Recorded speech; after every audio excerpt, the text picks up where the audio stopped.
Minecraft, The Island by Max Brooks. To Michelle and Henry, who keep me from being an island. That's cute. Introduction. I wouldn't expect you to leave the world I'm about to describe, although you're reading these words means you're already here. Maybe you've been in this world for a while but just discovered the island, or maybe it was just like for me, the island was your introduction to this world. If you're alone, confused, or scared out of your mind, then you're exactly where I was on my first day. This world can seem like a maze and sometimes like a bully, but the truth is that the teacher and its trials are just lessons in disguise. That's why I've left this book behind, so my journey can help you with yours. Mojang's Minecraft, The Island. Chapter 1. Never give up. Drowning. I woke up underwater, deep underwater. It was my first conscious thought. Cold, dark. Where was the surface? I kicked in all directions, trying to find my way up. I twisted and turned, then I saw a light, dim, pale, and far away. Instinctively I shot for it, and quickly noticed the water around me was growing brighter, and the surface and the sun. And how could the sun be square? It must be seeing things. Maybe some type of trick of the water? Who cares? How much air do I have left? Let's just get to it. Swim. My lungs ballooned, little bubbles escaping from my lips. Racing me in the distant light, I kicked and clawed the water like a caged animal. Now I could see it. The ceiling of ripples coming closer and each desperate stroke. Closer until I got so far away, my body ached, my lungs burned. Swim, swim, crack. My body writhed with a sudden jolt of pain, shot from the toes of the eyes. My mouth opened in a choked scream. I reached for the glow, grabbing for breath, for life. I exploded into the cool, clean air. I coughed, I choked, I wheezed, I laughed. Breathing. For a moment I just savored the experience, closing my eyes and letting the sun warm my face. When I opened my eyes, I couldn't believe them. The sun was square. I blinked hard, the clouds too. Instead of round, puffy cotton balls, these thin, rectangular objects floated lazily above me. You're still seeing things, I thought. You hit your head when you fell off the boat, and now you're a little dazed. But did I fall off a boat? I couldn't remember. I couldn't remember anything. In fact, how'd I got here and even where here was? Help me, I shouted, screaming the horizon of a ship playing in the speck of the land. Please, somebody, anybody, help! All I got was silence. All I could see was water and sky. I was alone, almost. Something splashed inches from my face, a flash of tentacles and thick, black, grayish head. I yelped, kicking backward. It looked like a squid, but square. Everything else in this strange place, the tentacles turned into me, opened wide, and gazed right into the yawning red mouth, ringed with white razor teeth. Gotta get out of here. Get out of here, I hollered. Mouth dry, heart pounding, I splashed dazedly away from the creature. I have to. At the moment the tentacles closed, blasting the squid in the other direction. I floated there, frozen, treading water for a few seconds until the animal disappeared into the deep. That's where I let a long throat, touching, draining ugh. I took another deep breath and another, and then a whole lot more. Finally, my heart settled down and my limbs stopped jerking, and for the first time I woke up, my brain switched on. Okay, I said aloud. You're way out in the lake and ocean or whatever. No one's coming to save you, and you can't tread water forever. I did a slow 360 turn, hoping to find some thread of coastline I missed before. Nothing. In desperation, I tried one last scan of the sky. No planes, not even the thin right trail. The sky didn't even have those trails. One with a square sun and rectangle clouds. The clouds. I noticed they're all moving steadily in one direction, away from the rising sun, due west. As good as anywhere, I said. Driving another deep sigh, I started swimming slowly west. I wasn't much to go on, but I figured the wind might help me along a little bit, or at least wouldn't slow me down, and if I went north or south, the breeze might slowly blow me in an arc, so I end up swimming in circles. I didn't know if that was really true. I still don't. I mean, come on. I just woken up probably from the kind of massive head injury at the bottom of the ocean. It was really, really hard not to end up back here. Just keep going, I told myself. Focus on what's ahead. I began to notice how weird my swimming was. It was not a stroke, pause, stroke motion. Instead, gliding across the water with my limbs for the ride. Head injury, I thought, trying to imagine how serious that injury might be. The one good thing I noticed was I didn't seem to get tired. It was the swimming supposed to be exhausting. Don't your muscles burn and quit for a while? Adrenaline, I thought. I tried not to imagine the emergency gas tank running out, but it would. Sooner or later, I would lose steam, cramp up, go on swimming and treading water, then treading water to floating. Of course, I tried to rest, bobbing up and down to conserve energy, but how long could I keep that up? How long before the cold water finally got to me? How long before teeth chattering, body shivering, I finally sank back down to the darkness? Not yet, I blurted out. I'm not giving up yet. Shouting out loud has not perked me up. Keep focused, keep going.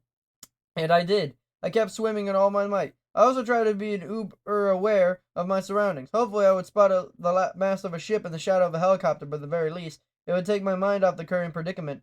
I noticed that the water was calm and it gave me something to feel good about. No waves meant no resistance, which meant I could swim farther, right? I also noticed that the water was fresh, not salty, which meant I had not been in a lake instead of an ocean. and lakes are smaller than oceans. Okay, big lake is just as dangerous as an ocean, but come on. You got a problem with me trying to look on the bright side? I also noticed that I could see the bottom. It was deep, don't get me wrong, but you sink a pretty decent office building and never see the top. But it wasn't bottomless like the ocean's supposed to be. I could also see it wasn't level. There are tons of little valleys and hills. And then, off to my right, I noticed one of the hills had grown so tall that it disappeared beyond the horizon. Did it break the surface?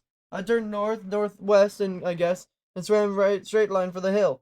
And before I knew it, the hill grew into an underwater mountain. And a few seconds later, I finally saw its top sprout above the water. That's gotta be land, I thought. Trying to not get my hopes up, I could be a mirage, though. A trick of light or some mister, and that's when I saw a tree. The least I could thought it was a tree, because from a distance all I could make out was dark green angular mass perched atop a dark brown line. Excitement propelled me like a torpedo, eyes locked forward. I soon saw other trees dotting a tan beach, and then suddenly the green and brown slope of the hill. Land, I shouted. Land!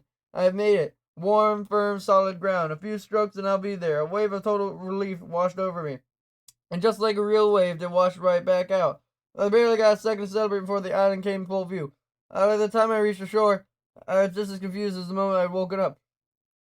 The island was square, or rather, it was made up of squares. Everything, sand, dirt, rocks, and even those things I first thought were trees. Everything was a combination of cubes. Okay, I said, refusing to believe what I was seeing. Just need a minute, that's all. Just a minute.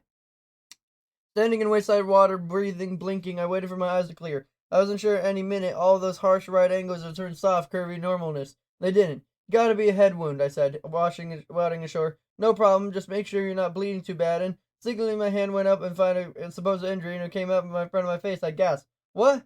There was a fleshy cube at the end of my rectangular arm. A cube that would, no matter how hard I tried. Where's my hand? I shouted, my voice rising in panic. Head swimming, throat closing, I looked nervously down at the rest of me. Brick-shaped feet, rectangular legs, a shoebox-shaped torso, all covered in painted clothes.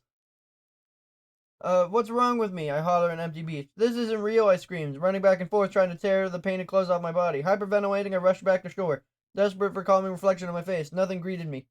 Where am I? I shouted in a shimmering sea. What is this place? I thought the water of how I'd woken up, and had I? This is a dream, I said, relief breaking in my panicked voice, reaching for the only thing I could think of. Of course. And for a second I almost pulled myself together. Just a crazy dream, and soon you wake up, and what? I tried to imagine waking up in my home, in my life, but it was all gone. I could remember the world, the real world, so soft, round shapes of people and houses and cars and lives. I just couldn't remember me in it.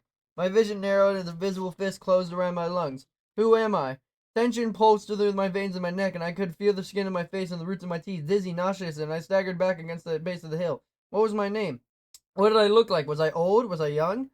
Nothing down on my boxy body. I didn't determine anything. Was I man or woman, or was I even human? What am I? A thread snapped. My mind collapsed. Where? Who? What? And now the final question. Why? I screeched up at the bright square sun. Why can't I remember? Why am I different? Why am I here? Why is all this happening to me? Why? All I got back was silence. No birds, no waves, not even the rustle of wind through the angular excuses for trees. Nothing but pure, punishing silence. And then, grrp, a sound of so small I wasn't sure I heard it. Grrp. Definitely heard it that time, and felt it too. It was something from inside me. My tummy was rumbling. I'm hungry. I needed to break down a spiral. Something to do. Something simple to clear the focus on. Next to breathing, there was nothing clearer than simpler than eating. Grrp, growled my stomach, as if to say, I'm waiting. I shook my head violently, trying to get the blood back in my cheeks, and looked down at my body to see if I had anything to eat. I've been so shocked for the first time I'd seen myself I might have missed something earlier. Maybe I had a waterproof phone in my pocket, or even a wallet with my ID. I didn't have either, or even pockets, but what I did find was a thin belt painted the same color as my pants. Another reason I'd missed the first time, with 4 flat pouches on either side.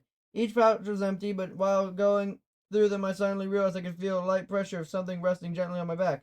I call it a backpack, but it didn't have any straps or hooks or anything to go to hell in place. It was just stuck there. It was like a belt and painted on my clothes. I couldn't take it off. All I needed to do was reach back and swing it to the front. Crazy dream, I said. Coming back to the only mental crunch I had, the pack's inside was lined with 27 small pouches, just like those in the belt, but totally empty. So much for taking inventory, I thought. It was a feeling of hunger grew constant. That meant foraging for food. I looked around for something, anything that looked remotely edible. At first, the only thing I could find appeared to be 1-block-high blades of rectangular grass. They grew in ones and twos in green-covered dirt behind the beach. I reached down, one sprouting right at my feet, but somehow I couldn't pick it up. Instead, I just swiped clumsily in the rapid punching motion. Anxiety welled up in me again. There was one other thing. I had a strange-looking body, but a whole new crisis discovered that the body wouldn't obey. I tried again, missing the grass and again, and I finally connected. My fist smashed their target in oblivion. And when I mean oblivion, the tall green stalks didn't just fall over and break. They disappeared. One quick crunching noise and poof, gone. Oh, come on, I spouted, looking at the angular appendage. Just work, will you? For some reason, pleading with my hand wasn't the answer. Neither was trying to repeat the same fruitless motion. Oh, and on another identical clump of grass. All I heard, although, was I can't remember where, it was the definite of insanity. It was going to do the same thing over and over and hoping for a different result. I don't know if that's true or simple or some people, but for me, it's pretty darn close. Just work, I grunted angrily, punching the grass like it was swung first. Work, work, work. It started again, in mental slide. My mind was bouncing on a thin tightrope that was a moment. I really needed some kind of wind. I didn't get one exactly, but I did break a cycle of accidentally, literally breaking the ground, and on the fourth try, I did so hard that for so long I didn't only destroy the little green blades, but also knocked away the whole block of dirt beneath them. Whoa, I stammered. Frustration replaced curiosity. At first, I didn't see the block, it was just a block-sized hole it disappeared into. I peered into the divot and saw a cube floating in the bottom, actually hovering off the ground, and much smaller than it had been.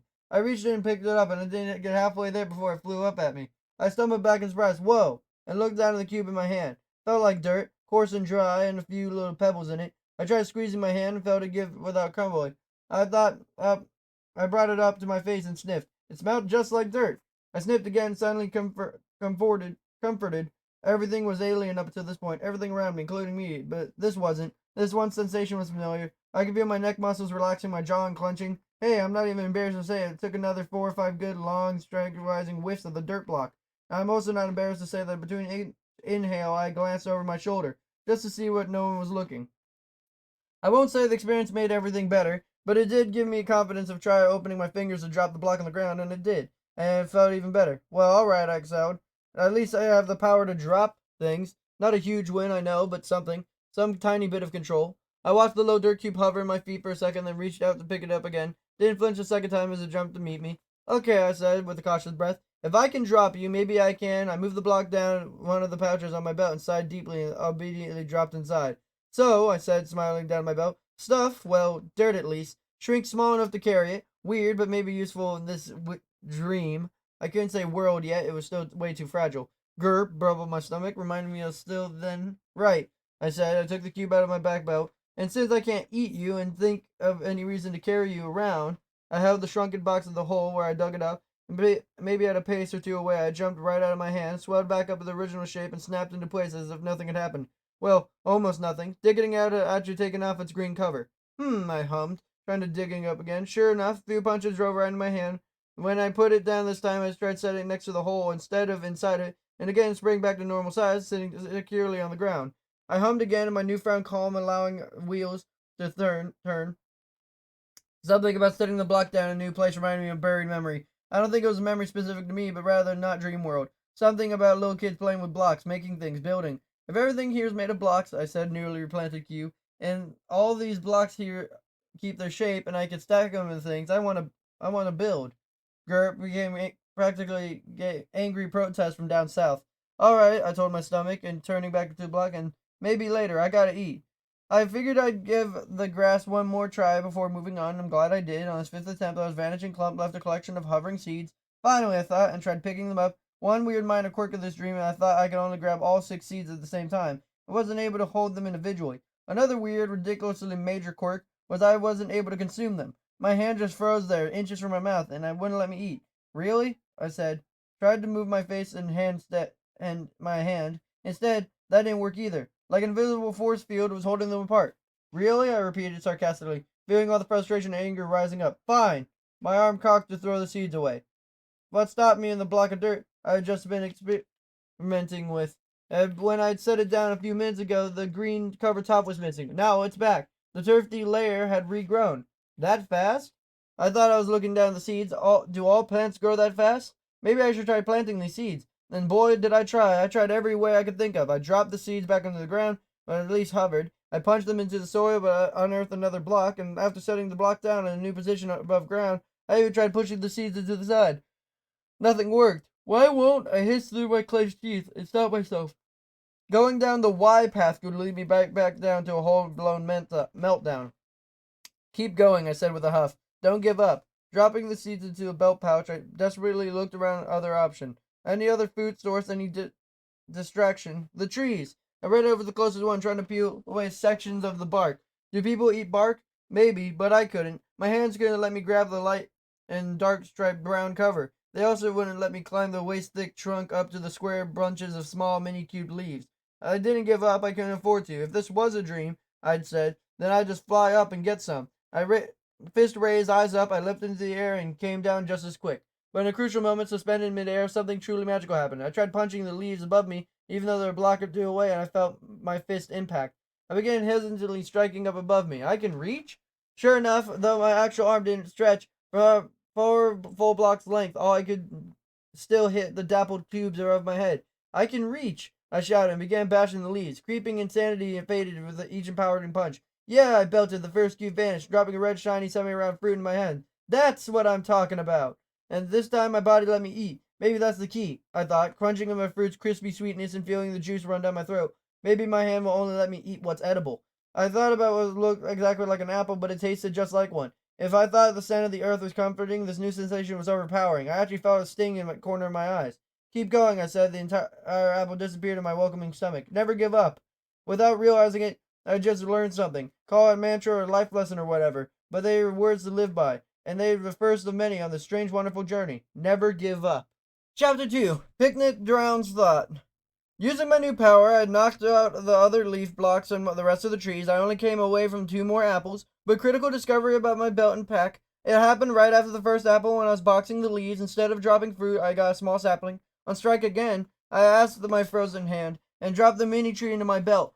Seconds later, I got a second one and absent-mindedly stuffed it into the same pouch. That's when I realized that they did not only shrink but flatten and stack themselves into together like playing cards. Well now, I said with a smile, this might actually be helpful. What turned out to be an understatement. By the time I finished stripping all these trees, I managed to stack 12 compressed saplings in just one compartment. And might I add, at 0 weight. Looking over the additional pouches in my pack, I thought I could carry a whole warehouse worth of stuff. Which means, I said, scowling at the belt, my mood deflating in the stacked saplings. Until I find myself worth carrying, you're as helpful as a wind-powered fan. There's gotta be more apple trees, I thought, staring up at the cliff. Though panicked eyes, I initially took it as an impossible barrier. Now calmer, confident, and well-fed, I could see that there was more like a steep slope of sheer wall. Who knows what else is over there? I thought, hiking up a square dirt cubes. If only I'd thought clearly instead of being such a total dweeb, I would have trapped myself on this side of the island in the first place. In fact, maybe it wasn't the island after all. Maybe this beach was the start of a whole continent. Don't get me wrong, I had abandoned the notion that all wasn't just a dream, but still, part of me couldn't help but wishing it come up over the top of the hill, but see the ranger station or a town or a giant city or there wasn't. I stood at its even green summit and stared at the crushing disappointment in the rest of the uninhabited island. The land stretched out like a claw, 2 wooded pincers nearly closing around. Shallow lagoon wouldn't judge how large the island was. By that point, I still wasn't very good at measuring my blocks, and it wouldn't have been too big because I could definitely see the end under the late afternoon sun. And with the shrinking orange square, it went into my spirits as well. Just like in the water, I thought I was alone. And just like in the water, I was wrong. Moo said the sound made me jump. What? I said, nervously looking around. Who's there? Moo came the sound again. Holding my eyes to the base of the hill was an animal, black and white, and the body was rectangular surroundings.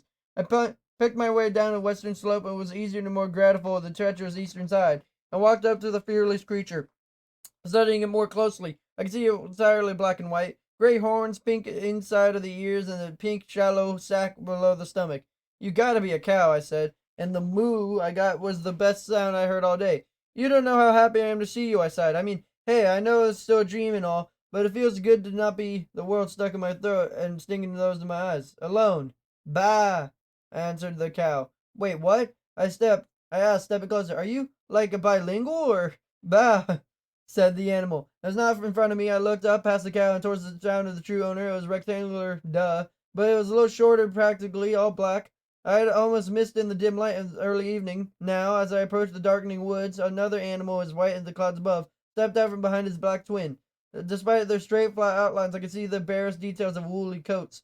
You're a sheep, I said, smiling, and reached out to pet one. I wasn't thinking. I didn't mean to punch. The animal yelped, flashed pinkish red, and took off running through the wood. Oh, I'm sorry, I called after it. Sorry, little sheep. I felt so bad I turned into an unfazed friend and babbled. I didn't mean it, really.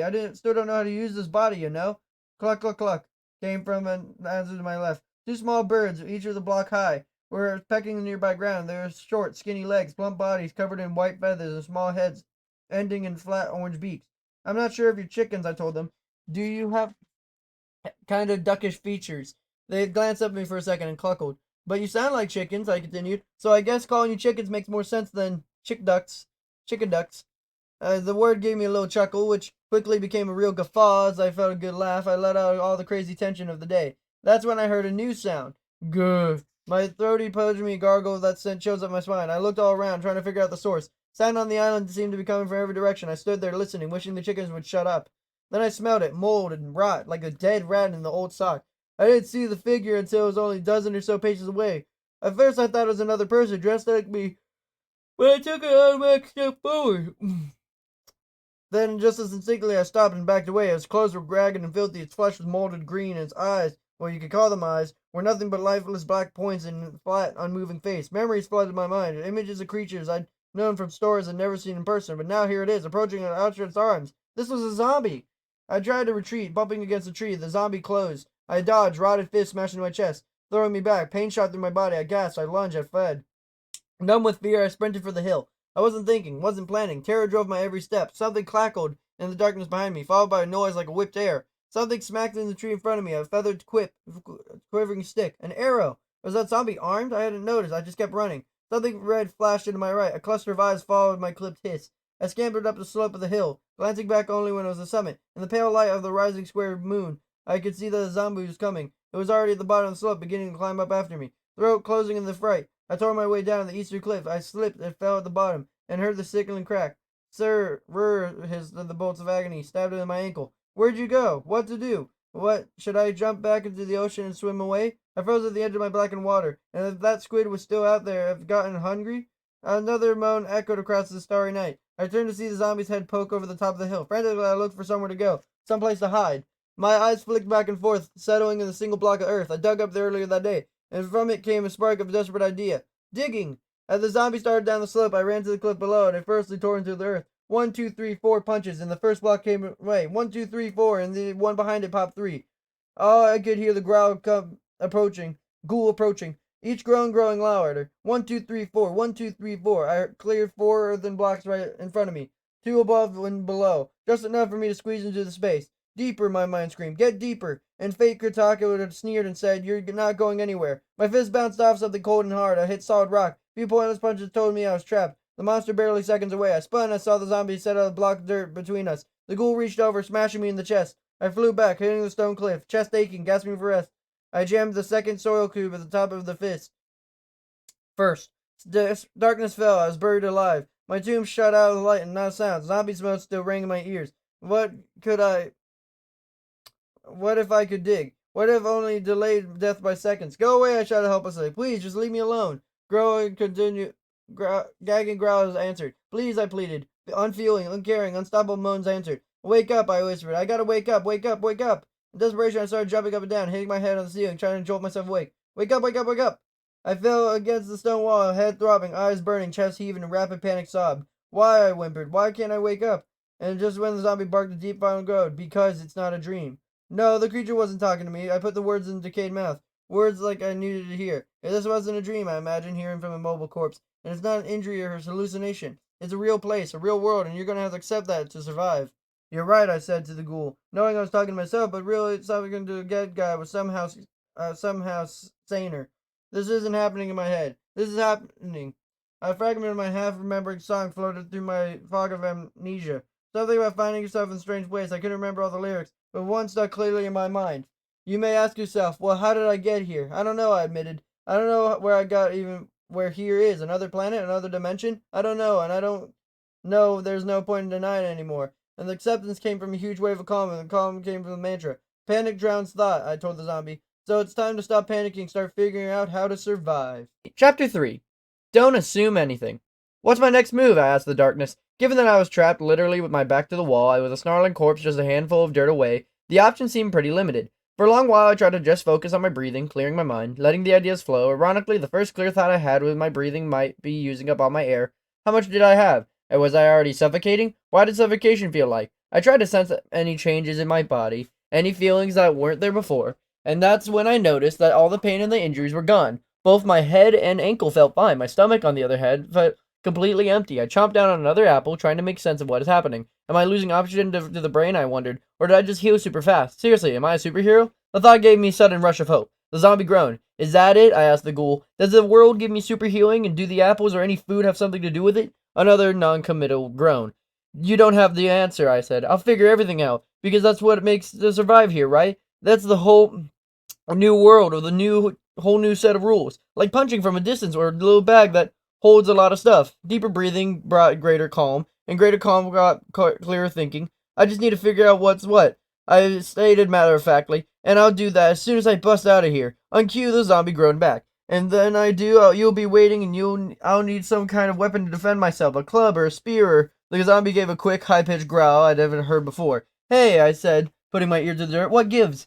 Had it heard me? We were having a natural conversation. A sharp, harsh growls kept coming, like the creature was reacting to something, like it was in pain. You okay? I asked reflexively. Hey, I'm sorry if talking about weapons hurt your feelings or something, but in all fairness, you're trying to kill me, so... Halfway through the babbling, I noticed the sounds were gone.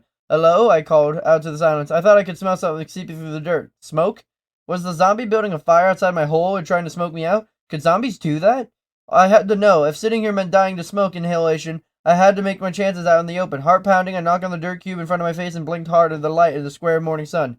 I couldn't see the zombie, but I could still smell its rotten stench. Now mixed with a strong scent of smoke, I tore out the second block and stepped cautiously into the beach. I looked right, then left, then down, and wrinkled my nose. A chunk of putrid meat was hovering at my feet. I picked it up nervously and winced at all the utter grossness. The fringes were charred like burnt burger, and I hadn't need to ask where the smoky smell had come from. I darted across the sand, thinking that this was a trap and the zombie might be waiting on the hill just above me. It wasn't. The coast was literally cleared. Hey, dead dude, I shouted, holding up a hunk of rock. You forgot yourself. I waited a tense minute, hoping the chunk's owner wouldn't come slouching back over the hill. It didn't. This bit of burnt, grouty guts had to be all that was left. But why? The sun. But didn't daylight kill only vampires? Maybe in my world. But, I had said to the chunk, you're not in my world, and I can't assume anything. And just as I said that, my eyes fell on a small cliffside hidey hole. Specifically, I noticed the 2-block-long, 1-block-wide ceiling of dirt. Why hadn't it collapsed on top of me? What was holding it up? I went back into the hole and punched out 2 earthen blocks above my head. Then, moving away when it landed on me, I put them right back in place, and they stuck. Cool, I smiled, feeling the surge of confidence. Other than hyper healing and the ability to stick dirt blocks in each other was a huge advantage of the world. But it meant I could build a shelter without any nails or cement or whatever keeps houses up. That's assuming, of course, that there wouldn't be any natural sanctuary waiting for me out there. I hiked to the top of the hill, scanned the entire length of the island, checking the north and south slopes just to be sure, then heaved a heavy sigh of disappointment. There was no cave, no hole, no move right in fortress. I noticed a cow, 2 of them actually, grazing the bottom of a western slope, munching and mooing in their heart's content. Well, I called down to them, my eyes now fixed on the trees. At least I was right about the sun chasing those monsters away. The light had definitely banished whatever was lurking in the woods the night before, but where had they gone? And for what matter, where had they come from? Did they walk out of the sea at dusk, or crawl out of the ground like some cheesy horror film? I'd probably know a lot sooner than I wanted to, even though at dawn I'd only had been a few minutes ago. The sun was already halfway to noon. How short are the days here? I asked the content cows. If they could have spoken, they probably would have answered, short enough to stop wasting time. Thanks, I said sarcastically, then climbed back down and now calling Disappointment Hill. For a moment I hesitated, wondering if I should build a signal fire. Isn't that what people would do when they were marooned on an island? Maybe, but no idea how to do it. But I did know how to do, though, it was dig. Using nothing but my hands, I punched through the dirt blocks to spell the word help. Maybe a low-flying airplane or even a high-flying satellite will see it, I thought. Someone will come along. I was still clinging on to the idea that somebody was going to swoop in and save me, but I had to do what was last a night or two until they did. I might have accepted that this is a whole new world, but I didn't stop to consider what it really meant. I would, though, later, when I got myself lost at sea again. But I'm getting ahead of myself. With a watchful eye on the sun, I trudged back down to the eastern slope. I thought about building a dirt hut from my hole in the cliff. When I looked at the narrow opening, I figured it was a lot safer than to burrow deeper. That way, I'd have a whole hill between me and danger, instead of a few flimsy dirt walls. But how to do that? I couldn't tunnel through stone with my bare hands, could I? Don't assume anything, I remind myself. Raising my fist, a super smooth gray wall. I already have the distant punch superpower. Maybe that punch can break rocks. Turns out it can't. Ow, ow, ow, I yelped with each hit. Yes, it's true. This world lets fresh do damage to solid rock, and yes, after battering for a while, it did look like I was making progress. The gray cube didn't crack, though. Not like it would in my world. What I saw were little, multicolored mini blocks spreading out from my impact point. But the moment I rested my bruised, aching hands, all the damage to rock sealed right back up. Oh man, I shouted, angrily decked the rock again, which forced out another painful ow. Apparently, I wasn't doing only thing in the world that with hyper healing. What do I need to take you out? I asked the silent, mocking stone. Some kind of tool was an obvious answer, like a castaways in those stories. But they usually would have a whole shipwreck of supplies, or a hatchet, or at least a talking volleyball. What did I have? Fuzzy memories and a backpack full of nothing. Well, almost nothing. I tried hitting a stone wall with things I'd collected. Saplings, dirt cubes, even zombie flesh. For all I knew, this world would give me one of them as the power of a jackhammer. None of them worked, but the sapling gave an idea of trying ripping a piece of harder, stronger wood from the leafless trees behind me. I went over to the closest trunk and punched the bottom section. Timber! I shouted, and let out a confused huff. Not only was the tree still upright, but it was standing on nothing connecting to the ground. Look, I said, negotiating with the suspended column. Boxing zombies are one thing, but gravity? The floating trunk didn't move. Okay, I nutted, throwing up my dice-shaped hands. Your world, your rules. A few seconds later, I saw how true those words were. I tried bashing the cubed log against the cliff, and nothing more than a sore hand. I winced and, without thinking, started to pass the log into my left hand in order to give my right one a break. What? My square eyes widened as the left hand opened to reveal a luminous grid. There were 2 lines, up, down, side to side, dividing my palm into 4 sections. As the shrunken log fell into the bottom left section, the glowing image of 4 stacked wooden planks floated up from my open right hand. All right, I said nervously, not sure if what was happening was good or bad. I tried slowly closing my fingers. The planks grew solid, and just the log in my left hand vanished. All right, I said with growing zeal. In addition to the ability to heal quickly, punch things from a distance, and stick blocks to themselves without supports, somehow this world allowed me to transform raw materials into finished products in seconds. How long would a task have taken in my world? How many hours of chopping, measuring, sawing, and sanding? And that's assuming I already know how to do any of that. This world let me be a master crafter just by changing hands. What can I make with these? I wondered, passing the stacked planks in my left hand. This time, a tiny wooden mini cube floating right above my right. A button, I breathed. Not the kind for clothes, but the kind you press. Head spinning, literally dizzy with new discoveries. I only imagine what would happen if I pressed it. How the button transformed whatever it stuck into something completely different. Would it transform me? Or maybe it would raise up a giant gleaming fortress that held a white-haired spirit who could answer all my questions and teach me how to use my powers. Hadn't that happened in a movie? I closed my hand on the button, grabbing it from the air and sticking it to the suspended tree. Was this the key to sending me home? I'm ready, I shouted to the heavens, my shaking hand reaching for the all-powerful, all-important button. Click. Right, I sighed, hearing a wah-wah of trombone in my head. So much for all the answers. But looking down at the remaining wood, I said, but maybe I still got a few. I spread the 3 planks out among the 4 spaces in my hand, and got nothing. As soon as I took one away, the other 2 sitting one above the other, projected the image of 4 long, sturdy sticks. A club, I shouted, grabbing them from the air, putting 3 in my belt. I swung forward like a demented Neanderthal. Me strong, me have weapon.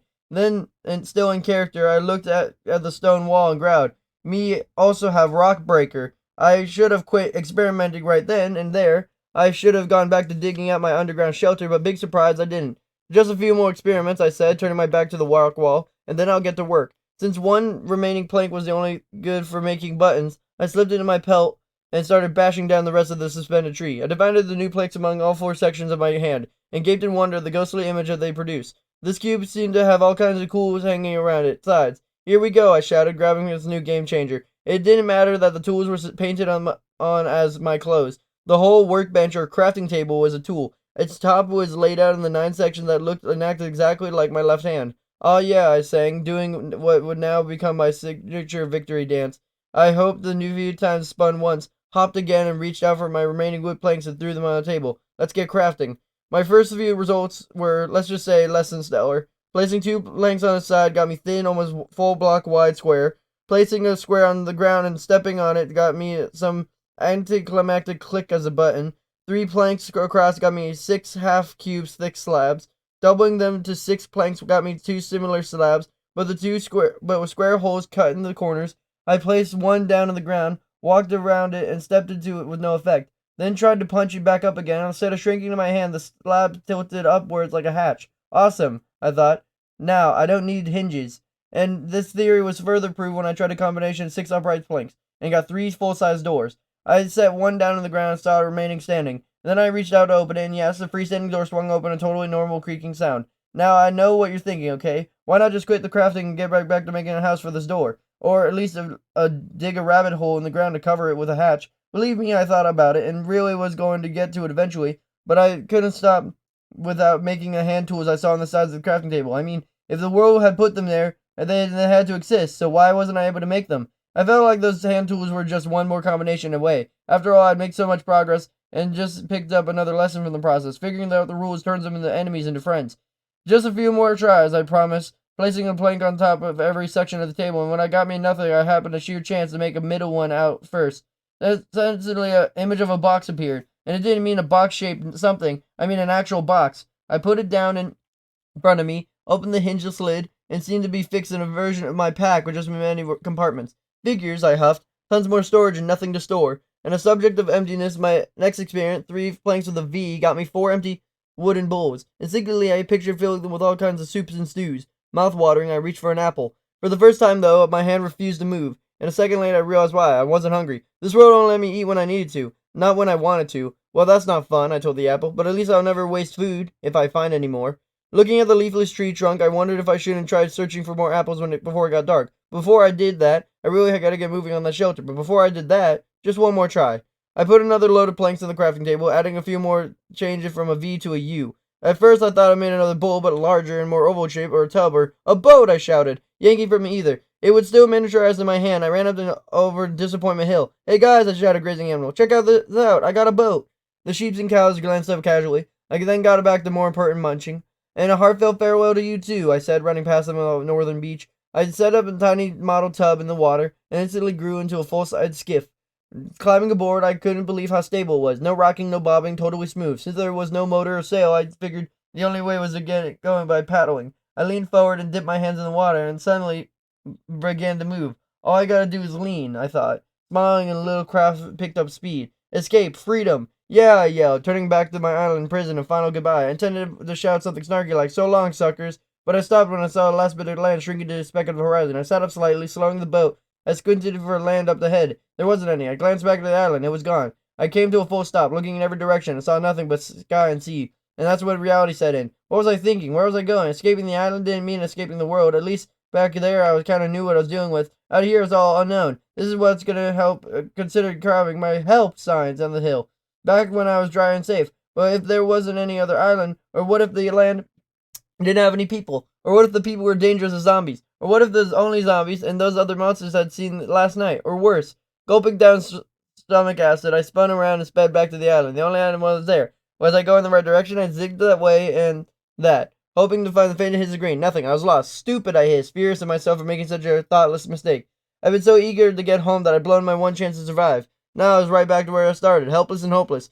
No way was I getting out of this one. Sooner or later I'd eat my last apple and starve slowly under the baking sun. Or maybe I'd eaten by a squid. Maybe one that was coming for me now. I almost feel his hungry arms rising from the depths, ready to smash my boat and drag me under. Hopefully I'd drown before they tore me apart. Drown. Panic drowns thought, I whispered, feeling the strength of my words. The enemy was rising squids, but only rising hysteria, squeezing my chest, clouding my brain. Panic drowns thought, I shouted, and I'm not going to drown. I reached in my belt, not for an apple, but for a cube of dirt. Fittingly, I still had plenty from the help sign. I closed my eyes and inhaled its rich, grounding scent. Let's go find the rest of you, I told it. We have to be close. There's no current, there's no breeze having blown us so far off course. The breeze. So far, I only noticed the gusting east to west. I looked up to the clouds and matched their movement to the line of setting sun. Now we know east and west, I said, growing confident. And since we started from the island's north beach, keeping the sun to the right means heading south. I put the dirt back in my pelt and leaned it cautiously forward. And there it was, the top of Disappointment Hill. I sighed in relief, leaning as far forward as I could. The boat shot headlong into the beach, smashing into the planks and sticks against the sandy northern shore. I didn't care. Made it, I whispered, wishing my body would let me kiss the ground. Moo, called an approaching cow, its heavy voice with criticism. I know, I said, getting out of the water and collecting remains of my boat. I wasn't thinking. Moo, said the cow. You're right, I answered. I gotta think before I act. And that doesn't mean figuring out my next move. I need a clear, long-term strategy if I'm going to survive this world. Moo, agreed the cow. I've got to focus on discovering the basics, I continued. Stockpiling food, building a secure shelter, crafting tools and weapons, whatever else I need to make my life more comfortable. I began pacing back and forth, empathetically, gesturing to the watching animal. I've got to turn this island into a comfort zone. A safe space where I can learn all I can about this world, how this world works. And then I've got all the basics covered. I can start asking the really big questions, like how I got here and how I get home. And just as I considered these big questions, an even bigger, scarier one came to mind. Can I do it? I asked. All by myself, with no one to help me. I stared down at my painted shoes. No one to protect me or guide me, or I could barely get the words out. Take care of me. I closed my eyes, trying to remember anything about who I was. If I'm a kid, I said, troubling, then grown-ups must have done a lot for me. And if I'm a grown-up, then I still don't remember doing much for myself. Memories of that other world flash before anguished eyes. Memories of machines and luxuries and clicking a screen and order anything I wanted. I think my world did a lot for me. So many people doing so many different jobs and nobody could worry about doing everything. I looked up at the cow's face. Can I do everything? Can I take care of me? The square animal gave a long, low murr, which I took for, what other choice is there? Only one, I answered, to curl up and die. I sighed hard, which I won't do. I choose to take care of myself, I proclaimed as desperation morphed into determination. I choose to believe in myself. Moo, said the cow, sounding like a, now you're talking. I can do this, I bellowed loudly. I can and I will. I noticed the sound almost said, I gotta get out of here. Confidence vanished, I raced out of the woods. Now how long did I have before the night terrors rose again? How long before they hunted me down? Chapter 4. Details make the difference. By the time I reached the top of the hill, my mind was quivering like jello. Turning to the setting sun, I begged, not yet, please don't leave me alone in the monster. Stay a little longer, please, don't abandon me. Moo, cried a distant cow, as if to say, stop whimpering and move your butt. And I did. I rushed down to the eastern slope of the beach, over the shallow hole, and I started banging the stone cliff with my digging stick. And suddenly it fell, my heart sank. It was taking forever, and I only tested the stick earlier, and I just assumed it worked. The soft moan floated in my air. Another zombie is coming. I jumped at the sound, dropped my stick, and looked frantically around. It was just like a lesson about not assuming. I also completely lost the mantra about drowned thought. I was in full panic mode now. A trapped rat waiting for the undead cat. Grr, came a louder, closer moan. I looked down for a stick. I was gone, maybe hovering close by, but in the growing darkness I couldn't see it. Grr, guarded the ghoul. I looked up at the hilltop and saw my foe. I reached to the bell for one of the other three sticks. My hand brushed at earthen cubes. Build, the zombie, was starting down the slope toward me. Something glinted the grass. A weapon? I raced a hovel around myself, slamming dirt blocks into the walls. Yes, I suppose I would have, and should have, just blocked away, backed up a hole. It would have been the quicker, easier choice. But the thought of being buried alive again, passively pinned up right against the grave, was enough to squeeze the air from my chest. The zombie was only 20 steps away. I jammed the door into place.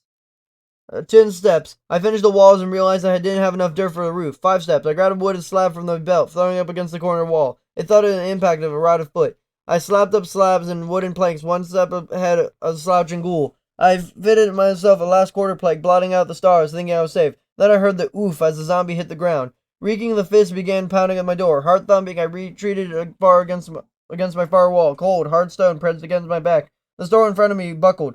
I could see dark, mini-cube cracks spreading across its surface. Another few blows and it would send it crashing down. Fine, I barked. You want to fight? Come on, let's do this. Stick in my hand. I waited for the door to splinter, and I waited and waited and waited, and then saw that the wood, just like stone, and just like me, could heal. I watched the zombie get within maybe a punch or two of breaking it thin, buckling barrier, before having to restart the whole process again. Yeah, I taunted, that's right. Now you know how I felt. Nodding at the proud rooster, I strutted over the door. You ain't getting in, I sang. You ain't getting in. Too close. The moldy arm shot through one of the open squares and socked me right in the throat. Point taken, I coughed, staggering back. At least it didn't hit me with whatever it was in the other hand. From a safe distance, I tried to get a better look at the weapon. It wasn't easy, especially in the darkness of my hut. I thought I could see a long, thin wooden handle similar to any of my own sticks. Dim moonlight glinted out something at the end. It was flat, roundish, and tapered at the point. That's a shovel, I exclaimed. How'd you get a shovel? And then quickly added, how come I didn't get one? I'm not ashamed to say I was jealous. After all of crafting I'd done, I'd made anything with the kind of tools that got me crafting in the first place. And now the very thing I wanted was outside my door. That's not fair, I pouted.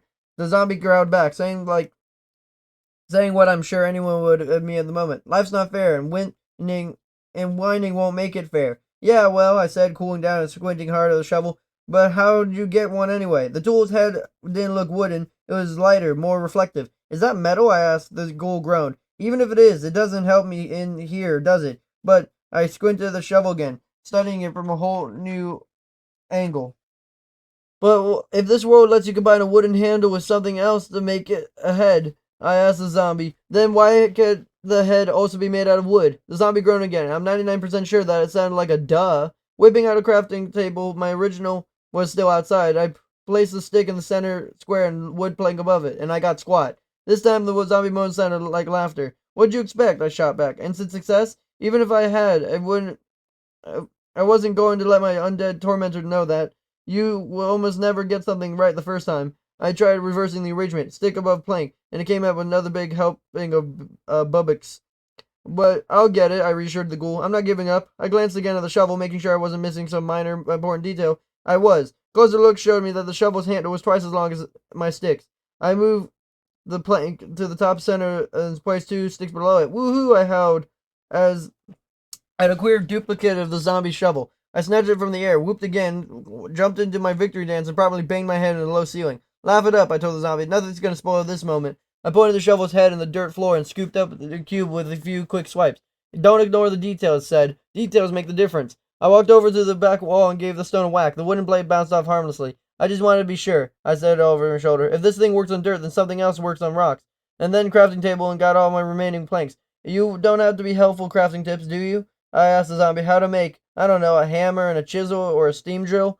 Dead eyes glared silently back. Never mind, I said, I got this. I made a couple more sticks and tried arranging them 2 planks before an upside down L. What I got was a tool similar to a shovel but longer and thinner, right-angled blade. What is this? I asked the zombie, showing it a strange implement. I thought I remembered seeing something like it back in my world, something to do with soil. I tried to use it on the shovel, digging up a block on the floor. It worked, but not as quickly.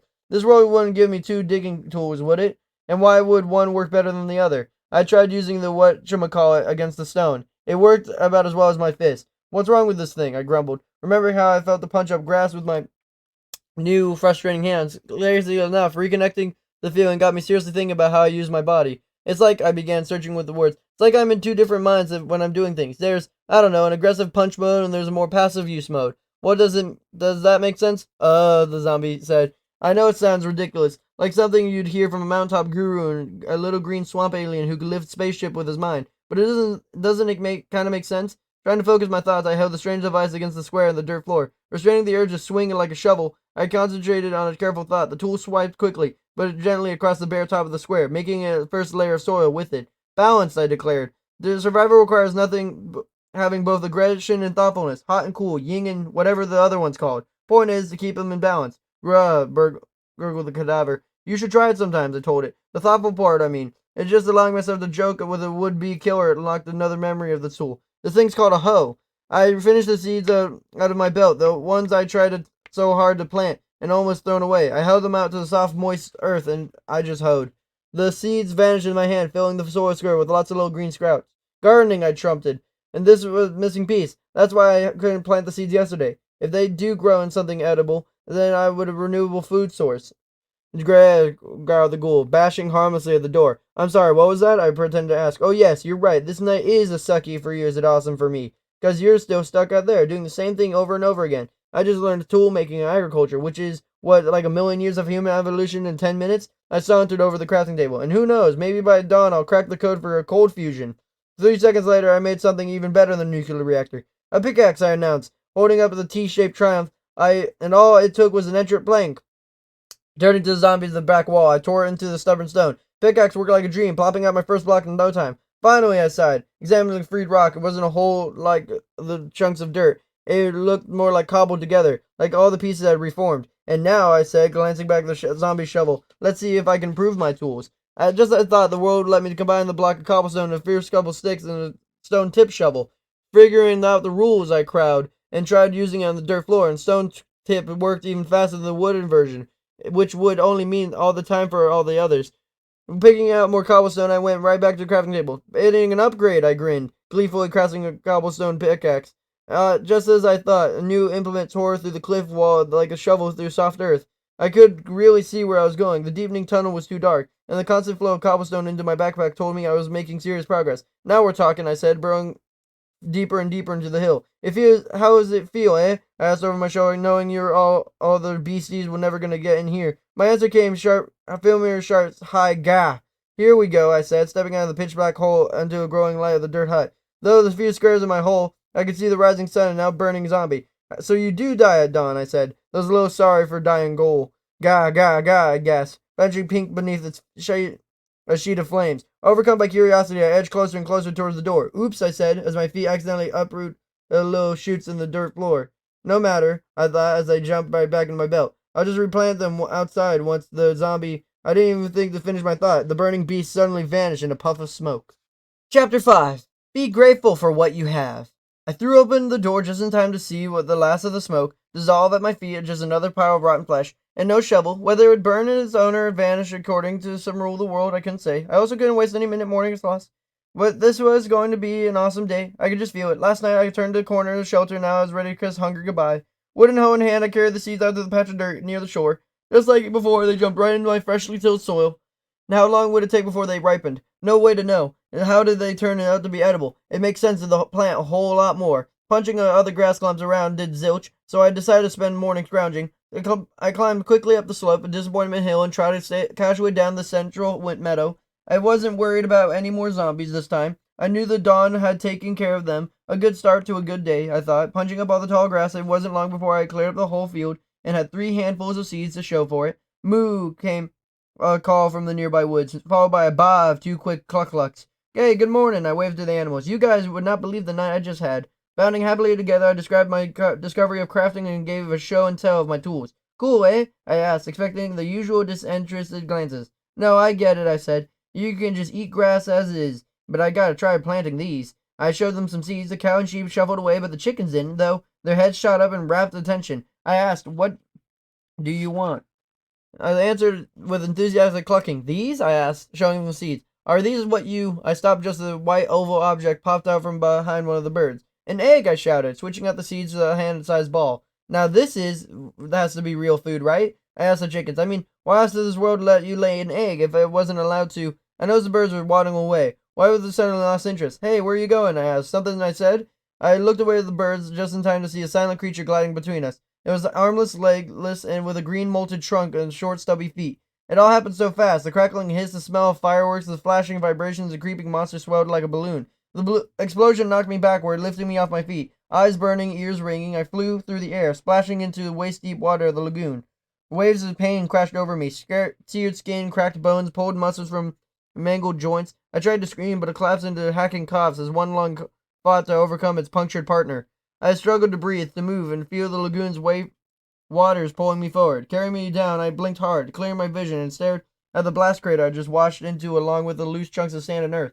Something else swirled into the water around me, the gruesome evidence of deep scrap of a cowhide, a red slab of beef, 2 bright pink bird bodies, and a single white feather were all was left of these 3 poor animals. As the wrecked scraps flew into my pack, I clambered dizzily out of the crater. Dazed and shocked, I tumbled out of the hill. Knees wobbled, thighs burned. I staggered over the weaves of pulsing pain. How could I outrun more of these creeping bombs? I glanced behind me, tripped and crashed into the hard, bruising mass of tree. The impact sent shock waves radiating through my injuries. Cracked lips opened and others screamed, and this time they succeeded. A long, deep, anguished howl exploded from both. Not one of my newly regenerating lungs, but it was hyper-healing.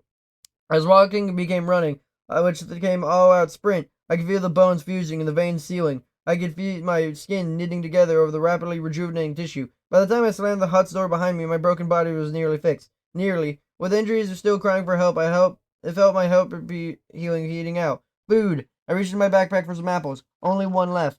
Along with the animal remains. I scarfed down the apple, but it barely made a dent. Next, I reached for one of the whole chickens, devoured it with a pause or thought. Had anyone ever warned me about the dangers of eating raw poultry? Even if they had, would it have made any difference now? I wouldn't think about anything beyond health. I was too desperate to stop the pain. As soon as I swallowed the last bite of cold, rubbery meat, an eruption of nausea rose up of the churning stomach, and I retched, I gagged. I didn't even see green bubbles floating up across my tearing eyes.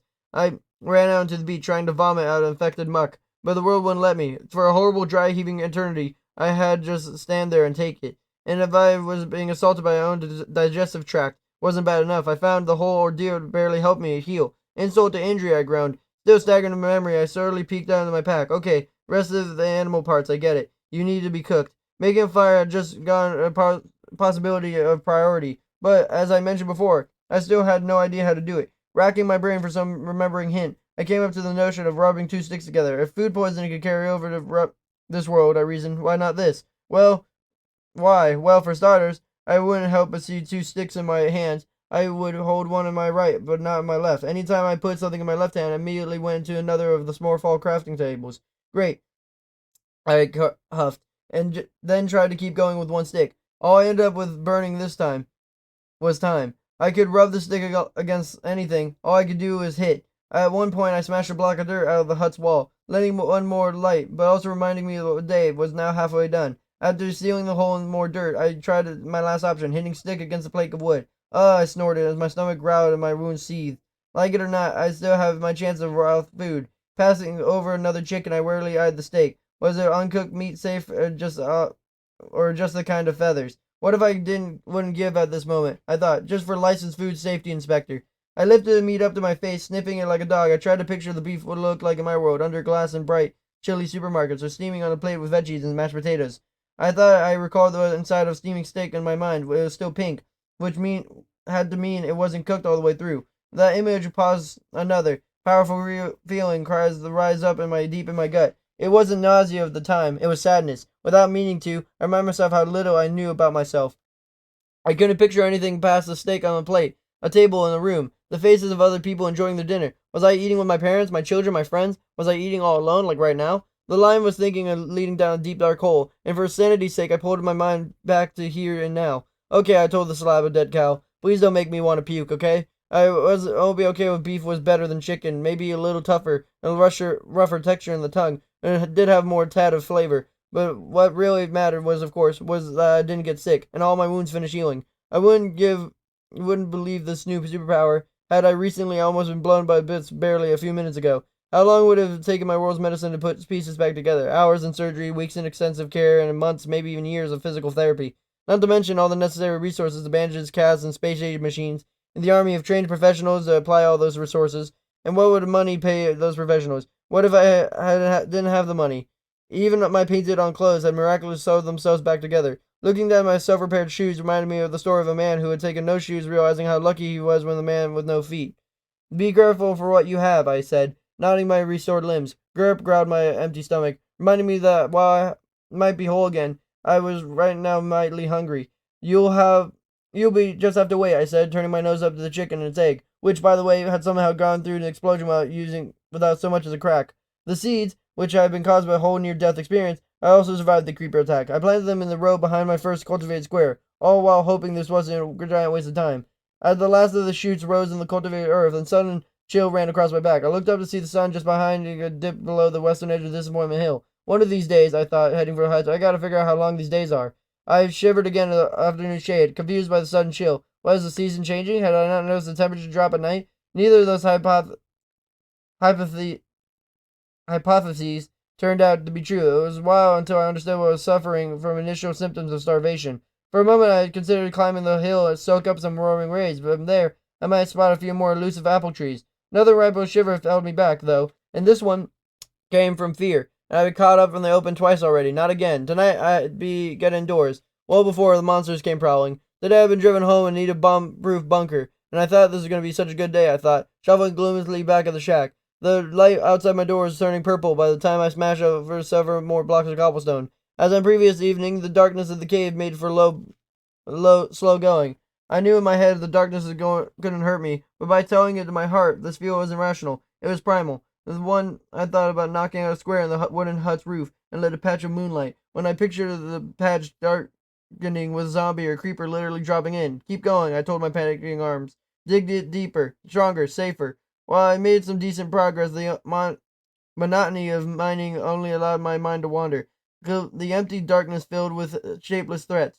I could feel the jitters taking over. At this rate, I would be full melt before dawn. Take a break, I finally said. Do some crafting, see if you can come up with some kind of weapon. I laid 2 sticks at my crafting table, and tried a few cobblestone combos. Now a familiar shovel hovered before me, and then the hoe, then the pickaxe, and then after arranging 3 blocks in an L shape around the top of the stick, I saw an image of an axe. 2 in 1, I had nodded, snatching the weapon from the air. Maybe it would work on a tree and a zombie's neck. I felt good to know I now had something to defend myself with, but even better to know was keeping my mind occupied was the least defense against the shakes. And so I kept crafting instead of digging. I soon very glad I did. I tried messing around with nothing but cobblestone, seeing if I could make a bomb-proof rock version of my door. But I got instead was a plain gray box with 2 vertical slots in the front. I figured I might have another crafting aid, maybe an instant upgrader to make older tools into better ones. I played the cobblestone into an upper slot and my wooden pickaxe underneath. Suddenly a new pool vanished in a blaze of orange-yellow flames. "Fie!" I began, before bumping my head again. I laughed as I did jump-free happy dance. Then I leaned into the face warming glow. Fire! This is the final piece of the holy trinity of human evolution: tool making, agriculture, and the little piece of the sun.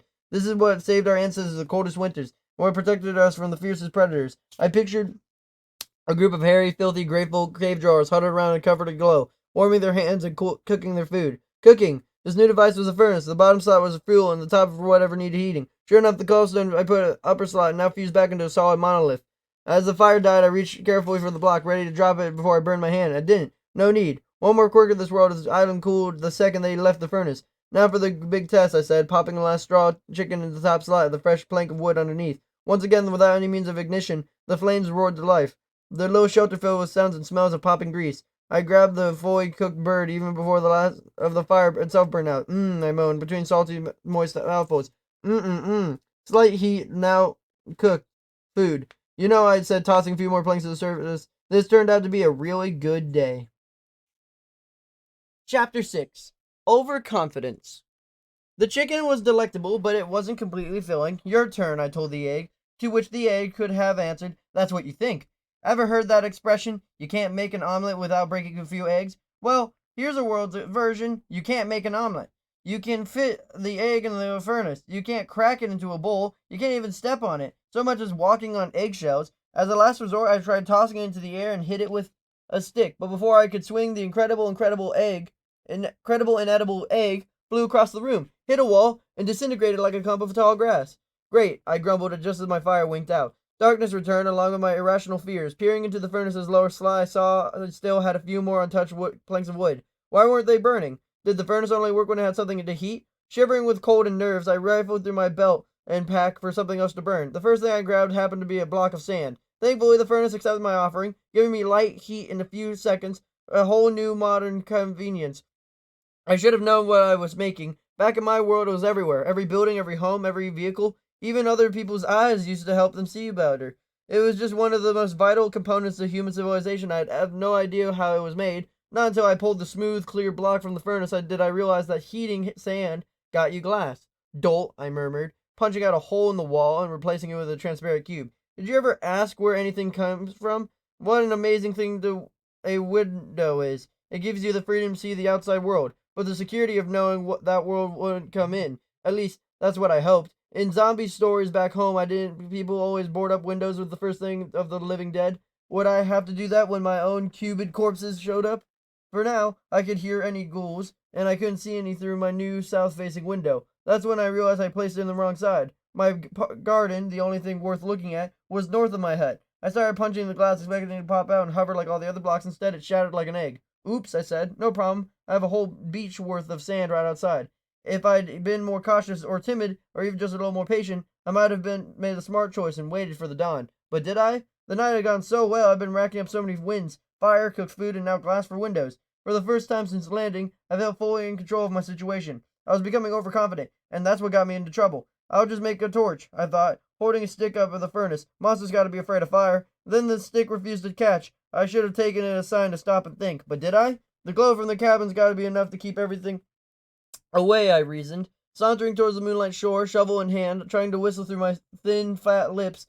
I couldn't wait to make all the kinds of cocky mistakes, and I made a ton. Instead of digging right outside my door, I chose a spot halfway up the beach. Instead of gathering a few cubes and dashing back, I kept going until I dug myself into a hole. Instead of keeping my eyes and ears open long after the fire died in my cabin, I might add, I fantasized about all the cool things I could build up with the glass. A skylight or wrap around windows, or maybe in a greenhouse if I dug up enough sand. Zzz, a sharp, rasping hiss yanked me out of my nighttime daydreams. I froze, looking up. Zzz, came the sound again, gripping my gut as I recalled terror. A time rasped as I heard the first night in the forest, and then I seen those terrible eyes. There they were again, passing right over me, a cluster of small glowing rubies embedded in a black cow-sized 8-legged beast. Spider! Before I could run, move, or think, it jumped into a hole with me, snapping jaws toward my chest. I toppled backward, grabbing my shovel. The spider pounced. I dodged. It spun, and another strike. I scrambled frantically out of the pit. Sis! Scratching legs behind me, coming up fast. My axe, back in the cabin, too far. Sis! Right on the leg, pain, fear. I reached into my belt for something, anything, sand, but no, nothing but sand. Maybe if I could lay a roof, if I could trap it underground. I reached for the top and the spider at my heels. I turned and hit it with a block of sand and then placed the block on the hole's edge. But the sand didn't stick. It fell. Sis! Hissed the predator as the tan cube crashed into its head. I placed another falling block and then another. The spider hissed angrily, pinned under more and more debris. I didn't know what I was doing any harm. I just wanted to keep it buried long enough to escape. The fire rasped. I kept going. It flashed red. I kept going. The nightmare hunter gave me a final enraged hiss, then poofed away in a puff of white smoke. For a moment I watched in disbelief, panting in my wounds healed, my stomach growled, and my brain absorbed the new realization. Too much overconfidence can be dangerous as having none at all. Vibrating with adrenaline, I looked hastily around for more creatures. Nothing stirred in the beach, hill, or sea. I rushed back down to the pit to get my shovel, and on the way out I felt something hop into my back. And I didn't know what it was until I had gotten safety back in the cabin and thrown the remaining sand blocks into the fire. The spider left me going away present, a short, sticky string of silk.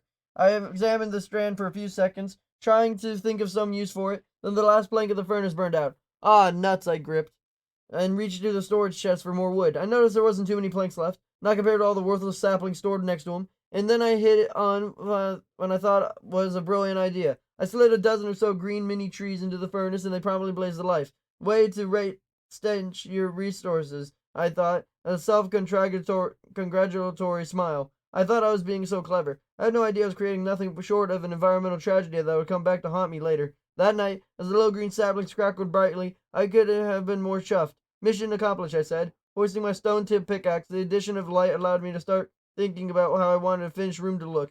Given my height and the space I needed for modern conveniences, crafting table, storage chest, and furnace, I imagined a 7x7 block area and raised ceiling for hopping victory dances. And I felt like I was doing that dance tonight. And my emotional roller coaster took another dive. However, when the furnace fizzled out in a little more than a minute, so soon, I grumbled, seeing the saplings were all gone. There had been so many, and they lasted maybe a third as long as the wood. Good riddance, I thought, tossing in the rest of the planks. I can cut more down more trees tomorrow, I thought. Right now, what I need is light. The key word was need. I already started this evening with an overwhelming fear of the dark, but now even a giant spider attack and the discovery of fire wouldn't let the night back in. What happened next was nothing short of a race, a tense, sweaty frenzy of the keeping shelter illuminated. At first I thought I was doing all right, until the last of the sand melted into the glass. Cobblestone, I thought. Going back to the first material I'd used to discover fire. I didn't care what the end result was, the exact material, but now it's cleared away. It was a process that kept me warm and safe, but I'd only just gotten back to work when the last of the planks died out. More wood, I hissed, looking over the hut's plank-top slab ceiling. Hastily walling off the bunker to the shack, I started chopping the ladder's wooden roof. I tried not to think about what would happen if the creature found me so exposed. I needed more fuel, more light. What I really needed was to snap out of my funk and remember the mantra about panic drowning thought, as well as the new one that applies to all the others. It's not wisdom that counts, but wisdom under pressure. Stoking the furnace's bottom slot, I rushed to pick up more cobblestone for the top. I had to keep a balance going. So, how much longer until dawn? The last plank fizzled. I tore right through my pack for something to burn. I threw the trapdoors, regular doors, that thin, flat pressure plate thing, even a little push button that didn't last more than a few seconds. When I started burning my tools, just the wooden ones, I promised. I don't need them anyway. But once they were gone, I returned to the stone versions. I went to the shovel, then the hoe, and finally the axe, all fed the winding flames in my ever-growing mania. Ironically, it was my mania that kept me from throwing in my last two wooden items I had. A couple of standard sticks. Since they cracked, torn, and stone-tipped pickaxe looked about ready to break, I thought I might need to make another one to collect more cobblestone for the furnace. Whichever goes first, I thought, hammering for the bunker's back wall. If the flames go first, I'll use the sticks. If the pickaxe snaps, then the fire died. The darkness returned, but the final second of fading light. As the block of stone flew from the wall, I thought I could see something different behind it. Were black spots embedded in its face? Blindly picking away, I heard a crack of a successful strike. But then instead of a few rocks flying into my pack, I got a small, hard, black lump. It didn't feel familiar. It was not a sense of memory that first dirt block I smelled. This is more distant, like I heard the substance without ever having seen it up close. Wasn't there a natural resource that my people have been pulling out of the ground for centuries? Had it been controversial, dirty and dangerous, but also plentiful and cheap? Not oil. Oil is a liquid. This might be coal, I said to the lump. Are you coal? I placed it in the furnace's lower slot and stood back as the flare shot up.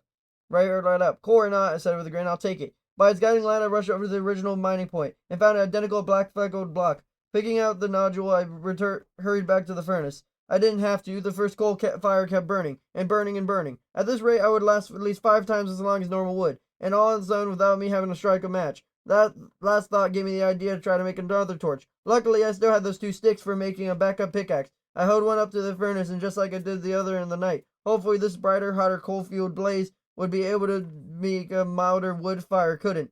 Just like before, the stick wouldn't catch. I'd run out of luck, but not ideas. Thinking about the world's rule of combination materials, I placed the stick in the center square of the crafting table, and the second lump of coal above it.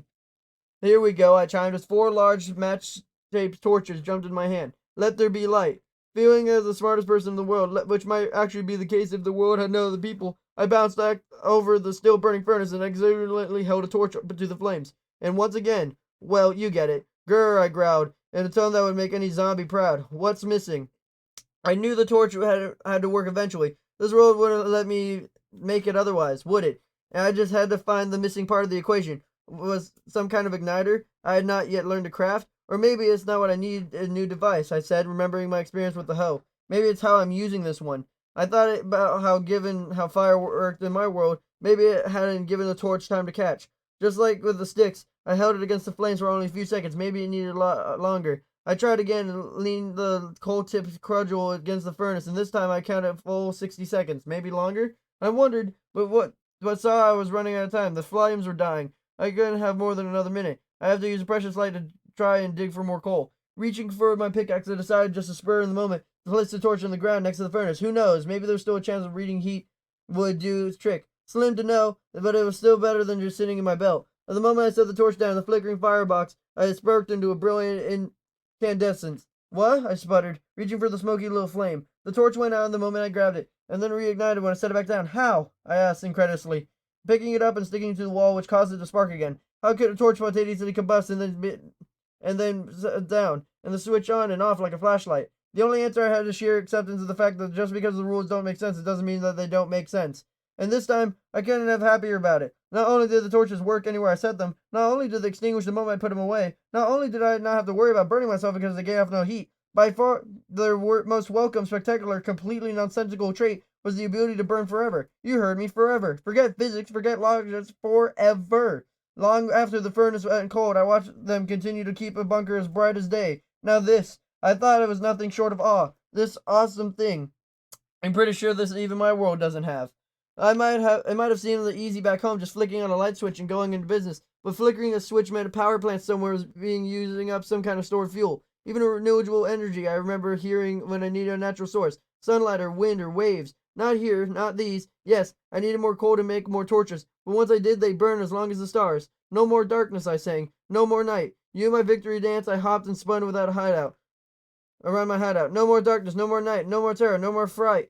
I stopped at the bunker's door, blinking the daylight now shining through. Ha! I chuckled happily, realizing my night-long battle had lasted well into the day. I stepped outside into the walled courtyard of the half-demolished shack, looking at first at where my wooden door used to be before I burned into a craze. I sprinted up the rising sun. I noticed until a moment that the world looked right at the sun without damaging my eyes. I couldn't help feeling like there was some kind of reason for it. Don't worry, I told the warm, welcome square. I wouldn't need you tonight. I just went back inside, punched a wall mountain torch into my hand, and then carried it back outside. You can rest easy now, I said, holding the torch up to the sun. I'm done being afraid of the dark. Chapter 7. Take life in steps. Smiling up at the sun, my stomach brought me back down to the earth. I wasn't too hungry yet, but now I had left. The search for food had been today's goal. First seeds planted were higher than in the others. Not much, but enough for me to try harvesting them. People ate sprouts, right? Alfalfa fruits, Brussels sprouts, and maybe there was some kind of... I didn't get to finish the thought. The second I touched the shoots, they turned right back into seeds. All right, I thought, putting back on the ground, so they need a little more time. No big deal.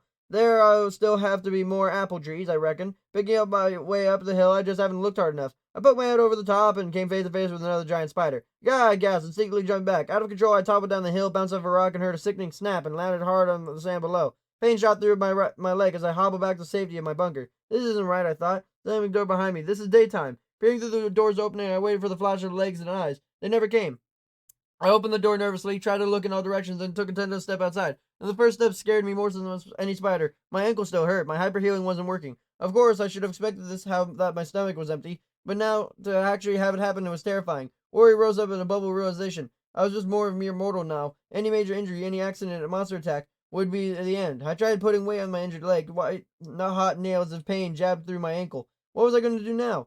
If I couldn't outrun the spider, just one of these vicious bites would finish me. But if I stayed where I was, if I didn't eat, didn't heal, and I ended up just as dead, gathering a battered, nearly broken pickaxe and what little nerve I had left, I limped carefully out onto the beach. Nothing stirred up on the hill. I listened for the anarchist's familiar hiss. Silence. This time, instead of climbing back up to the cliff, I thought of being able to swim around it. I paddled slowly past the southern slope, keeping my eyes fixed to the summit. I got halfway around the hill and I spied the tips of two black legs. I froze in place, treading water slowly and quietly as I could. The spider crawled deeply into the view. Its cherry red sensors locked on me. I swam backward, ready to make open water, but if that thing didn't swim, maybe I'd have a chance to double back on another part of the island. I got a few strokes away before I realized the arachnid wasn't coming for me.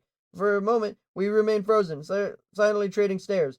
Clearly it saw me, so why wasn't it attacking? Did the light blind it? Or was it something to do with the day itself? Were spiders only hostile at night? We watched each other for another few moments before the eight-legged horde just up and disappeared. No fire, no smoke. On the second, it was there and the next gone.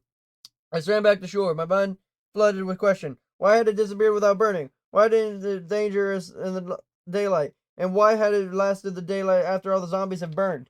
Limping back to the southern beach, I wondered if the creepers had also lasted longer than zombies. And if that was the reason, and nearly killed by one, I scanned the dense line of trees, making sure none of them were mottled green. I didn't see any creepers, thankfully. But notice how dark had shaded the wood was. Had a creeper been sheltering in the sun? If that was true, and if there are any monsters hiding under those leaves, then that'd be the last place I'd look for food. I limped west along the southern shoreline, looking for shellfish or even seaweed. The beach was completely barren. For the first time, I also noticed I hadn't seen any fish, or whales, or seals, or anything aquatic besides that sinister squid. Coming around the edge of the island's southern claw, I saw what the water of the lagoon was lifeless as the open sea. Squishing across the soft clay bottom, I climbed up onto the northern claw, looked down to the beach, and spied a plant I'd never seen before. It had stalks, 3 actually, that were light green and tall, growing right on the seaside sand. Bamboo! I exclaimed, hopping painfully over. People ate bamboo, right? Wasn't it on some menus as bamboo shoots? If it wasn't mature season, then I would surely find a way to replant it and eat the shoots. I took one swipe of the lowest section, and unlike trees, the whole stalk came tumbling down. Collecting the 3 sections in my left hand, I saw the image of grainy white pail in my right. Sugar, I said happily. This isn't bamboo, it's sugar cane. After so many failed attempts with the egg, I should have at least half expected the new food didn't want to be eaten. Fine, whatever, I pouted, stuffing the pile into the 2 remaining stalks in my pack. Bad for my teeth anyway.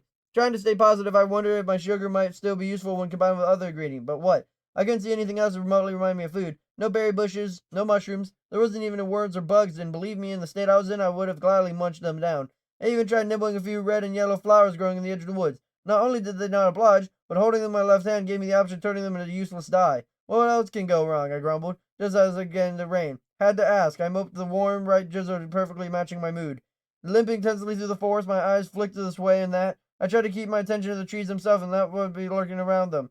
It didn't help when I passed a crater that almost had been my grave. Strangely enough, it had not been filled up with water, even though a steady stream was flowing in. Even the water here's weird, I muttered, and moved on to try to find the apple tree, which I didn't. The only trees left growing on the island had muted leaves in black and white and bark, which had kind of reminded me of birches. I couldn't find a single apple tree, which I now called oaks, because I didn't know what to think of apples anymore. I had always taken for granted that there might be at least one more oak tree nestled somewhere in the forest. I figured and hoped that I just wasn't looking hard enough. Now I'd run out of excuses, and there was nowhere left to go but forward. Maybe these birches also have fruit, I wondered, grasping at straws, which, by the way, I could have also been tried to eat. Maybe they could have got nuts or acorns or something. With growing desperation, I punched out a few blocks of the nearest tree, whipped out a crafting table and a stone axe. I laid it into the birches around me, and the madman swinging the trunks and leaves. Nothing came down for except more logs and white fleckless sapling. That's okay, I said, trying to stay cool. Maybe it's a species that has fewer nuts, and that's all, and just have to keep looking. Pocketing the logs, I placed the useless sapling on the ground, and gave it a startled shout that suddenly grew up in front of me. Chopping down that one turned into a fruitless as well. Maybe this one, I grunted, turning to the next birch. Or maybe this one. Frustration going into fear, I cut away the forest. This one, I huffed, getting halfway through another tree and the axe snapped. Twisting back to my crafting table, I forgot about the injured leg. Agonizing sparks erupted from my ankle. I slumped against the half-cut tree, choking back tears, waiting for the throbbing seas. I could deal with the injury, but not with the pain. How could anybody? Feeling as the way every minute of every day? How could you not go crazy? Isn't that why my world had a whole shelves of different pain pills? Even if you weren't better, at least you felt that way. And right now, that's all I wanted. Make it stop, I whispered. Please, please, make it stop. Cluck, cluck, cluck, came from the sound of approaching chicken. Get out of here, I barked, waving the annoying bird away. The chicken looked up for me a second, laid another unbreakable egg, then stubbornly pecked at the grass at my feet. Beat it, I growled, waving my hands in front of its face. I didn't need this right now, and I didn't need another creature to eat. I didn't need to be reminded how delicious cooked chicken tasted. Come on now, I mean it, I commanded, shuffling over to my crafting table, and he continued to follow me, pecking away until his clucking rang in my ears. Go, I shouted, my fist clocking in his beak. Bagok, clocked the word, spitting away the flash of red. I didn't mean, I started, guilt quickly replacing anger. Moo, came a friendly sound to my right. I looked over familiar eyes of the cow, and those eyes, their serene face, I found the centering I needed. I know, I sighed. I gotta get a hold of myself. Moo, it agreed. I gotta remember, I continued, that no one's ever died of a twisted ankle, and sprouts grow into food, and they'll take care of that. And again, the cow gave me an agreeable moo. I could feel myself calming down, my breathing returning to normal. Here I am, acting like it was my first day when, well, look at all the progress I made since then. I gotta remember that progress, and now I vow I made to you the day I almost lost the sea. Moo, said the cow, which prompted a quick correction. Okay, maybe it wasn't you. Maybe it was your friend I was talking to who got killed by the creeper. I'm sorry about the steak thing, by the way. But you know, I was hungry and I was already dead, and, well, anyway, back to the vow. I started pacing it, and it was just like the first day with the cow, albeit a pronounced shuffle. Told myself that I had to figure out all the rules of the world, and how I get it now. I've got to go further, and I got to figure out rules for myself. Moo? Asked the bovine foil. No, I don't mean the lessons I've been learned. I said, or having a grand strategy like we talked about. I need a methodical way to achieve that strategy. A detailed discipline, a specific step in each individual task. I stopped and turned my good heel. I know what I got. I know that's a lot of big words, and that they boil down is what I need to know, not just what I have to do, but how I'm going to do it. Moo, chimed the cow. Actually, getting to what I was saying. Isn't that what gets people through life back in my world? I asked. They get up every day and already know what they're going to face that day? That's what I need. As the cow took a quick grass break, I kept pontificating. Food, shelter, safety.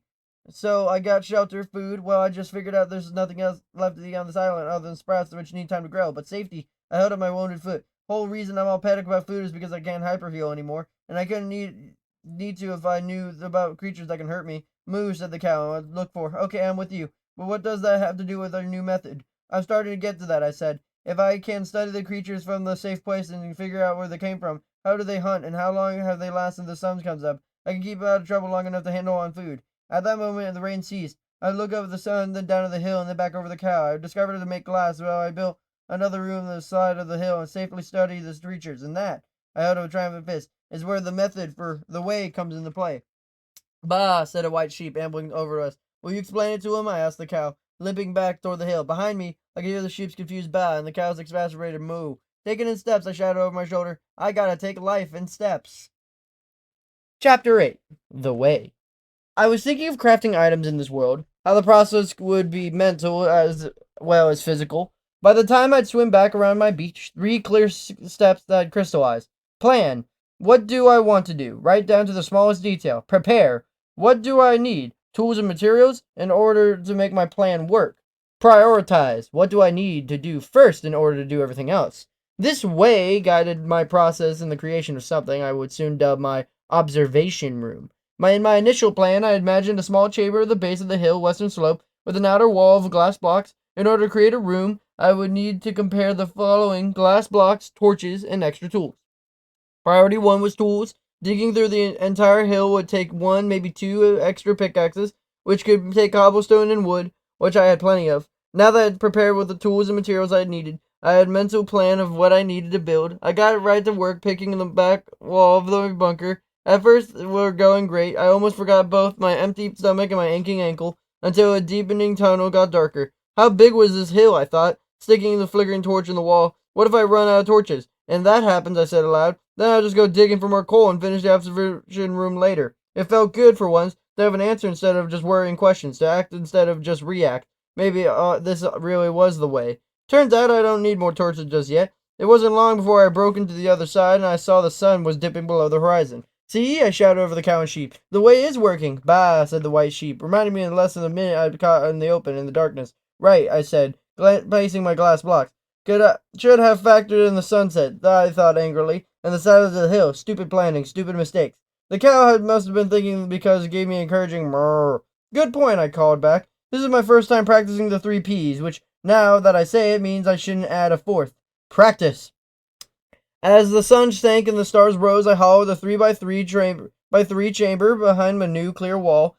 All that was left was to fix my last comforting torch to the wall. Not bad, I said proudly, wishing the world would let me just rest my hands on my hips.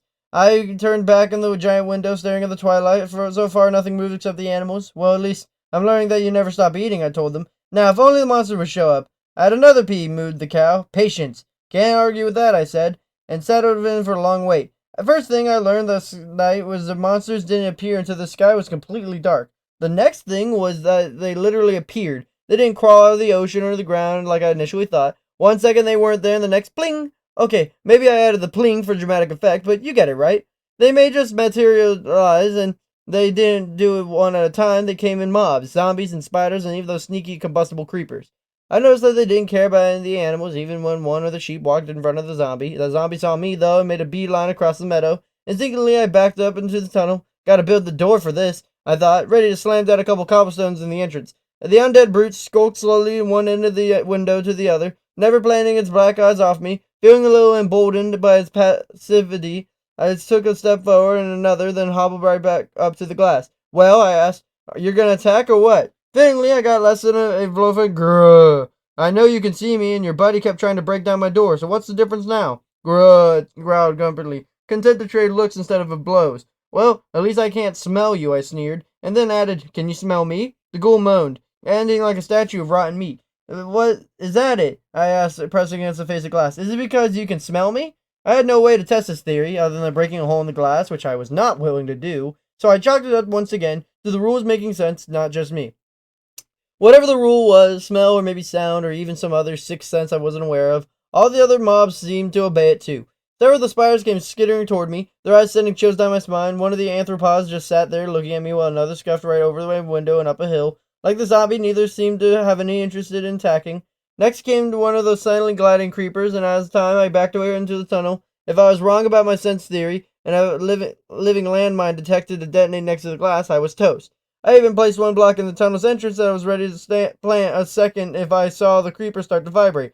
Unfortunately, blocking my hand, I watched the monster glide away. My sigh of relief, however, was cut short in the moment I saw another creature emerge from the woods. Like a zombie, this one was humanoid. However, unlike its putrid, stumbling flesh bags, the thing was no flesh on its bones. In fact, it was only bones. It was a human skeleton, and the clickety-clack sound which had matched it is what I heard that first night in the woods. Was it one of you guys that shot that arrow? I whispered. I got my answer a second later when I noticed the skeleton had something in its hand, a curved stick or a collection of sticks tied together and even end by a taut string. A bow. Mystery solved. And just then another skeleton clacked into view for a second. I worried of the two of them taking pot shots at my window. Worry vanished then, and in my astonishment, the two boned beasts looked at each other, raised their bows, and began shooting. With each impact, the wooden skeleton was knocked back, flashing red, and then returned fire. Oh, I gotta get one of those bows, I said, giddy with the idea of a ranged weapon. Please just kill the other so I can grab one in the morning. And then, just a teasing answer to my prayers, the skeleton battle was over. The new challenger had beaten its rival, shooting him into a cloud of smoke. I saw a bow hovering there, the loser had vanished. Patience, I reminded myself, watching helplessly as the bow hovered just a dozen blocks from me. Glancing down to the tunnel, I thought I saw the sky lightning through the door. It won't be long now, I said, looking back to my prize, and then in my utter anguish, the weapon blinked out of existence. No, I whined, realizing the dropped objects in the world apparently have a lifespan. I didn't pick up something that morning, though. Vital proof that my shade theory was correct. Watching two zombies in one meadow and the other in the woods, I saw the exposed one burst into flames while the other remained safe. While this was happening, I thought I heard a rapid clicking above my head. It was a skeleton running or dying somewhere up my hill. Maybe I get lucky and snag a bow after all. I waited until the click-clacking ceased and limped back into the tunnel. I grunted and groaned with every smarting step of the cliff wall. In a replay of the previous morning, I got a summit into another staring contest with a spider. Okay, I said to Daytime Nightmare. If I'm right, then daylight makes you passive, and I really like it right now. To be right now. I could see something hovering behind the bulbous body. A bow. I'm a good spider, I said, taking a cautious step toward it. Good, giant carnivorous mutant. I stayed still. I took another, looked away. I crept right past the arachnid, and right before the prize I literally risked life and limb for. Not a bow, but the next best thing. A shaft was wood, oak and birch, I couldn't tell, and a sharp triangular tip looked a lot like flint. The end was made of feather, which I guess helped fly straight. So this is an arrow, I thought. Now I can only get the thing to shoot with. Moo! Murr! Came a call from down the meadow. Yeah, I got it, I called back, holding up an arrow triumphantly. But I also rems the intel on the creatures of the night. Mentally, I ran through everything I'd learned just from one observation. How shade worked, how skeletons attacked each other, how nothing attacked me as long as I was safe behind glass, and that last observation brought up a lingering question. Why did they stay away? Was it the absence of smell or the light? Moo, cried the cow, going back to his breakfast of green squares. Is it the light? I pressed. Makes more sense than the smell, right? I mean, if the sunlight kills monsters, or I glanced sideways just in time to see the spider vanish, banishes them, whatever you want to call it, then does the less powerful light like a torch keep them away? Moo, called the cow over in the black and white butt. I know, I said. Only one way to find out. Hiking over the easier but still painful western slope, I continued to talk out my next project with the cow. What if, I began, I set some torches outside near my observation bubble to see if they work. Planning. But, I continued, in order to do that, I need to make more torches, and to do that, I need to get more coal. Preparing. Which means the third thing I need to do is make sure I have enough pickaxes, maybe a shovel or two, in case I hit dirt and sand. Prioritizing. Which I already know how to do. Practice. Merle, warned the cow, reminding me if I need to. I know, I gripped, eager to start my new adventure. Patience. It turned out the practice was really what I needed because I had no experience with mining. Isn't that what it's technically called? Mining? Digging down into the earth and mineral resources? Well, whatever it's called, I didn't know how to do it. For starters, as I cut through the rough diagonal staircase down through the solid rock, I realized that I left the light out of my planning. This meant I had to hop back upstairs, which killed my ankle, to grab a torch from my bunker and place it and replace it in the stone wall every few blocks I dug. It was slow going, and one point almost fatal. Down a few dozen blocks, I came to a hard tan stone directly in front of me. Because the stone looked like sand, I dubbed it sandstone, and when I dug it out, an actual block of sand fell down to replace it. I got out my shovel, removed the new sand block, and then the next sand block, and it fell in its place. Then the third of it fell in its place, then backed up a stream of deep blue water rushed in. I've broken through the sea, I thought, shaking my head at the blunder. I haven't thought about the fact that the island was essentially an underwater mountain, and digging at an angle would definitely find me out of the ocean. At least, this world's water is weird, I thought, remembering how the blast crater would never fill up. In my world, breaking into the sea would have flooded the entire tunnel, at worst drowning me, and at best destroying all my work. I got that going for me, I said. We're turning around and digging in the opposite direction. I have to worry about the drowning. And then, looking up at the solid blocks above me, I said, or cave-ins. I shouldn't have said that out loud. Yes, I thought I knew the sand was the only substance that didn't stick, but if I saw another sandstone block, well, I'd be warned. And yes, I know that superstition and tempting fate were silly and primitive and wrong. Still, I shouldn't have said it out loud. Because of the next moment, I knocked away a stone above my head and looked up for the first time to see a block above it come crashing down. The world went dark. I choked in gas that was drowning, not in water, but in hard, gritty stuff that scratched my crackled, and I tried to struggle free. My hand burst into open air. I clawed the smooth stone, half crawling, half swimming, and I wriggled out of the suffocating trap. I stood panting in the last step of the tunnel, feeling like an elephant that just sat on my chest. Bruised ribs, scraped skin, throat scratching, it was like it was made of sandpaper. Looking up, I saw why. I had just discovered the world's other non-stick substance, a material halfway between sand and rock. Something I'd barely noticed in my world, maybe on somebody's driveway, that had almost accomplished what zombies and giant spiders and creepy explosives failed to do. Gravel. I hacked in feeling and stinging wounds. I now have to live with who knows how long. Getting out of my shovel, I tried to clear the column away, just like the sand. It kept falling in. Clearing the fourth cube, however, got me a little added bonus. Another sharp flake of flint. Peering up in the hole above my head, I saw a large deposit of gravel, which might hold some more flint flakes, and I ever need them. For now, I said softly, fearing my own voice might cause another cave-in. I think I'll stay well away from you. Changing the planning section of my way, I decided to modify my mining technique. Instead of going diagonally, I tried digging a spiral. 2 blocks down, turn right, 2 blocks down, turn right, and so on. That way I have not only voted the ocean, but also exactly knew what was above my head. I might have been safer, but after being buried alive, I sure didn't feel it. I didn't know if it was claustrophobic at that moment, and digging through these narrow confines of the rock, with barely enough room above my head, with only one torch that I had to keep hopping painfully back up the mine shaft to make a staircase to get. Well, let's just say it wasn't my most pleasant experience. At one point, when I probably should have been remembering the cow's warning about patience, I started to seriously consider giving up the whole operation. I began looking behind me more often, picturing the long, punchy climb back up. Was all of this worth it? Was my stupid experiment with torchlight and monster just that? Heck, the whole point was to work on making myself safer, and I almost got myself killed. Maybe I should just forget. A block of stone fell away to reveal this flecks of black coal. Finally, I breathed a chuckle and groaned. About time you guys showed up. Picking up the precious black lumps, I added, and there's so many of you too. I counted at least a dozen of them, and I meant 48 torches if I used up all of them at once. I could light a tree for my experiment. I thought happily in my cave, in my observation room, in the tunnel, and make them all as bright as... I stopped and stared at the rock behind the coal. It was speckled but orange and it seemed to reflect the torchlight. Some kind of metal I wanted. Copper? Brass? Was brass naturally occurring ore that was a mixture of the other elements? I still didn't know the answer to that one. I picked out the rock and 2 identical ones behind it, and like the coal, whatever was embedded in it stayed put. I think I know how to get you out, I said, hoofing it back into the bunker and wincing with each painful step.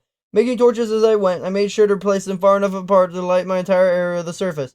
You might say I was wasting the very material I'd come for, but if these 3 new cubes turned out to be what I thought they were, then I was going back here soon. I slid the 3 metal half-speckled blocks into the furnace, placed a clump of coal beneath them, and watched the fire blaze up. What came out wasn't copper or brass, it was something much more valuable. What came out was nothing less than the metal that literally built the modern world. What came out was iron. Look, I shouted through my observation bubble in the animals. Looking at the doorway next to the window, I hobbled across the meadow and showed them my 3 shining bars. Look, right, what's that? What's right under my feet? Moo, said the cow, and the chorus of baas from 2 sheep and even a few distant cluck cluck clucks from the chickens. Yes, grass, ha ha, I said, but underneath that grass, underneath the dirt, stone, sand, and gravel, is something going to change everything around here. I raised the bars like an Olympic medal, because thanks to my new method, the way of the 5 Ps, I just kicked the Stone Age into the Iron Age. Chapter 9. Friends keep you sane. This is going to be a good night, I boasted to the watching cow. Not only do I have iron to work with, but I held up a handful of torches. I'm also proof that fire keeps the bad guys away. After setting up 12 torches in the tree closest to the meadow, I waited behind my glass wall in the sun to set, the moon to rise, and for the monsters to make their appearance. And when they did, they walked right through the barrier of my torchlight, anger rising, temples throbbing. I uttered a very loud and very angry and very inappropriate word. Gah, gloated the first zombie, who slouched up to the window. You win this one, I said, holding up 3 iron bars. But I'm just getting started. Now, if you're already a veteran of this world, then you know what kind of weapon can be made with iron. The same one you can also make with stone or just wood, and the same one I couldn't imagine making at any time. I wasn't thinking clearly, okay? There was a lot of reasons for this frustration, hunger, and one that I'll go into later because I wasn't aware of it yet. For now, just know that I wasn't using any noggin the way I should have, and therefore I could have conceived of what an iron version of my axe. Which I didn't craft, by the way, because it would have taken up the only 3 specialist ingots I had. Conserve your resources, I thought. Figure out what you could make, and then only make what you need. The night wore on, and one mob after another marched mockingly past my harmless torch tree. I sorted out the crafting table in front of my glass wall, watching one ghostly item option after another pass me by. The only 2 worth mentioning ended up becoming critical to my survival. Even though I didn't know it at the time, the first one, which would have cost me 2 ingots, it looked kind of like a pair of scissors, but a handle is connected instead of crossed. I think the technical term is shears. The other one, which would have cost me all 3, was nothing more than an iron bucket. That's it? I growled with exasperation. A bucket and shears? That's the best I could do with iron? The night had been a total washout. First the torches, now my supposed iron age. And I had such high hopes, I said, sighing in the moment of deep self-pity. I glanced up at the crafting table and saw a zombie in the meadow burst into flames. The sun's first rays were poking over Disappointment Hill, and from what I know, thought of Disappointment Morning. That's right, I shouted to the grass. Burn! At least my enemies wouldn't live long enough to celebrate any night of failure. Burn, burn, burn, I chanted, and smelled of new, offensive odor, my own breath. I haven't had much of bodily functions in the story so far, because so far I hadn't had any. No poo, no pee, none of the gross but necessary stuff that I used to have back home. I had even let out a musical gas that got so many creative nicknames, which I do not miss, by the way, given that I lived in a stuffy dugout with no ventilation. But now, for some reason, I suddenly had a sour stink of morning breath, although I suspected it didn't have much to do with the morning. My headache I got from last night hadn't gone away either. If anything, it had gotten worse. Chills were also rippling across my back. Even though the room temperature hasn't changed, I realized how weak and listless I felt. Not tired, just lead bones and concrete muscles, but at the time my heart knocked wildly against my chest. Am I starving? I asked, smelling my own breath blow back at me in the window. Is this how it feels? Of course it was, and I knew it, and I lived in the hunger since I'd gotten into this world. But in my heart of hearts, I really never believed it would kill me. Accidents and monsters, immediate in-your-face hazards were real, but slowly wasting away? I don't think I had ever been close to the kind of danger in my old life. Lethal hunger was for other people, other old people reminiscing about wars and depressions, and far-off nameless strangers begging for aid on TV. Now I understood them. My body, like a machine, had run out of fuel, and it was breaking down. How long did it have before the machine broke entirely? More came a distant call from across the meadow, reminding me of what I had to do. The garden, I exclaimed, waving gratefully at the cow. Today's the day, I told myself with each limping step. The shoots have to be ripe. And they were. At least that's what I hoped. Once cultivating squares had grown into tall, golden hanging stalks, heavy with large black mini-cube kernels of, what, wheat? Barley? Rye? Wheat, I thought, and reached out of the beckoning square. Not only came up with a collection of seeds, which I promptly replanted, but also a thick bushel of grain. Lifting the bushel, my hand froze barely inches from my mouth. It's edible, I said, refusing to consider the whole project of the banality. I just need to do something with it. Hopping back to my bunker, I kept uttering, "Don't give up." And when the furnace refused to cook again, I added panic-drowned thought. Gotta try to combine it with something, I muttered, throwing the bushel into anything else I could do in the crafting table. Yeah, that's it. Yeah, combine. That's what you do here. Combine stuff. And that's what I try to do half the day. Countless combinations of the egg, sugar, even flowers, wood, and dirt. I must have looked crazy, babbling to myself of one failed experiment after another. And by several dozen that I looked up and shouted, "More!" If I had to be the answer, one bushel wasn't enough. Just like multiple wood blocks or cobblestones, I needed more wheat. And limping back outside, praying for the morning had given me more than one square a chance to ripen, I saw that the garden was still green. I began to swear when noticed something had completely slipped by me before. The square I'd harvested hadn't been the first one I'd planted, but rather the closest to the ocean. "Water!" I cried, furious at my own stupidity. "Plants need to grow." And yes, if I didn't been in my right mind, I probably would have done what you're thinking of right now. I would have just dug a trench from the water's edge and let it run right past the rest of my crops. But I didn't. Instead, my scared, starving, screwed up brain devised the worst of all possible plans. The bucket, I rasped, remembering that I could have crafted the night before. Now, using my beachside table, I whipped out 3 iron ingots in a metal pail. A second later, I scooped up a full, brimming load of water, and the second after that, I poured it right into the row of plants. "No!" I screamed, the stationary liquid cube washed out only of the seeds, but all my work, energy, and time out to sea. I dove in after them, snatching the hovering green pebbles from the shallow ledge. Right back where I started," I whispered to the seeds, and then the more mounting torrent of rage erupted. Right back where I started. Blinded by fear, I ran across the beach, punching anything in front of me, sand, dirt, even a solid stone wall of the cliff in a roaring chorus of "right back where I started."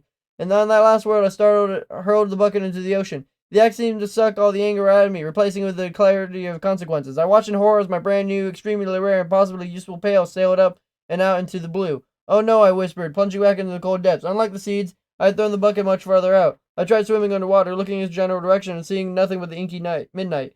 I splashed to the surface, inhaled deeply, and then crashed dived like a submarine. There it was, in its purple haze of subsurface sunlight. I could just make out a small object hovering in the narrow ledge of the gravel. Just one block over, and I would have been lost forever. I sputtered back up to the surface, not only with the bucket, but with the knowledge that tantrums never help.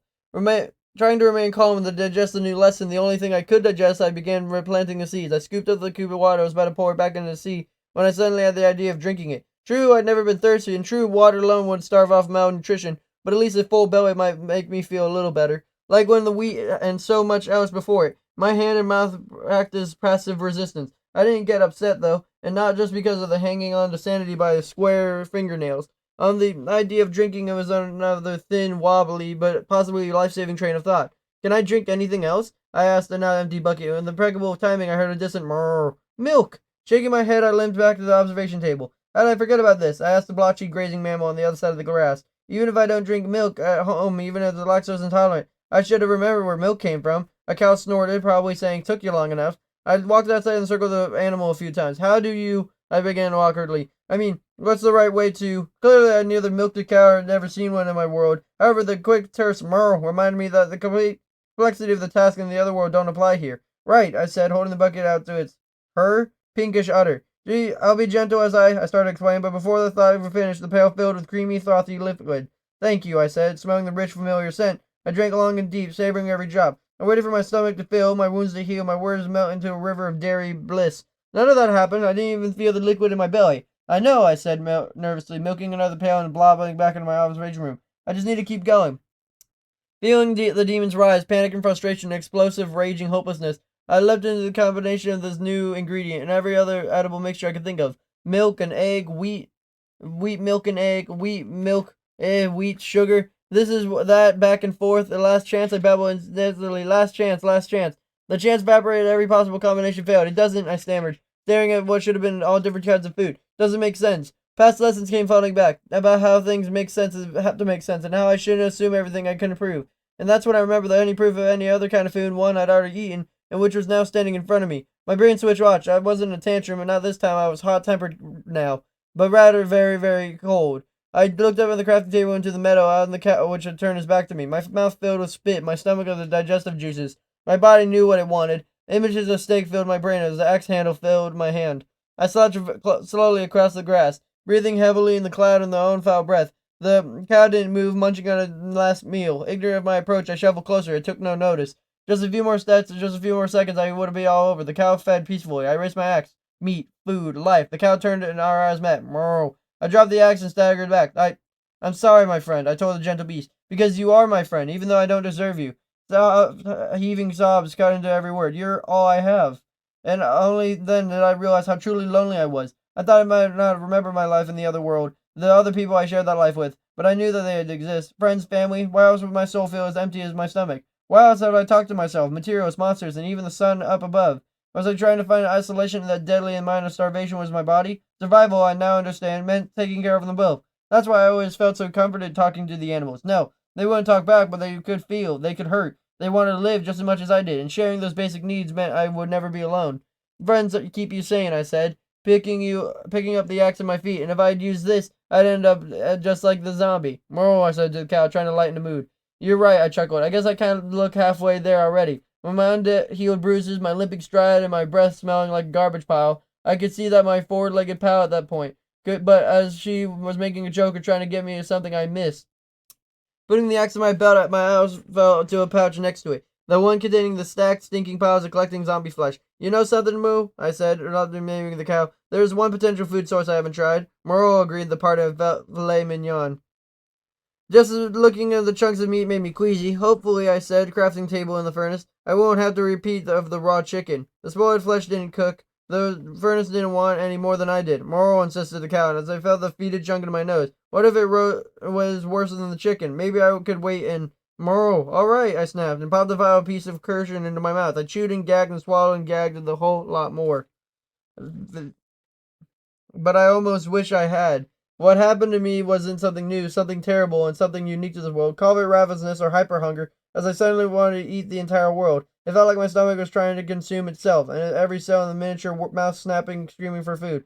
At the same time, my mouth felt like I just licked the sludge at the bottom of a summertime dumpster. Gah, I gasped, and that's when I spot on zombie impression. I coughed and retched, and I ran in frantic circles, looking for anything else to chase away the taste. I pressed my face into a tree, trying to actually lick the bark. I jumped into the lagoon, trying to force the water between my lips. Moo was trying to throw my taste buds at the lifeline. Milk! I hadn't second help in my failed experiments. I grabbed the bucket, chugged like there was no tomorrow, and suddenly I was fine. Hyper hunger gone. Thanks. I gasped in mood, climbing out of the lagoon, noticing that my ankle suddenly felt a little better. I tried a few more steps and, not entirely healed, the sharp pain hadn't faded, the dull ache. I could deep breath and behold, my bruised ribs felt lighter. This, I asked Moo, holding up another chunk of gourmet meal. This is the answer? Moo gave me an impatient snort, as if to say, don't think about it, just do it. Right, I said, milking her again and holding the bucket ready, just the worse the second time, because now I knew what was coming. Oi, I winced, and bit into a decaying grossity. I chewed, gulped, and chased down the second pail. This time with a hyper hunger barely lasted a second, and when I was done, my wounds were almost healed. Oh, that's better, I breathed, feeling a little bit of my strength return. This doesn't make me a cannibal, right? I asked, imagining a repulsive substance in my stomach. I mean, if zombies just spawn as is, then they wouldn't have to be human, right? Morrow, said my bovine buddy, reminded me to be grateful. Yeah, I know, I admitted. At least I won't have to worry about starving. In fact, I think they're saying where I come from. Don't live to eat, just eat to live. I looked up at the setting sun, thinking about tonight's zombies in the whole new way. Thank you, I told Moo, milking her for another pail, not just for this, but for, everything even after I almost did to you. Even if my generous, nurturing, unbelievably awesome pal gave me a third and final gift of friendship that day. Moral, she said, which I knew meant I forgive you. Chapter 10. Nothing clears the mind like sleep. That night my stomach growled along with the undead vermin. Watching them spawn through the safety of the observation bubble, I actually found myself staring hungrily at the roving mobs, impatiently hoping that the dawn would turn them into bits and disgusting mush. Now I'm a scavenger, I thought, clocking every zombie spawn point. Isn't that what they used to call something that survives in dead meat? A vulture, or a hyena, or a maggot? That's me. I thought I remember hearing somewhere that early humans had started out that way, chasing off other scavengers to feed and then picked over carcasses of animals. Maybe it was true, and maybe I was just trying to make myself feel better. At least that was easier to track the ghouls by the glow of the torchlit tree. Maybe it was a total waste after all, I thought, and now realize I thought I was right. As the night wore on, I noticed that no zombies or any mobs for that matter spawned anywhere near the circle of light. They materialized everywhere else, in the forest, by the meadow, by the lagoon, even in the beaches, from what little coastline I could see, but never close to the luminous tree. Can mobs only spawn in darkness? I asked myself, but got an unexpected answer from the black bunker door. Rotted fists were knocking loudly, accompanied by hostile groans. Delivery, I called, walking back down the tunnel and over the beachside exit. Sure enough, a zombie was pounding on the thin wooden door. You just stay there, I said, marveling at how different this moment was from the first time a ghoul had tried to break in. This would be no different than ordering a pizza. I shouldn't have said that last word because it reminded me that real food tasted like pizza, lo mein, chicken tikka masala. I didn't know what the particular preferences were back home, but at the moment they all sounded good. I lost in culinary memory, salivating every dish my species had to offer. I heard the standard high-pitched barks of a burning zombie. Dawn had broken, and the undead assailant was now seconds from death. If that's not ain't ironic, I told the smoldering somnambulist. And here you are trying to eat me. A few seconds later, I was gagging down the decomposing breakfast. Be grateful for what you have, I reminded myself, the gulps of blessed milk. And I got a lot to be grateful for, because by my last swallow, I found my body completely healed. My bruises were gone, my headache faded, and my ankle took its full weight without any complaint. Even my breath smelled sweet and normal again, which was another irony if you think about the putrefaction that I'd been filled with.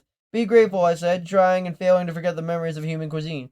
Cheese enchiladas, french fries and ketchup, blueberry pancakes and maple syrup and a side of bacon. I gotta get some real food, I said, walking over to the garden. No luck there. The new seedlings were merely a mini cube higher than they'd been the day before. Ah, I groaned, wincing at the memory of yesterday's disaster. Where could I be if I hadn't bungled so badly? Breakfast in a bowl of wheat-based cereal instead of mouthfuls of zombios? But don't dwell on your mistakes, I said, forcing myself back into the present. Learn from them. And learn from them I did. Because studying the garden showed me the seeds planted right next to the sea were growing faster than the others. I was right, I thought, excitedly. I was right about water and not about how to use it. Don't put water on the seeds, I said, wishing I would smack my head. Bring it next to them. It was so simple, so easy. Why hadn't I thought of it before? Whipping out my shovel, I dug a trench alongside the seeds. Water came flowing in, but in a bizarre physics of this world didn't fill up all the way. I got out my bucket, scooped up a cube of seawater, and dumped it into the back of the ditch, and learned yet another quirky world rule. If you have 2 cubes of water and you put them 3 blocks apart, the space between them is an entirely new cube of water, and not just temporarily. You can take out that new cube, and the next one after that will give you enough to make a lake. Not just 2 starter cubes can probably take a whole ocean. The point is, in this world, water makes water. Why am I obsessing over a small, odd, boring little factoid? Because later on in the story, that little factoid will end up saving my life. But back to here and now. Watching the trench fill to the top, I remember the tale about the impatient amphibian trying his hand at the gardening, and the spirit of that tale. I bellowed, "Seeds, start growing!" Chuckling at my own wit, and rather quoting someone else's. I still knew I had to wait and try to combining wheat with wheat, and that was assuming again that this was wheat. Patience, I told myself, trying not to think about how many more meals of zombie flesh I'd have to choke down. Patience. Something splashed off to my right. I looked up and saw a squid. You know, I called to the 8-armed sea monster. There's another thing on this island, or rather swimming next to it, is that I haven't tried to eat yet. I was feeling pretty confident by this point. I had my strength and, more important, my hyper healing back. I was jonesing for some new challenges, especially when a reward might be a decent tasting meal. Grabbing my axe, I shouted, "Calamari time!" and jumped into the water. Sensing that what was coming, the squid began to jet away. Yeah, that's right, I called out of it. I used to be afraid of you, remember? My octoprey started up just below the surface, allowing me to take a swing. I stopped to raise my axe and properly sank, silently laughing. Yes, I'm sure I was laughing. Many seafood lungs moved away. "Come back," I called, swimming after it again. "Get back here and get in my furnace." I followed the squid around the southern shore of the island, trying to swim and swing at the same time. In case you haven't realized it, it can't be done. Just like this world wouldn't let me rub my head while patting my stomach, it wouldn't let me do anything while swimming except swim. Finally, it came to this realization about 5 tragically comical minutes, which ended up with the squid jetting into the deep. "Don't say it," I said, floundering ashore into the judgmental maze in the moo. I know I gotta make another boat, which I did, and then I used that boat a whole other group of squid, hacking the water and getting myself all twisted around. I can't blame the rules of this world. Technically, I guess, it's doable. For all I know, I would have done it yourself, but me? I'm just glad nobody was here to see how ridiculous I looked. Well, almost nobody. Merle, called the cow critic from the beach. Yeah, well, why don't you come out here and try it? I called back, realizing a second later that I'd actually been trying to warn me. Looking up, I saw that not only was it getting farther and farther out to sea, but the night was barely minutes away. "Tomorrow," I promised Moo, gliding back into the land. "I'll give it another try." She just snorted back. "No, I will," I insisted, knowing that she was right. Stamping back to the observation table bubble, I realized that the whole idea of boat fishing was over. I need something else, another method, or maybe another entirely indifferent tool. As the sun surrendered to the stars, I tried to think of something to snag a squid. Ideas were hard to come by at night, and found my mind wandering, unable to stay on task. I drifted from memories of the time on the island to observations through the window, to hazy recollection of my past world. They weren't anything specific, just sense memories of my eyes burning, my fingers cramping, my bottom going numb from too much sitting. And what did it all mean, and why now? But it was like some kind of fog that settled in my brain. I hadn't been seen building until now. "Gotta think," I said, wishing I could rub my temples. That's just when a skeleton clacked out of the woods, giving home how truly loopy I was getting. A bow! I exclaimed, looking down at the arrow in my belt. Why didn't I think of this before? I've been so keen on recovering one for so long. Why hadn't it slipped my mind until now? Fortunately, the skeleton had shown itself only a minute or so before dawn. Even fortunately, I recovered both its bow and another arrow. Now you see, I boasted a moo, who was breakfasting on 2 sheep. Bah! I called the black sheep, which I had named Flint. All right, thanks. I nodded. Gotta practice. And practice I did, shooting countless times at the same tree. I spent the entire morning becoming reasonably capable archer. I learned how high you can aim the bow and how far back you can pull back the string in the right range. By noon, it felt ready to test my skills on a live target. You guys ready for this? I asked my animal audience. Witness the master at work. As a vote of no confidence, they continued to graze on their backsides to me. Just wait, I said, walking up to the beach. One calamari entree coming right up. I spotted the closest squid in the dozen or so blocks out on the sea. Drew back my bowstring and careful aim. Whip! Whistled the arrow, taking the shadow arc. Ha! I cried as the missile struck its target. Watched as the squid flash red and vanish in a puff of smoke. Turn into a small black organ-looking thing, and then sink right out of sight. I won't tell you the word I shouted, but I'm not proud of it, but I would have won some prize for making one syllable last a good 5 seconds.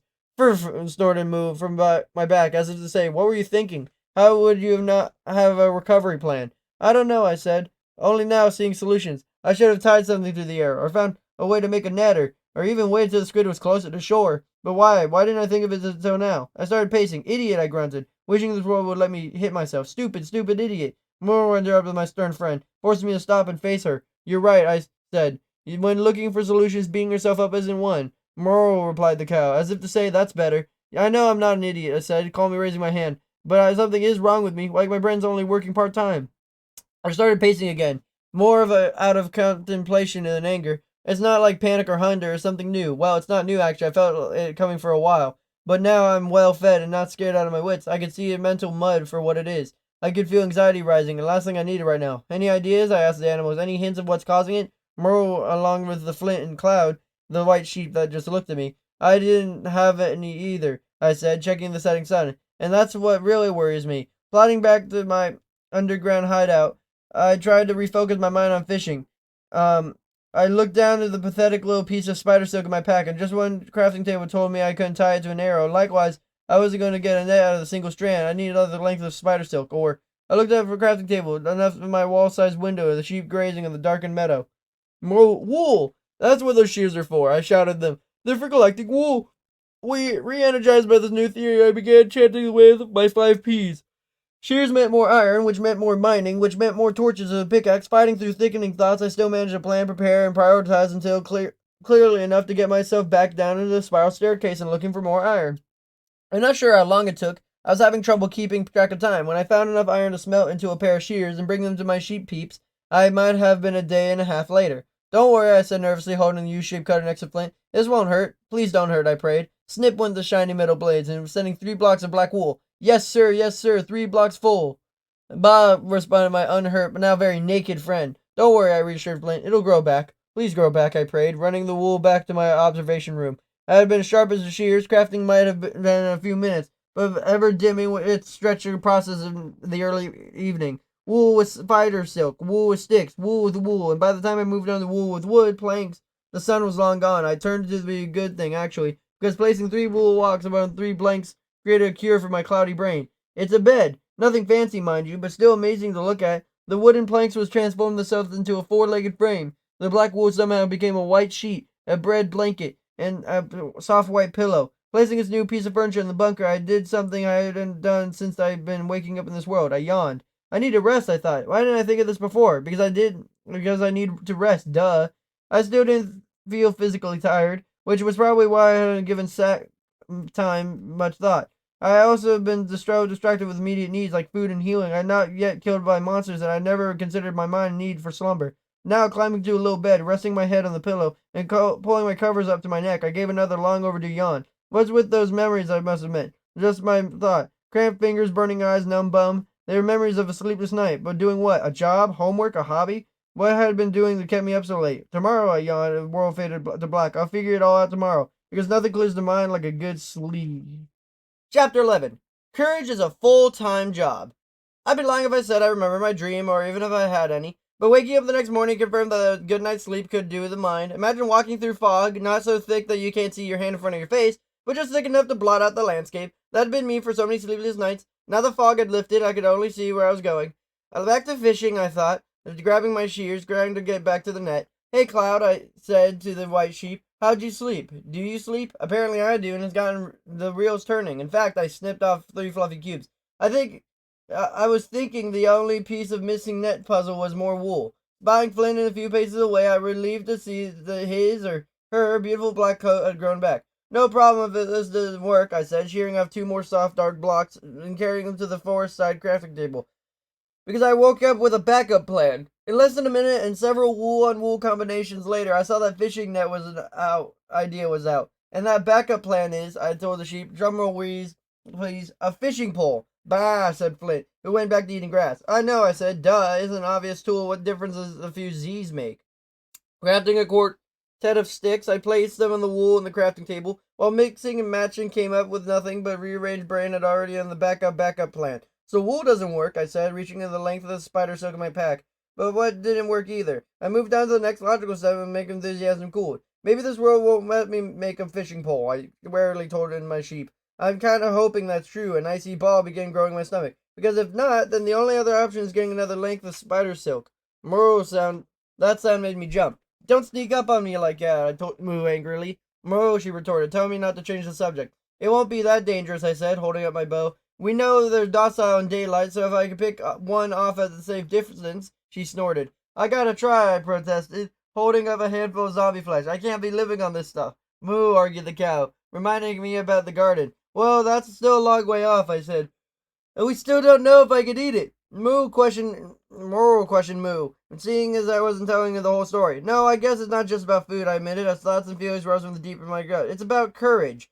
Looking down at my shoes, I suddenly felt a twinge of shame. I've been afraid of those mobs, always running from them, always thinking about what they can do to me. Bah, said Flint, and a healthy dose of common sense. Yes, I know I should be afraid of them, I conceded. If I wasn't, won't be alive. And that fear's a survival instinct that I won't ever ignore it. I looked down at the bow again and then up to my friends. But I can't be a prisoner of it either. I need to know if I have to fight, I can. But I can control my fear instead of it always controlling me. I motioned to Disappointment Hill. If I don't, I'll be cowering in a hole forever that might be surviving, but it's not living.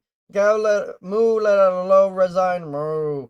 He knew I was making sense, even if that sentence put me right in harm's way. Yeah, you're right, I answered, looking at the late morning sun. I wish I had come to the conclusion last night. At least then I could have found a spider fist thing in the morning, instead of having to wait for one more tomorrow.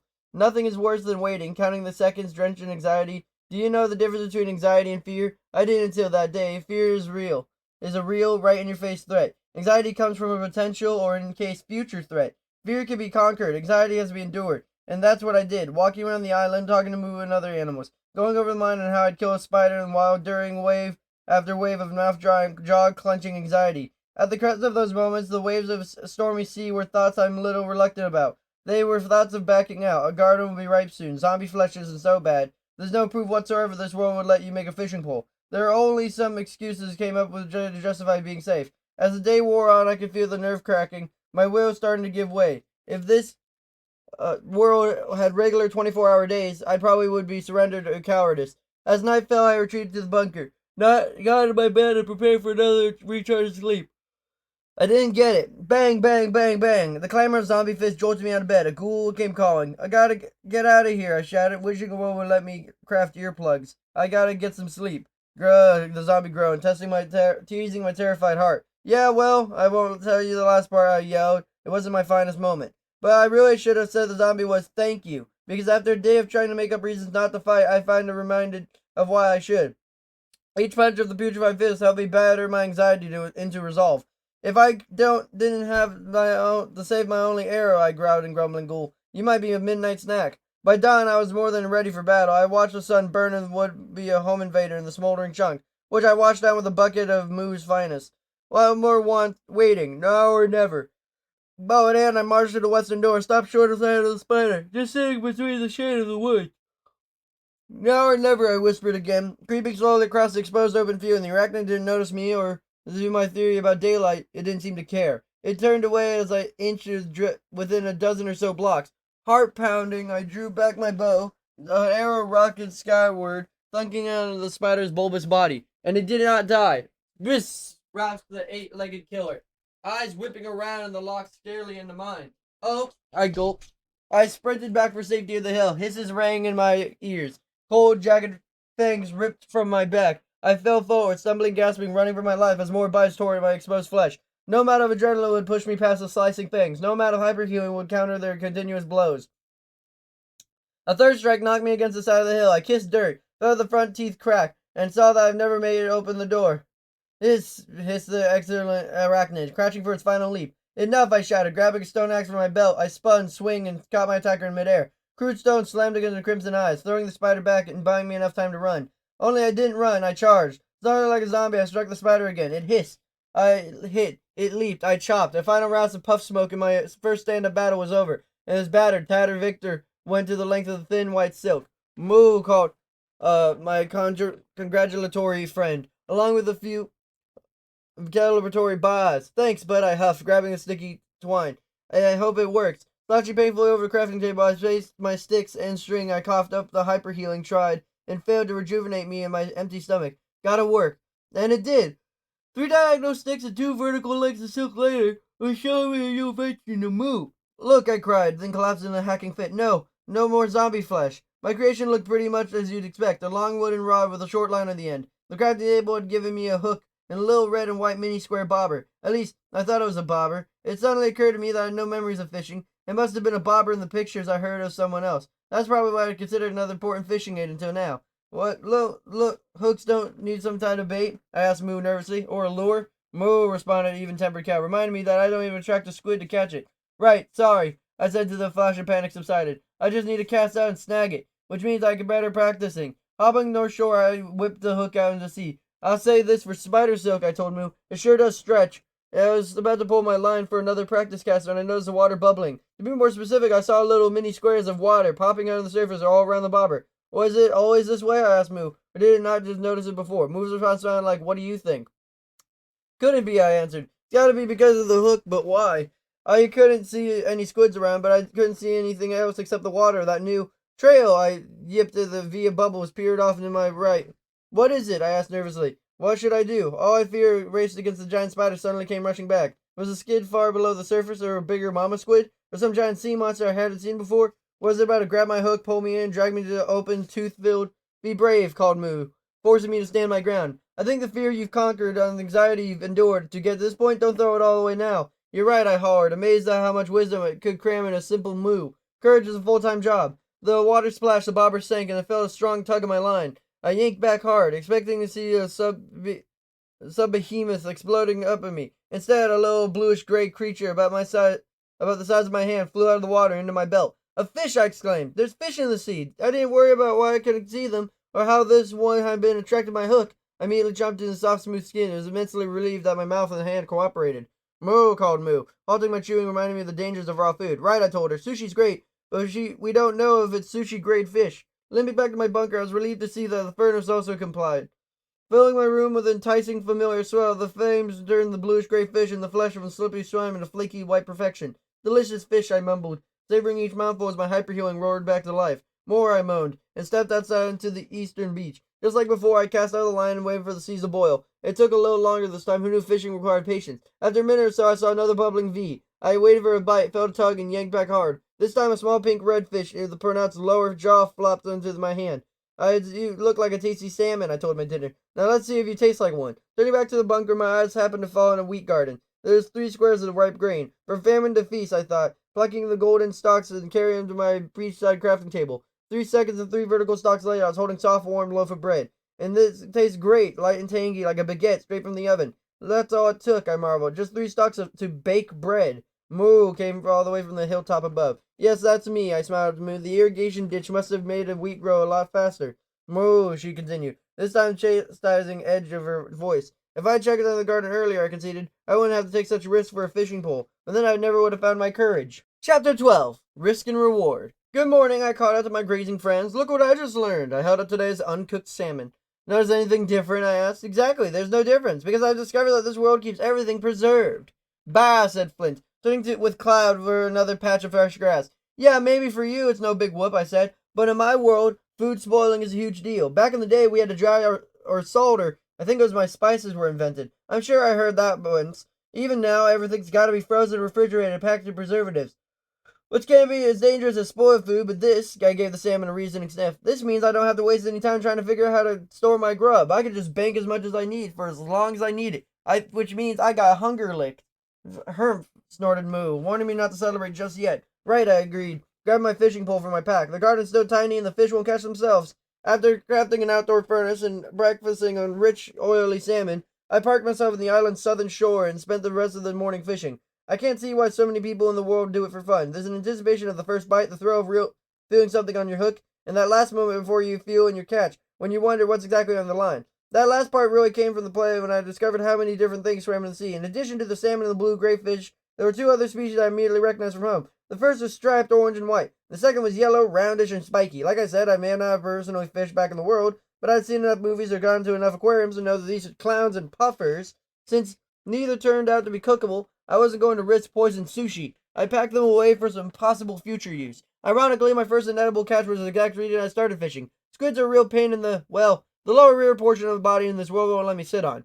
They don't come for your hook like fish, and I didn't manage to snag one. I kept wriggling free. After several exaggerating attempts, I got one close enough to shadow hack it to death with my axe, and then, as a final result, I found out that the little bit of black meat they dropped wasn't actually meat, but a gland of my mouth wanted no part of. Whatever, I said with a shrug of Moo, examining 3 salmon and half a dozen blue grayfish in my pack, maybe just a few more, just to be safe.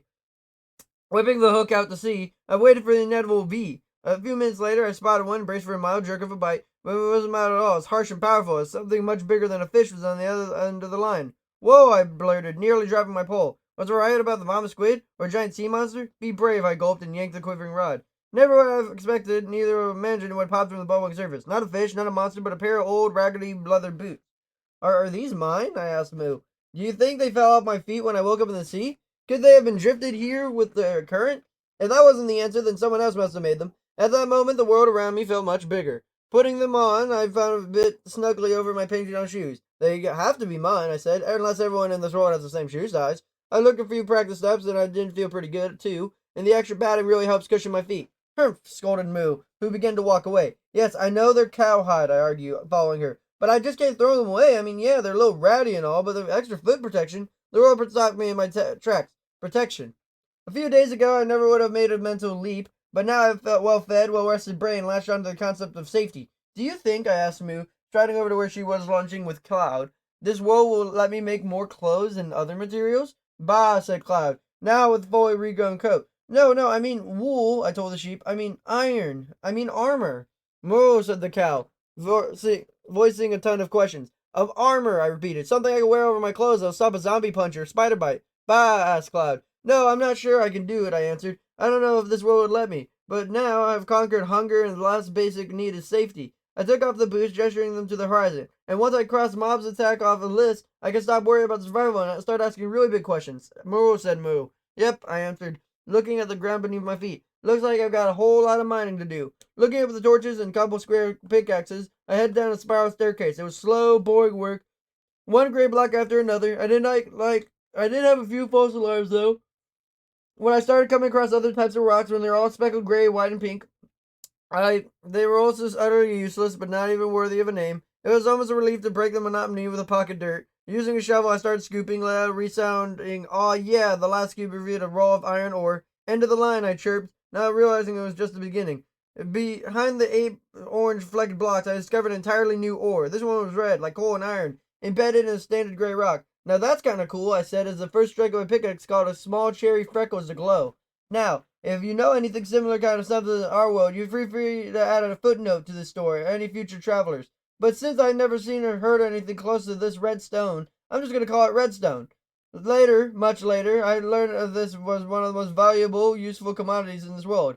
At the time, though, I was so ignorant that I didn't even know how to mine it. First, I tried a few wipes with my stone pickaxe. All I did was obliterate the entire rock. Maybe an iron pickaxe would do better, I thought, deciding to put iron tools ahead of iron clothes.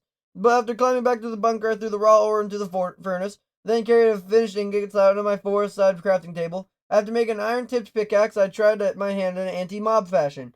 90 seconds later, I had my answer. This world would let me make armor, I called to Moo, holding up an iron cap. Donning my new helmet, I was shocked at how light and comfortable it felt. Wasn't armor supposed to be opposite, heavy and hot and really scratchy? How cool is this? I asked, strutting against a grazing cow. Comfy and monster-proof. Moo warned over my ever-wary friend. I answered the dismissive wave. I won't assume anything until it's properly tested. On the other hand, it's going to stop mining while I wait for the test to happen. After another restful, dreamless sleep, I raced downstairs like a Christmas morning, in which I kind of considering how many presents were waiting for me below. I thought of more iron and new mysterious redstone, even enough to lighten my every step. I cut to the chase. My iron pickaxe let me mine the redstone out of the rock, but after some quick underground crafting experience, I wasn't able to make anything other than a torch. That dim, sputtering little torch, by the way, didn't throw nearly as much light as a regular coal-tipped model. Well, that's a letdown, I said, pocketing the rest of the redstone. I turned to my new shiny metal pickaxe and said, but at least I got you now. And that leap over the stone model it was. Not only was it an iron pickaxe twice as efficient, but it can be twice as punishment as well. Now the Iron Age has come, I thought, knocking stone after stone aside, better tools and armor, and who knows what else I can make. Half a day later, I mined through enough iron to craft a chest plate, or breastplate, or whatever proper term iron shirt, just for the helmet. It was light as a feather, and just like the doors and hatches of wood, the arms moved on invisible joints, perfectly flexible. I caught up to move, waving my stone axe in mock battle. A few more hauls and I took like a hero from a fantasy novel, or one from the real Dark Ages. At that, Moo shot me a curious look. No, I wasn't actually dark, I explained. More like an expression for dumbness. It was this place and time when people didn't read and bathe like never and fought a lot because they couldn't think of anything better to do. And because they fought so much, they had to wear iron clothes, and my voice trailed off. Now that I had the image of floating full suit of armor in my head, I saw a natural component that escaped me until that moment. Sword! I shouted Moo, and the sheep and anyone who heard would listen. I gotta make a sword! I hit the stairs at light speed. Please, world, let me make a sword, I prayed, looking through the endless stones. The great wall fell away, revealing dim orange spots. I couldn't wait to get upstairs and know them. I had to know right then. Sweating as my new furnace turned into a little hollow-out chamber into sauna. I cursed this world for not letting me cross my fingers. I didn't need to. It worked. Just one stick under two iron ingots gave me a weapon of lethal beauty. You are safety, I told the sword, for you are strength. And yes, if you're wondering, this world will make you make both a stone and wood sword if you want. And yes, I'm not exactly pleased with myself for not finding out about it sooner, but let's just remember the rule about dwelling on the past mistakes, shall we? And focus on the accomplishments of the present. You need to be named, I told the double-edged blade. Isn't that what the little guy in that story did after he killed the giant spider? Or when the king pulled his sword from the stone? That's kind of what I did, just a few extra crafting steps. He had Excalibur, whatever that means. I kicked around a bunch of awesome names. Slayer, Stormbrewer, or the Fire of Eternal Flame. What I said on didn't sound as cool, but I never exemplified what a weapon meant to be. Since your job is to protect me, I said, you'll forever be known as Protector. And since the few theatrical slices I added, and just wait till that night scum up top tastes your wrath. Squeak! I froze, wondering if I heard my own boots. Squeak! No, not me. It was something else, something close, something that might have behind the rocks. We got company, I told Protector, switching into my iron pickaxe, tried to trace the source of the noise. Remember how I had a little while, but that sounds of the island may have an annoying habit of coming from all directions. Well, it's no different underground. The first tunnel I made just been completely the wrong direction, because a minute or so in, I heard the squeaking sounds fading. Turning around, I only tunneled away before the stone block in front of me suddenly vanished. And I didn't mean cut or disintegrated. I mean literally poofed away like a dead mob. In its place, a small, gray, prickly creature that looked like a crab or porcupine had a child. Well, hi there, I said, stepping up with what I thought was perfectly harmless critter. It's nice to meet. Ow! I jumped back and the little teeth stabbed into my leather of my boot. Why, you little, I began, and let out an undignified yee in the second bite. Get out of here, I squealed. Backing up the stairs, I wouldn't leave me alone, snapping and snipping and doing its best to tick me off. I'm warning you, I said between yelps and yelps. Seriously, don't make me have to. The next bite was its last. One good sword, so I made it one dead crabupine.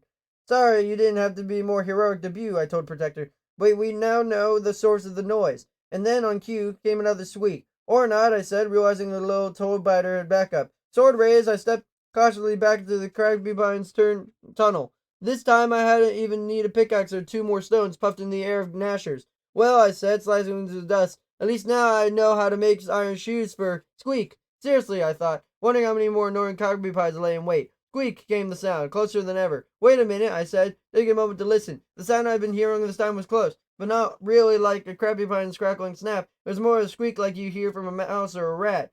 Great, I said sarcastically. Now I know how to get rid of my toes nibbled by vermin. Pickaxe in hand and sword in belt, I bashed away the stone wall in front of me and gasped when a block fell away into pitch. Black, hot, moist air whooshed through the opening, along with a small brown winged creature. Bat, I thought, and drew protector. Didn't bats suck your blood? Would it go to my neck or my eyes? But the answer was neither. As bird-like rodent flew right past me and up the staircase to the surface. You better be the last thing I find down here, I called it, grateful that I didn't hear any more squeaks. I cleared out the tunnel's second stone, making an entrance tall enough to walk through. Before taking one more step, however, I made sure to place a torch on the floor in front of me. Its flickering light barely touched the walls and ceiling, a truly massive cave. I could see several collections of coal, redstone, and even my great joy, iron, all bedded in nearby walls. Jackpot, I bouted. Rushing past the circle of light, more torches revealed more iron, more coal, more... Click! I froze. Clickety-clack. Bones? No, it can't be. Not down here. An arrow whizzed past the darkness, striking me in the shoulder. I spun more from the impact than the actual wound, as the iron shirt had stopped it from going far in. To my stutter shock, I saw a skeleton archer clattering in the glow. How'd you get down here? I asked, raising protector. Can you spawn underground as well? My enemy answered with another arrow, and this one landing in my ironclad chest. I winced, charging toward the protector poised to strike. 2 arrows, yes 2, met me halfway. The first time a skeleton in front of me, and the second from the darkness behind it. What? Where? Stunned and not deterred, I tried another frontal assault. A pair of projectiles knocked me back. Now I could see the second skeleton, clacking in the shadows and plant a well-shaped arrow in my chest.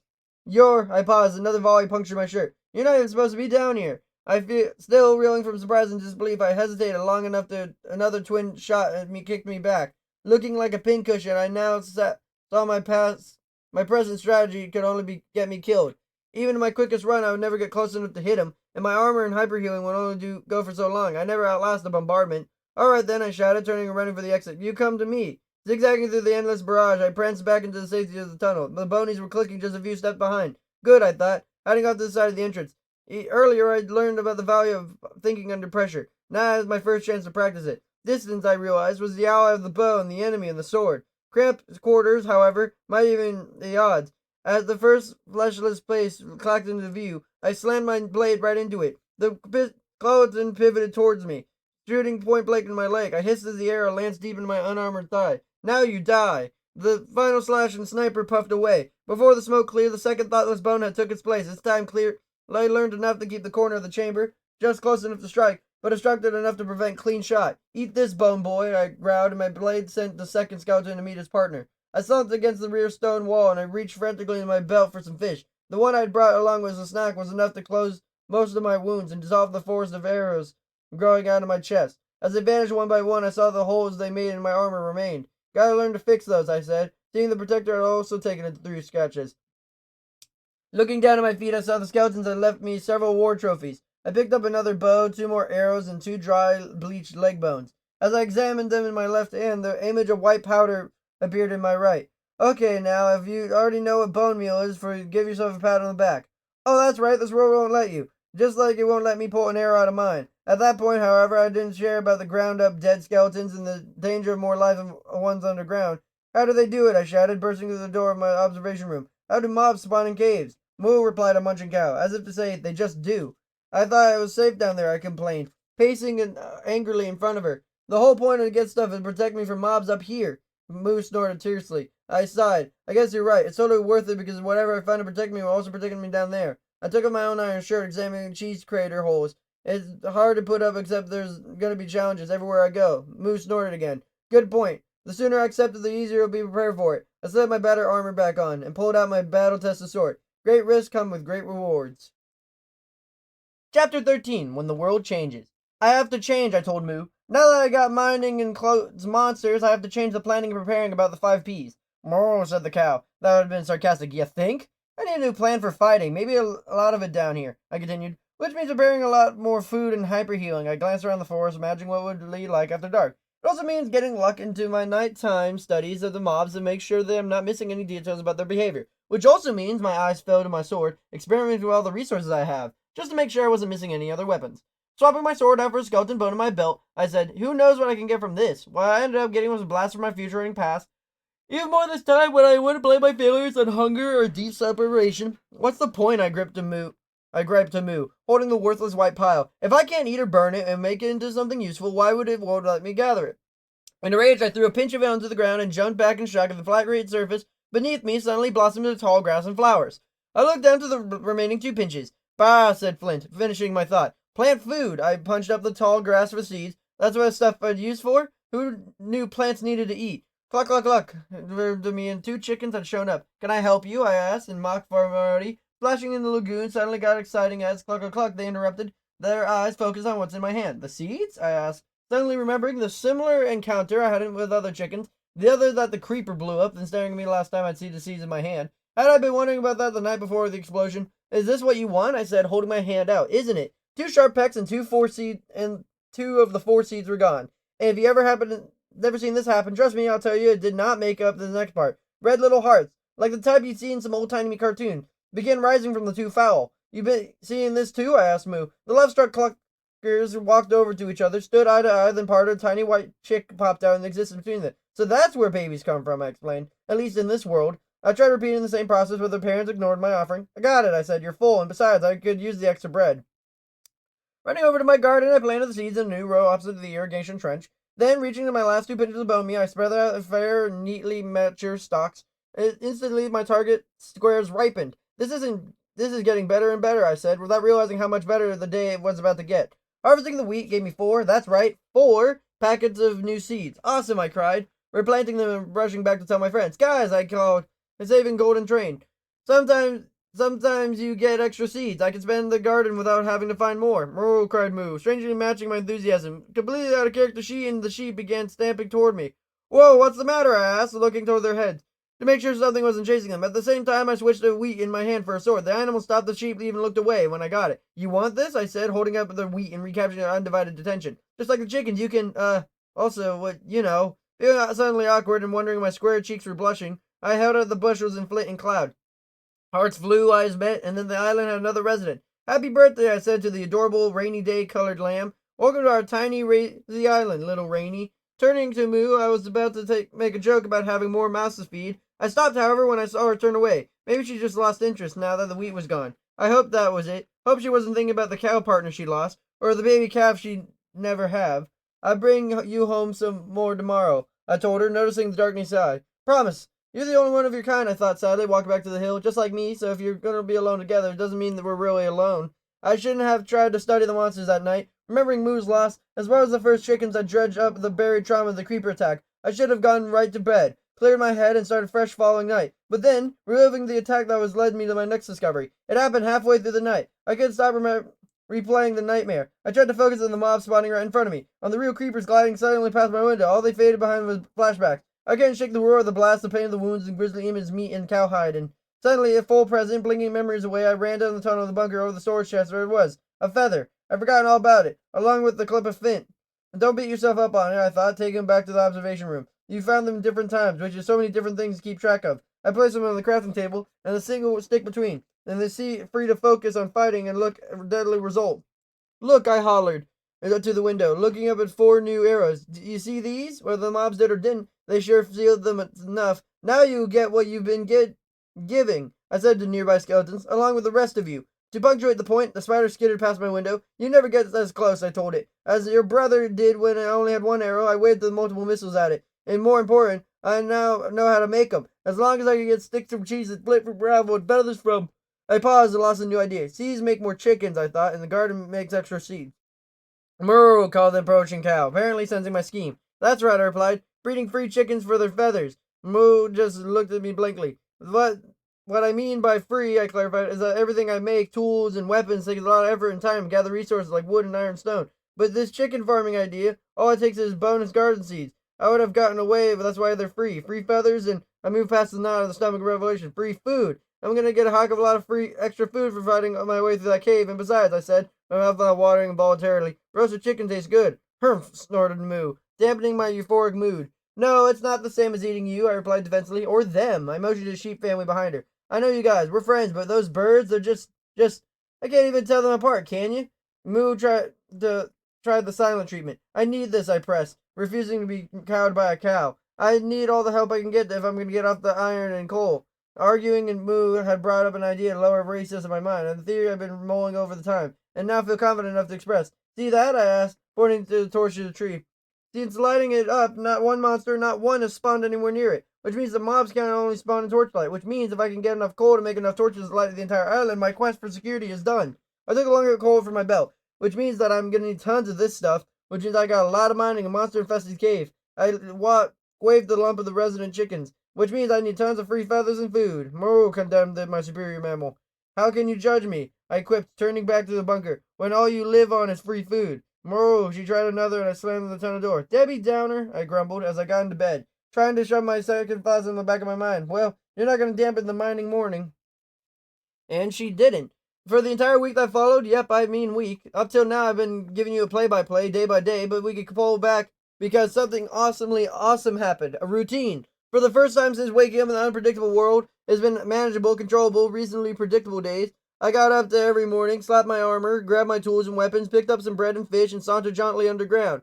Every day I filled my pack with more mineral wealth, coal, iron, and even more arcane redstone. While the last substance still confused me, the two kept my furnace humming. I learned how to make iron boots and pants to match. By the second day I looked like a proper, if battle-scarred, warrior, and by the fourth day I learned how to repair my battle scars. You ever heard of an anvil? Just like the hearts, I'd only seen them in cartoons, like the one dropping out of the character's head. Now, after learning how to combine ingots into iron cubes, and after combining these line cubes with an upside-down T with ingots, I got a thick, heavy, ridiculously useful appliance. Imagine the two slots of a furnace side by side instead of up and down. You place the item you want fixed in the left slot and some extra iron in the right one, and bam, good as new. I fixed my armor and my tools, even worn up my combining it with the other worn-out bow I'd gotten from vanquishing a skeleton. And that bow would come real handy because all that iron and coal didn't come cheap. First mob I killed outright was a zombie, and it wasn't a safe distance. Day one, I was picking away at the deposit of raw ore. I heard all too familiar growl. You ready? I asked Protector, because I sure am. As the green gurgler slashed in the torchlight, I stood ready to sharp iron a welcome. You know what your problem is? I asked as Protector's first slash knocked the growler back on its riding heels. You're just too dumb to be afraid. 4 slices all it took. 4 slices and zombie was meat at my feet.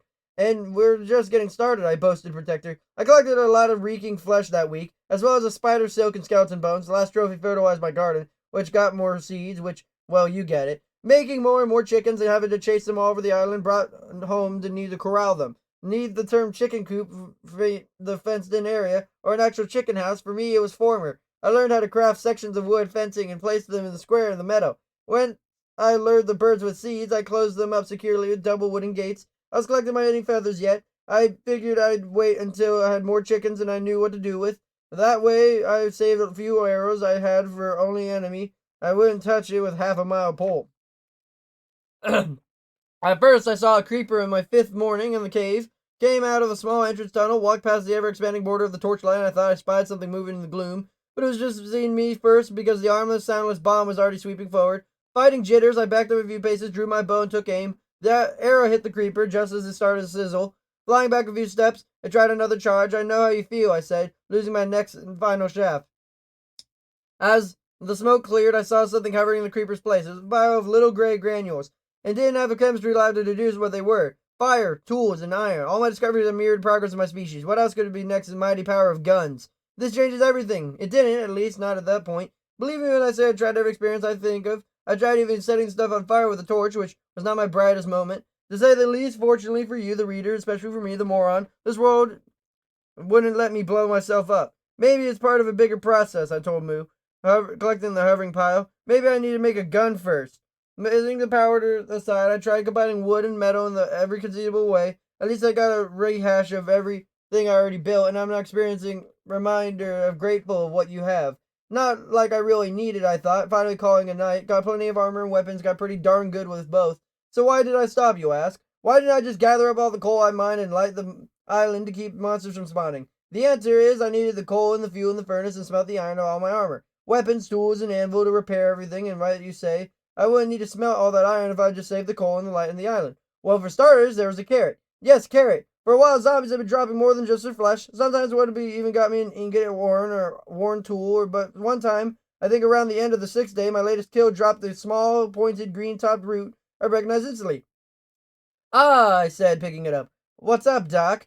What's up with the new source of food? Replanting it in the garden, sprinkling it with a little bone meal allowed me to soon have a whole row of crops, which meant I would divert even more wheat seeds into chicken farming. And then there was bluestone. At least, that's what I was calling it. And bluestone, hence the name, you get from rocks of coal and redstone, which is the latter, I would find a use for it. But the idea was there would be even more minerals down there where there made me wonder what else might be waiting for to be discovered. So yes, there's practical reasons for going on, and that should be enough for anybody. But the real reason, the one I would have even admitted to myself back then, was that for the first time since landing in the crazy, scary world, I had finally let in control. I knew what I was doing, and I knew how to do it. Racking win after win made me feel strong and powerful, and to have to know what it feels like, especially after feeling so weak and powerless. Would you give all that up? I might have never thought the world hadn't chosen to stop it for me. I knew something was wrong the moment I opened my eyes and noticed the left hand felt tingly. Have I slept on it wrong? No, I couldn't be in that case. This world wouldn't let me sleep on my side, or does it? Would I roll over falling asleep? I tried shaking my hand, waking around the room, dressing in iron, having breakfast, doing other things I normally did, but the tingling wouldn't leave. It was a painful feeling, the kind of needles I had in the other world I hadn't gone to sleep. This felt slightly more sensitive, more alive. I didn't know this new feeling, though. No other reason than it finally knew. I feel normal. Finally normal on my side when everything was going away. My last thing I needed was change. I went down to the mines, just as we usually did, and got my pick, and started searching for another cache of minerals. Mining went smoothly. For a while, I forgot about my left-hand troubles, and then I heard a zombie moan. First of the day, I told protectors, a ghoul slashed with the light. Let's get this over with. I raised my blade to strike, and that's when I knew Mr. Normal had checked out. No easy four-strike kills. This meatbag took twice punishment before going down, and not before giving me a few really painful punches in return. I reeled back in surprise, shaking the zombie turned to smoke. Maybe it's just a one-off, I asked Protector nervously. Some kind of rare super zombie? Think again, answered the world. In the form of an arrow whizzing past my face, I pivoted to see the arrow's owner, and there was only skeleton. I decided a conventional charge. I took a few hits, winced the healing wounds, and soon found that a new bonehead was just as durable as the zombie. What's happening? I blurted out. My seventh or eighth strike finally turned the attacker into fertilizer. Like a long-lost friend, panic rather than drove my feet back into the ground. Something's up. The mobs are harder to kill, and everything's changed. Moo just looked at me calmly and uttered her signature answer. Well, at least you're the same, I said, feeling a little relieved. Moo might not have been the most stimulating conversationalist, but her steady, even demeanor was tonic for my nerves. Okay, I breathed. Maybe I'm exaggerating just a little bit, but I looked down at my hand. Some things are definitely different. Moo gave me a casual glance and ambled away. I followed her, making a while. Do you think that can happen? That this world would literally change overnight? I looked around us, checking to see everything else was the same. If that's true, I began, starting to absorb more Moo's serenity, then what am I supposed to do about it? Moo said, she said matter-of-factly. What do you mean change with it? I shot back. What kind of lame blow-off statement was that? Moo, she repeated, glancing in the general direction of my left hand. I felt the tingling appendage, considering the weight of Moo's words. Change with it, I said softly, then moved. If this world's going to be monsters tougher to fight, maybe even me new ways to fight them. Gun was a pipe dream, I know, but hopefully one where the pipe was a gun barrel. Thanks, I said, darting back to the hill. You always know what to say. Once again, I threw out the previous day's wood and metal combos. Once again, I didn't get a gun. I did get something else, however, something is just the day before losing combination. Shield, I breathed, loading up the long board. Today I can make a shield. If that new invention didn't feel my fear of change, that happened to be next bird for good. Up until this point, my right hand had been tools for weapons, right until the crafting. It had only show me what I could make with the materials. But now, did this new tingling sensation mean, yes, I reached the ghostly image of the shield, gasped for my left hand suddenly opened. Yes, I crowed. I crowed, dancing out to show my powers. Made the shield, the mob's fate is sealed, my protection is sealed. All thanks to my shield. Bah, moo, bah, replied the chorus of talent judges. Okay, so maybe I didn't write the songs from my former life, I said with a chuckle. But at least I got a little protection now. Along with Moo's super important new lesson. Bah, said little Rainy, now full-size sheep. They grow up so fast. Glad you asked, I answered, and motioning to Moo. Announced, when the world changes, you gotta change with it. Chapter 14. Always be aware of your surroundings. Yeah, I was happy for the shield, but dude, did it take some practice. First off, it was big and bulky and blocked my vision. I couldn't just carry it all the time. I didn't want to trip over something. Second, once I raised it for cover, I couldn't go any faster than a crawl. So that meant escaping was out. And third, raising it for cover meant I wouldn't use my sword at the same time. I had to switch between attack and defense, which was a whole new, much more demanding style of fighting. No more blind bashing. Now I had to think about each blow and calculate the timing of attacks. I guess that's what real armored warriors must have done back in my world. Like me, they probably complained at first, but like me, they also probably stopped complaining after the first battle. The battle came after my day of training above ground. Venturing back underground, it came out into a cave and right into a targeting gaze of a skeleton. I raised its bow, I raised my shield. Bonk. My hand vibrated with the impact of the deflected arrow. Just a fluke? I wondered, looking up to see the bonehead reloading. Poor aim and a lucky bonk. Another shaft glanced harmlessly off. No fluke, I said, and a third arrow fell to my feet. No lucky angle or lousy aim on your part. Grinning it from ear to to flat, barely visible ear, I strode slowly toward my foe. The shield actually works. I totally, absolutely, legitimately. I stopped pontificating. The moment I peeked up, back up over the top. The skeleton, still shooting, not only began to retreat, but did so in a side-to-side kind of frenzied oval. Are you afraid? Unable to answer, unable to do anything more than fire recklessly against the mobile wall, the bag of bones clacked crazily around. I blocked another shot, waited for the reload, then swung down hard from the protector. The skeleton reeled, then took another shot. Then again I blocked, and again I struck. Back and forth in the inevitable end. A hearty thank you, I told the new leg bone, for my carrots and wheat.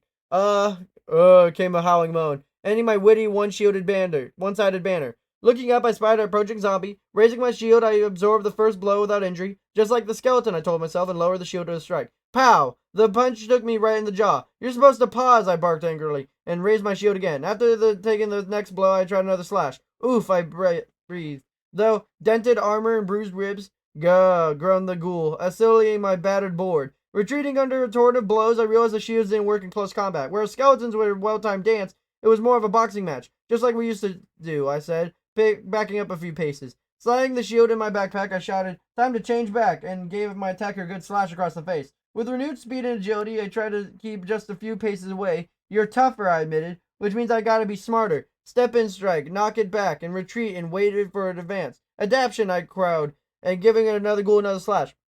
Is that one of the some wise old guy once said? Something about the key to survival not being strength, but the ability to change. In a fitting response, the lumbering bruiser kept doing the only thing he and his kind had ever been done. Make slow, puddling path right for me. That's why my ancestors conquered my world, I preached as a protector and knocked them back. And that's why the saber-toothed cats and giant bears and all the other stronger, tougher killers ended up in museums.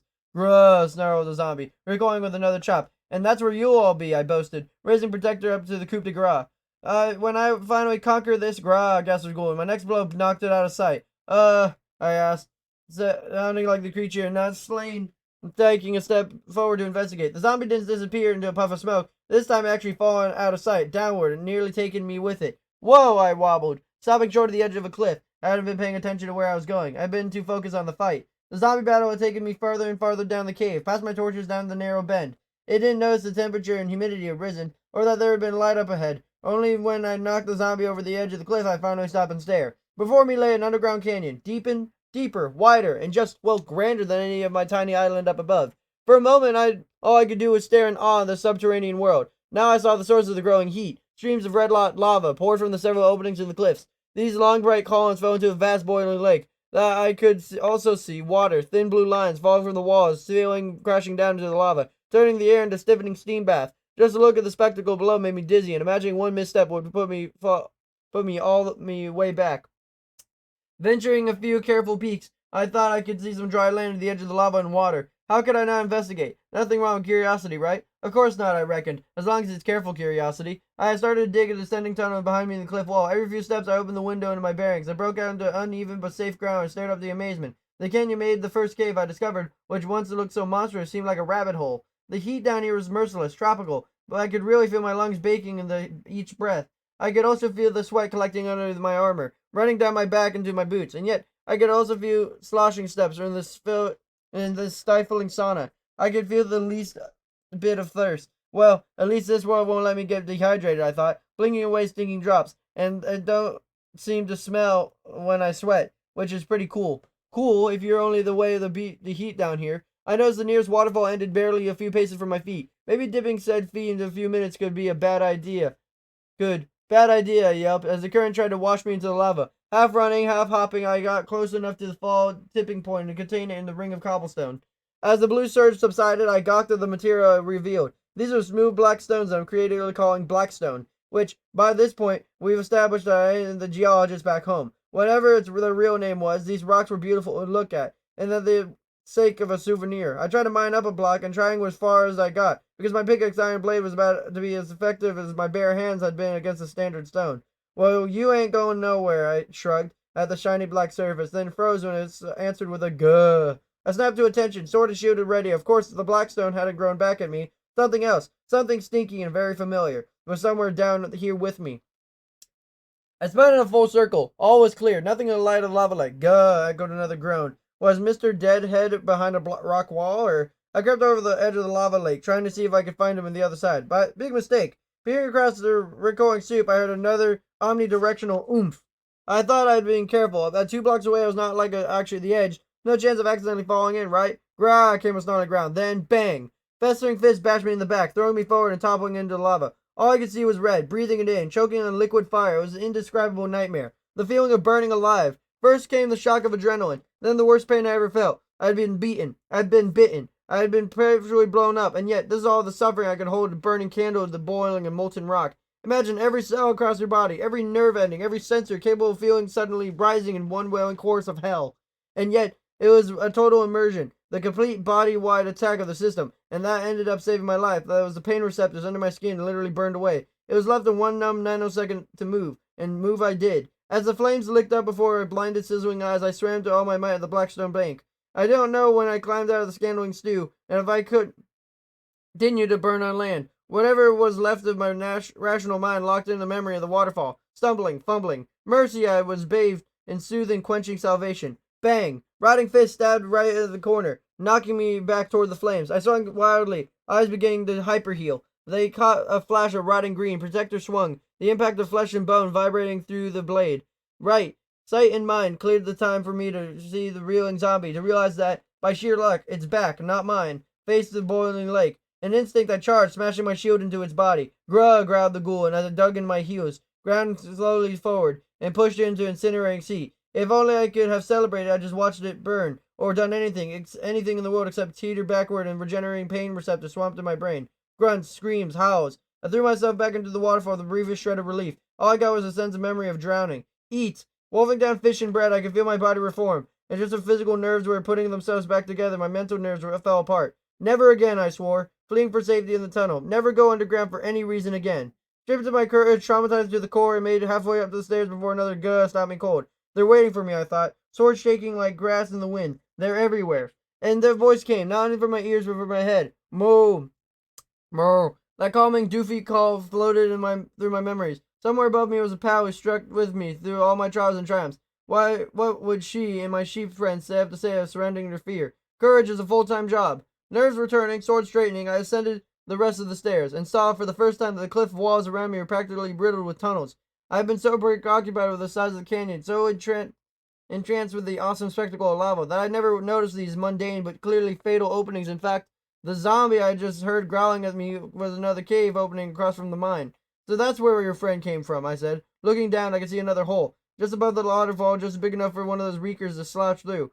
And that's what the oof sound was, I continued, another ghoul, then hitting the ground before he pushed me in. Ugh, moaned the monster as I shook my head with shame. At least I learned something, I said with a sigh, and now it's burned in my brain, so to speak. Always be aware of your surroundings. Chapter 15. Take care of your environment, so it can take care of you. Standing on the edge of the cliff, feeling my courage and confidence return, I called out, "Not leaving yet, you hear me? I'm just getting started down here." "Oh," moaned a zombie, prompting me to wave. "Come on over," I taunted, hoping the enticement had fallen to death. "Come and get me." I tried some more waving, more coaxing. I think even more tried dancing. I have tried to trick into taking one more step over the side. The ghoul just groaned a couple more times and disappeared into the dark recess of the tunnel. "Of course," I said, with a sarcastic shrug. "One time one of you mobile meatloaves does something smart. With the mindset of a vigilant hunter, instead of an awestruck tourist, I made a mental note of every cave and shadow and possible enemy hiding place. I also noted every mineral deposit, every seam of coal, iron, and... Is that iron? I squinted at the bottom of the canyon, right next to the lava lake, and the collection of metal flaked rocks. They had to be iron, what else could they be? But their color seemed to just shade lighter than orange ore that I used to. Situational awareness, I told myself. Venturing back down the stairs is an official term, isn't it? Be aware of my surroundings. Reopening the entrance of the canyon floor was my eyes flicked frantically in all directions. Likewise, my ears scanned for any sound beyond the bubbling of the lake. I stamped gingerly across the blackstone, shivering, the heat radiating up to my feet. One false step, one missed mob. Stopping well away from the edge, I strategized how best I could do to get to the other side. Option 1 meant tunneling around, which meant possibly breaking through into more lava. Option 2 meant placing cobblestone along the side to create a walkway, which meant possibly falling or once again being pushed in. Do I risk it? Is it worth it? If I hadn't been so busy shuddering at either of these scenarios, if I hadn't been so traumatized by nearly getting killed 10 minutes ago, I probably would have come to an option there a lot sooner. Standing on the blackstone with the water behind me and lava in front, I realized the solution. Water cools lava, I cried, Star's eyes darting from one to the other. Just throw water on it. I turned and started back to the tunnel entrance, then stopped with a shake of my head. Why go back when I've got everything I need here? Placing a new crafting table on the blackstone, I started to make a furnace, then jumped back to the crafting table, promptly burst into flames. Okay, I said, and the table puffs in smoke. Blackstone transmits heat. Thanks to that tidbit world. Laying down a new layer of cobblestone, which, by the way, was a lot easier than a slowly baking feat. I soon got my ingots smelting. I then built a cobblestone staircase right up to the base of the waterfall and filled my new bucket. Then poured the liquid in the farthest blackstone block. It worked exactly as planned. The black canyon around me darkened as lava cooled a shiny, solidified midnight. Well, I reassured myself, at least something good came from washing away my garden that time. Scooping up the water, I repeated my process 2 more times, then walked out onto the warm but solid surface. Let's see, I began, trotting over the new mysterious ore. What are you? Placing a torch on the wall, I gasped, Gold! The word glittered as brightly as the bounty before my eyes. Back in my world, it was the purest symbol of wealth. People wore it, hoarded it, and killed for it. A plethora of terms were embedded in the language that rocked my eyes. Gold rush, gold standard, golden opportunity, and in my case, gold fever. Mine, I breathed hypnotically, the word taking double meaning. Mine! By attacking the rocks like an enemy in battle, I picked furiously in the irresistible ore. 2, 3, 4, 5. As the 6th gold flecked stone fell away, I gasped as I lay behind it. These freckles are lighter, whitish blue and sparkling like stars. Oh my, I whispered. A few swings freed the lustrous cut gems. Diamonds! Minutes later, I was rushing to the surface, bars of gold in one hand, a collection of diamonds in the other. I'm rich, I triumphed, ranting my victory dance across the meadow. The animals just looked at me for a minute, then went back to the gobbling green. Don't you understand? I asked, waving the wolf at them. Don't you know what this means? Moo snorted in the sidelong glance. Well, I tried to blow past her response. I know I can't buy anything with it on this island, but look at it. Look how beautiful, how useful. Running over the crafting table, I shouted. I mean, if iron is stronger than stone, then held up a gilded gold helmet. See? And Moo countered the cow, forcing me to compare the 2 headpieces. True, the golden model looked prettier, but the metal itself seemed flimsier, softer, and less likely to protect me than iron. Yeah, well, probably won't make that much of a difference, I argued, refusing to admit that she was right. Going back to the crafting table, I placed 2 diamonds I gathered above the single stick and came with the hardest, sharpest, most dazzling sword you can imagine. Ha! I belted. What do you say to this? Moo didn't say anything, and neither did the 2 parent sheep. At least I got an agreeable bah from Rainy. Told you this stuff was valuable, I shouted, driveling at the flashing blade. Move over, Protector, I said, packing away the obsolete iron cutlass. It's time for the flash. Swaggering back to the hill, I called over my shoulder. Who knows what else I would find of more diamonds than gold? Weapons, armor, maybe even new devices I haven't thought of yet. These are all just justifications for the desire driving at my feet. I'd fallen victim to a lot of things in this island. Hunger, fear, sleep, deprivation, and now greed. We're in the money, I sang, recalling the tune much older than me. La da dee dee dee. Stepping down into the cave, I thought we'd continue sauntered carelessly into the gloom. But I thought it was a figure up ahead. Not a zombie or skeleton, it was just dressed head to toe in black and a tall hat, and a great excitement about healthy, warm, normal skin. It was a person. Hey, I shouted, seizing my sword and running forward. I'm not alone here, I've got company. Getting close to it enough, I babbled. Where'd you come from? How'd you get here? What's your glass shattered across my armor? The shards of bottle thrown at my new friend. Suddenly my body slowed, my limbs feeling like lead. What have you done? I slurred. The second bottle broke me across the face. Nausea, pain, poison, blood burning, lung squeezing. I fumbled clumsily for weapons. Ha ha ha, I cackled my foe. Actually, taking pleasure in my suffering. It wasn't dumb beast acting on pure instinct. This is what being could think. It could feel. Who could choose who to do me harm? That's what my world judged as evil. Witch, I mumbled, just as another bottle appeared in his hand. My diamond blade flashed, and Witch tottered back, fighting through the wave of dizziness because of laughter and the smoke. Food! But my pack was empty. In my mad rush for richness, I'd totally forgotten to restock. Something is hovering in Witch's final resting place. Sugar! Snatching up the little white pile, I staggered to the surface. Snap! A second bottle, and the one within my body. Snap! Poison versus hyper healing. Snap! Would I make it? Would I reach the surface in time? Crashing through the invisible walls of agony, I stumbled back up to the bunker and over the storage chest. Fish! The last 2 salmon went down and the poison ebbed. Ugh, I groaned, slumping forward, cooling my face on the smooth rock wall, and several moments for me to feel well enough to move again. And then my body did. My mind still had a long way to go. Are witches the only people in this world? You'll never guess, I said, shuffling out into the clean, crisp air of the meadow. What was down there? Moo, replied my friend sympathetically. Thanks for not judging me on this one, I said, twitching with my recent memory of pain. Reaching into my pack and bucket, I added, thanks for all the milk as well. Toppling the pail, I crafted and filled 2 more. I hope this worked as well as poison as it did on zombie flesh. Moo, said my generous pal, no doubt seeing the troubled look on my face. No, you're right, I agreed. This isn't just another battle with a new kind of mob. This is different. I paused to sift the feelings into words. It was so disheartening because, well, after all this time I finally someone like me. Moo, corrected, and carrying animal. It was distinction that made all the difference. Right again, I said with a nod. It wasn't like me, it was looked like me, and it just cause someone looks like you doesn't mean automatically make them a friend. Gurp, growled my stomach, responding to the smell of the milk. Gotta finish healing, I said, and went outside for my fishing pole. Stepping out of the back door, I noticed the 3 squares of wheat were ripe. 1 loaf should be enough to restore me, I thought. I was about to combine the 3 bushels when I noticed something I'd never seen before. Remember way back when I tried to combine all my edible ingredients like I did sugar and milk into something that was more reason it seemed to work? And remember when I realized the key to combining wheat was just more wheat? Well, now, not only had my wheat and 2 lumps of sugar, 3 buckets of milk, and baker's dozen eggs. Maybe now, I said aloud, rearranging the model crafting table. 4 seconds later, piece of cake! No, literally, hovering in either end of the light brown frosted confection complete with little red sprinkles. I knew there had to be an answer, I told Moo, setting a large round yummy cylinder into the ground. Yes, the ground for some reason. You can eat a whole loaf of bread, but cake's gotta be eaten in slices. Go figure. I took 1 bite and let out a long, low, zombie-like mmm. Now, if you like desserts and if you don't know something seriously is wrong with you, then imagine going without them for nearly a month. Imagine living on a diet of fish, bread, and carrots, none of which have any spices in them, by the way, and suddenly biting into a slice of heaven. Oh, I groaned again, saving the spongy, moist cake. You know, I said, Moo, this is the first sweet thing I've tasted since the word stuck out of the moment for a moment. Apples. Suddenly, the cake didn't taste so good. No amount of sugar could counter such bitter memories. They were so delicious, I confessed sadly. So crunchy and sweet, I burned up the trees that I could have made more. My mind flashed the accidental planting of birch saplings, and how easily they could have been oaks.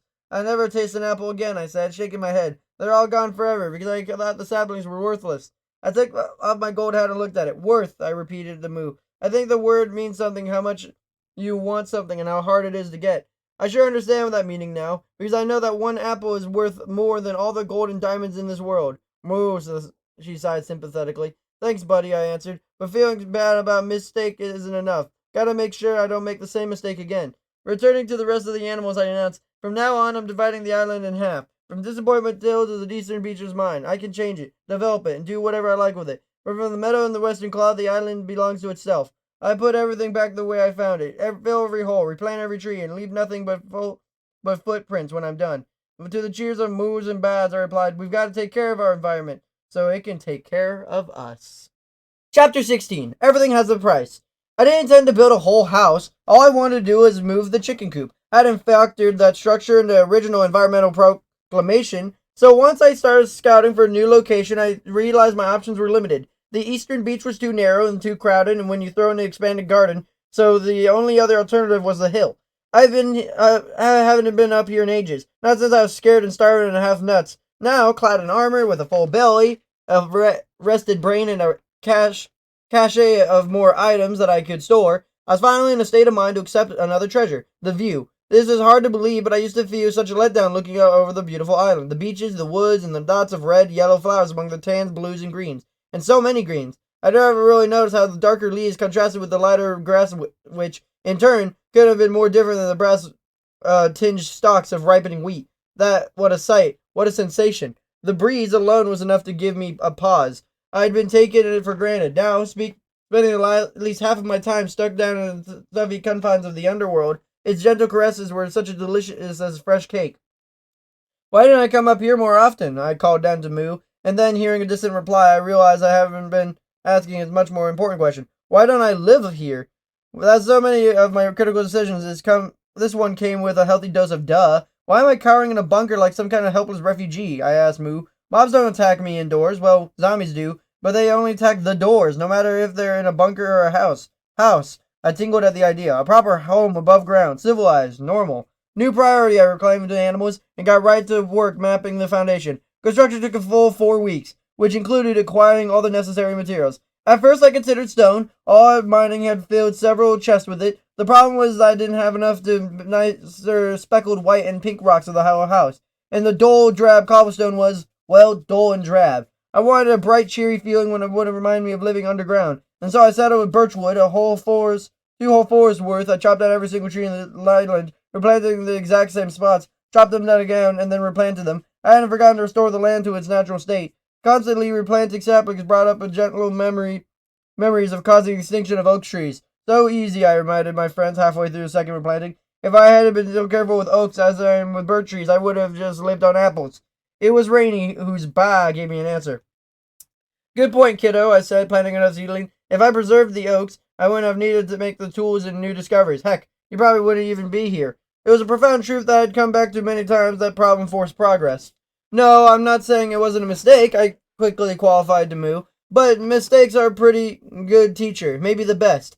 When I had finished my second replanting, I had enough birchwood in the primary structure that it wasn't quite a structure. 12 blocks long, 12 wide, 12 high, and divided up to 4 stories. The first story was nothing but a grand entryway built right to the former side of my help sign. Double doors opened to a suspicious room tinged with glass windows and lit overhead lava. No joke. 4 blocks of molten rock encased in glass.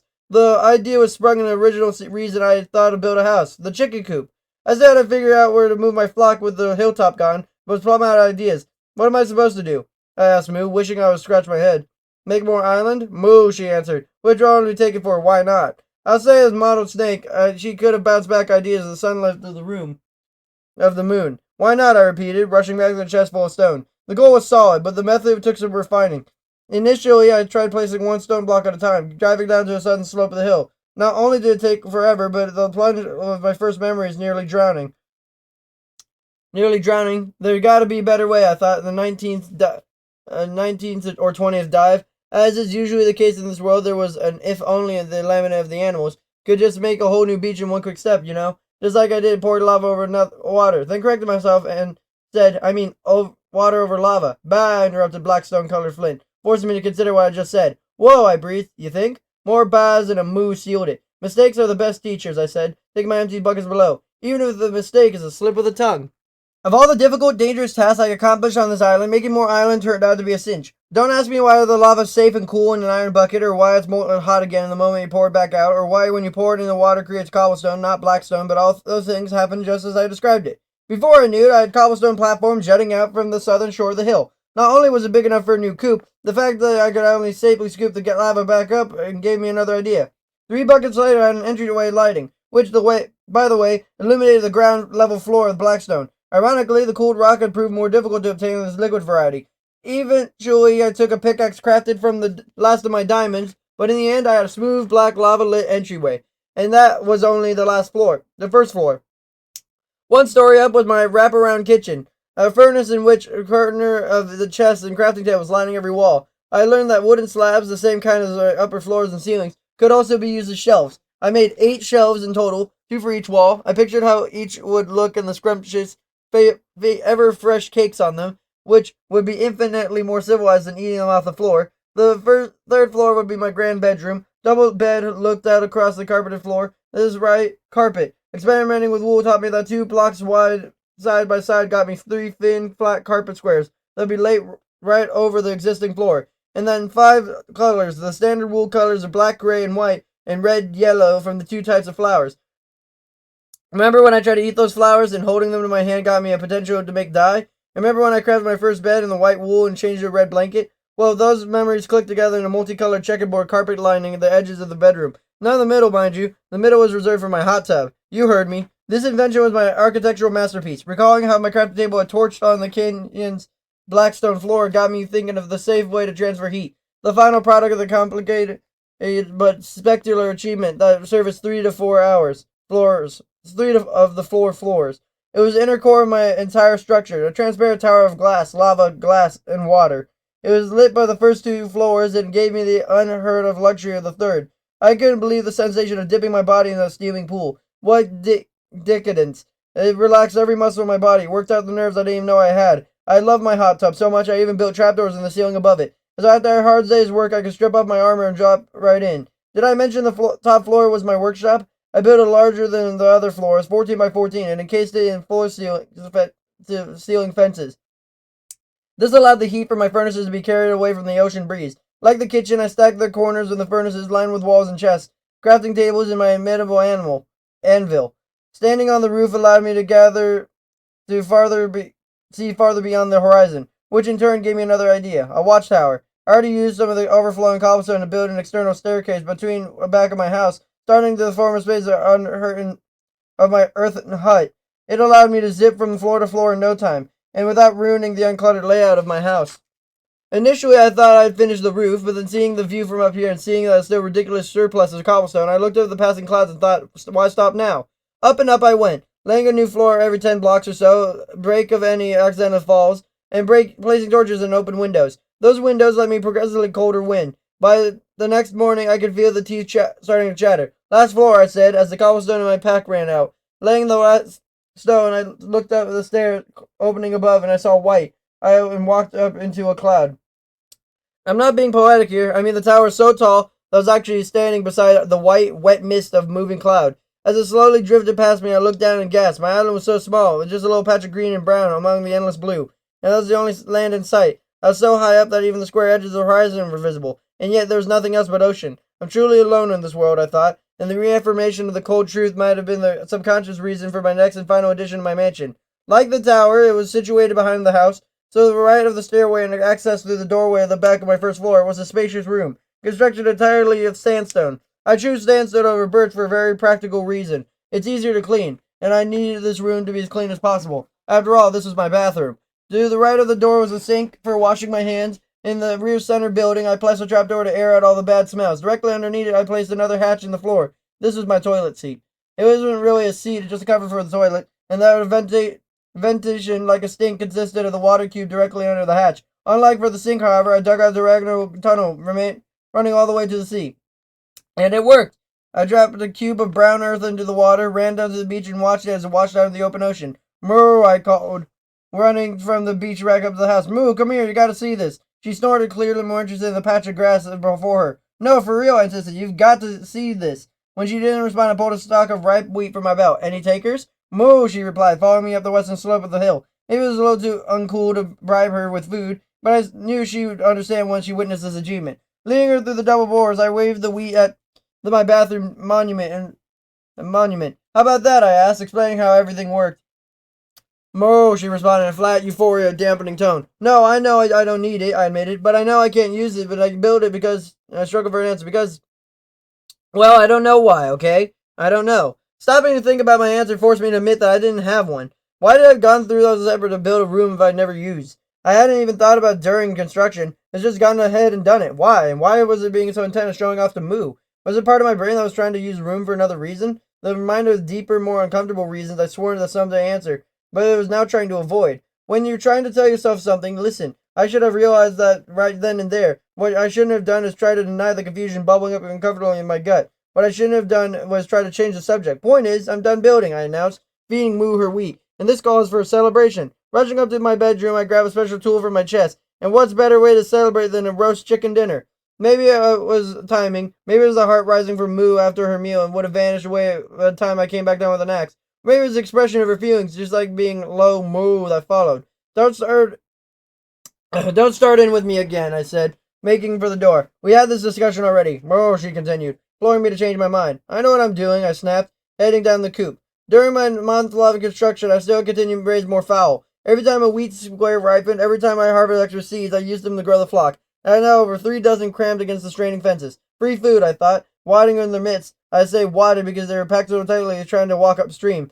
Some looked up at me and approached, expecting no doubt to be fed. When they saw an empty hand, some continued to stare up at the falling axe. They didn't run, they didn't fear, they just stood there, looking around, looking at each other, or continued to look up at me as the iron cleaver dropped on the squawking lives into loose feathers and plump pink carcasses. I'll never forget those eyes, they're small, so trusting. I'll never forget those high-pitched swats. There was no blood, no one more quirk of this crazy world I knew there had been, though remembering some mortified metaphor about being on my hands. Finally, I left the 3 baby chicks looking up at my notched blade. Free food, I sighed, then brought the axe down a last time, in the pen's gate. Go on, I told the hatchlings, you're free. The chicks wouldn't budge. Go on, I yelled, go, get out of here. They only meandered in small, lazy circles, and massive slaughter in the community had no effect on them. Okay, fine, I barked, raised my weapon again. I chopped up the rest of the fence, and there was nothing left of the cobblestone base. Only then did I actually peck over the beach. The cooked meat was soft and savory, and made me sick to my stomach. So this is what guilt tastes like, I thought between bites. After dinner, I walked down to the dusty hill with my friends. At least I hoped I was still my friends. What would they think of me after they'd seen? Was it even half as bad as what I thought of myself? I chose to make new lives, and I chose to take them away, I said, my eyes fixed on the setting sun. I didn't have to. I wanted to. I chose. In that moment, I moved and looked silently up at me. Did you learn? I did, I said, refusing me to gaze. I learned nothing is free. Everything has a price, especially if that price is your conscience. Satisfied, Moo looked away. Make no mistake, I continued. I'm going to cook and eat every last one of them. Only thing worse than taking their life is wasting them. And unless I'm someday pushed to the blink of starvation and no other choice is left, I swear I'll never raise my hand to another life that doesn't threaten mine. And that moment, Moo shuffled a little bit closer to me, offering forgiveness I didn't feel I deserved. Chapter 17. It's not about failure that matters, it's how you recover. I'd like to say that it was a nightmare that woke me in such a funk. It would have been a nice excuse, but the truth is that the truth is the first time I didn't remember anything. Even I had doubted it was completed with the horrible memories of what I'd done the day before. Still shrouded in guilt, I still replaying the squawking cries. I slouched slowly downstairs and practically collided with a creeper. It was standing in the middle of the entryway, right in front of the open double doors and vibrating with a hiss and fuse. Quick as lightning, I jumped back and off to the side into the bathroom. The explosion was deafening and ear-splitting, blasts of splintering wood and shattering glass. Unhurt, I twisted around in the sickening sight. The entryway was destroyed and all the windows gone, including the glass ceiling. Molten lava was pouring down, covering the floor, blocking my exit. I slammed the bathroom's wooden door shut, but it promptly burst into flames. I was trapped and I was naked. I didn't take everything before going to bed. No tools to knock me out and exit, not even a spare block of cobblestone to seal the doorway. I looked out the ventilation hatch, too high to jump through, even when my only other option, the toilet. As the burning door disintegrated in the flood of flaming rock, I threw open the hatch and leapt into the potty. Instantly, the current took hold and flushed me through the sewage tunnel and plunged it into the sea. Shot back up to the surface, I gasped. My house was burning, lava sparks igniting wood. Expression, spreading like wildfire, suddenly took on a new meaning. Its fresh planks caught in chain reaction and threatened to consume the entire mansion. Was there some way, any way, to smother the flames? Maybe a bucket of water, but all my buckets and reserve iron were either in the entryway or up in the workshop. What do I do? What to do? What to do? The flames rose and spread, eating my beautiful home like a flickering ravenous beast, and leaving discarded bones of meal, fireproof objects suspended in midair, windows, chests, furnaces, all around the cubes of flowing lava. The hill was up like a volcano. Blazing liquid oozed down the eastern slope before me, demolished my present garden and meat and stones. Bah! The animals! Heart racing, I swam out to the meadow. The Red River was coming, destroying everything in its path. As soon as it reached the open field and then the forest, the trees, all that wood, where were my... I could see a cow and sheep family, or still grazing, nothing went wrong. Run, I shouted. Go, go, go, go, go! They continued munching, oblivious to their peril. Don't you see it? I hollered, pointing at the rolling tide. You're gotta get out of there. They glanced at me dimly, as if there was just another monologue. I had to stop the lava, but with a wall, nothing to build with. Dig! I apparently tore into the earth in bare hands, trying to cut a trench between friends and fiery fate. Blocks of earth flew into my belt as the lava reached in the meadow. Another 2 squares and it would have been on me. Scorching my hair, baking my face, popping, bubbling, laughing heat. Here I come. Made it. I jumped out of the trench just half a step of the flaming food. The ditch filled and held. For a second I thought I'd only saved the day, and the spark popped up in the berry onto my skin. Recoiling the sting, I backed right into Rainy. Hey, what are you? I began, but stopped. The sheep ambled right past me. No, I shouted, pushing it back. I was the lamb, couldn't see the trench. I didn't know how certain death was only a few steps away. Get back, I roared, shoving the deluded animal. Help me save your baby, I shouted to his black and white parents. In a gut punch of irony, I saw the parents were also casually meandering over. What's wrong with you? I yelled, trying to jostle it back. But I was just pushing Cloud into a tree line when a sound turned my stomach to stone. Moo! Eyes flickering across the meadow, I saw my cow, my conscience, my best friend in the whole world, on their way to the flaming execution. Moo! I screamed. Moo! I screamed, spinning over the bodily bouncer way. Please, you gotta understand, I begged. You're gonna die. Don't you get it? You're gonna die. She wouldn't listen, wouldn't stop. Please, Moo, I pleaded, racing back and forth between her and the sheep. Please, please, just listen to me, all of you. Please, listen, please. At that moment, I heard a sickening "bakek" and turned to see one of the chickens stepping into the fire-filled trench. A bloom of orange and red, a flash of feathers, a cooked carcass, and then it was all gone. Look, I screeched with a hysterical tears. Don't you see? They didn't. Something in their brains, in the rules of this world, a fatal blind spot, a cruel joke. Stop it, Moo, I thundered. You stupid, bloody hamburger. My fist shot out, soaking the square in the face, and flashing red. Moo! He ran from the flames. I'm sorry, I cried, punching a sheep away. I had to. They ran to the safety of the tree, stopped, and, to my throat-closing horror, began slowly walking back. I couldn't keep punching him forever. Another blow might kill him, and I couldn't keep pushing him all the way back. Eventually, one or maybe all would end up fried in the ditch and extinguish the source. I had to cool the lava. And looking up the hill, I saw one of my slim ray of hope, the rest of the hot tub, including the water, still sat above the fiery gusher. If I could just smash the glass between the water and the lava below it. But how to get there? Stone Tower is still standing, Maybe I could use the dirt blocks in my hands and make a bridge. Took off running the southern slope, and one spot of the seal seemed clear. I tore up the incline as fast as the rectangular legs could carry me, and then stopped as if hitting an invisible wall. From the summit of the hill, I could now see a seething river lay between me and the tower. Worst of all, lava was actually surging into the tower itself, so even if I got there, I'd still be cooking myself for dinner. A sudden crazy idea sprang in the paltry dirt cubes in my hand. It was a reckless plan, a hopeless gamble, and then it came to self-preservation. I completely unnecessarily risked. But maybe it was a different kind of self-preservation, preservation of the soul. Losing my friends would drive me crazy, especially knowing that it had been all my fault. And maybe, just maybe, if I'd risked my life to save them, I would be redemption for the mass slaughter of so many others. None of this was conscious. There was no rational decision chain. At that moment, I could think about was getting up to the water, sprinted over the edge of the stream, placed my first dirt block within its molten mass. I pictured building a raised path all the way to the tower, but simple math told me I didn't have enough dirt. I had to stagger them every other square and jump perilously from one to the other. I got back into the first block and then the second block, and then turned it back to the first, then punched it up, and I thought I could recollect the dirt behind me, but I would make it to the bridge and the tower of the hot tub. I thought wrong. No sooner did the earthen cube were released in the floor than it incinerated in the lava's heat. There wasn't time to reconsider. Every moment brought my friends closer to death. Hop, skip, jump, all the while knowing one mistake would be my last. If I had been grateful enough for superpower long-range reach in the past, I certainly was now. Hop, place, skip, place, jump. And I made it within a few steps of the tower and placed the last few blocks of its entrance. Lava began to drain, but not fast enough. Wait till it's safe, just a few more seconds. Then the meadow of a plaintive moo. Mind flashing of the image of burnt chicken, and with the image morphing into burning steak, I ran into the tower. Just one of the mini-cube layer of lava. Just all it took to set me alight. One flame cloud of vision, an agonizing smell of my own roasting meat. I charged up 3 flights of stairs. The tub, 4 blue cubes across the open doorway, an island of water, an ocean of fire. One chance, slim chance, to miss and fall. She was almost to the trench. Another few steps in. Yeah, I launched. Throwing smoke and cinders, arching up, level, down, down. Time slowed. Eternity in flight. Too long, too short. Miss, splash, cool, quenching relief. Hit, moo, don't rest, don't stop. Bare burning fist smash against the glass door. Crack. Enough water rushed out, smothering the lava, turning into blackstone, but belonging in the reaching the hill. Keep going. I shouted at the clear walls, and once again we flushed our way, carried down the hill and ramp a new steaming cobblestone. I landed safely in the trench and right at the feet of my friend. Moo, thank you. But I didn't notice her, or other saved animal, or anything else except the image of what once been my beautiful home. Nothing was left standing, a suspended waterfall and skeleton of hanging windows. It was all gone, and all my accomplishments, all my work, and all that time and energy, thought and wealth, all gone. And what did I feel in that moment? Nothing. I was numb. No anger, no grief. I was empty as the ruined shell before me.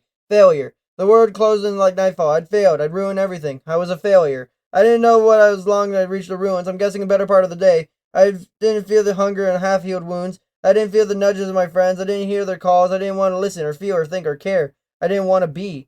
The sunset formed rays rating of the evening chills. I didn't move, still and silent, detached, over. Gug. The blow struck me hard at the back of the head, knocking me literally forward and figuratively back into the here and now. Spinning, I saw the looming ghoul and thought of thinking. I said, thank you. Running into my observation bubble and now submerged in the waterfall, I slammed the door behind me. The zombie didn't follow. It couldn't. Through the window it watched over the trench, hit the water, and tried to push through, and knocked back and over again. You just keep going, I said to the guys. You'll never stop. I thought of that first night, powering in the pitch-black hole, hunger gnawing at my insides while the undead predator lurked in within arm's reach. How far I'd come since that vulnerable, terrifying ordeal. Even now in the ruins of my home, still smoking on the hill above me, I could not deny my progress. I was safe in my well-lit bunker, with all the hard-won skills I needed to completely rebuild my life. And I would rebuild. That night, locking eyes with an indomitable zombie, I told him, now, you don't stop, and neither will I. I'll be back tomorrow. I'll craft new tools, plant new crops, build a new house, and come out of this experience stronger and smarter. The ghoul snarled back. I said, thank you for knocking some sense into me. Thank you for making me see that it's not failure that matters, but it's how you recover from it. Chapter 18. When trying to tell yourself something, listen. You know, I said to my friends the next morning, losing that house might be one of the best things that ever happened to me on this island. Bah, said Rainey. Yes, really, I continued, because it just added another P to my way. The lamb looked at me quizzically. Sorry, I said. You weren't born yet when I discovered the 5 Ps. Planning, preparing, prioritizing, practice, and patience. And now, I held up a theatrical fist, perseverance, which is the fancy way of repeating my first lesson of not giving up. When you need to put in other Ps, it makes the cube. At that point, they all turned away. How fitting, I told their butts, in more ways than one. Because if you laid all these Ps out on the ground, you could fold them up into a cube, which is how the whole world was made up. I took a whole moment and let this profound empathy sink in, and with each punching sounds that they were impressed with me as I was myself.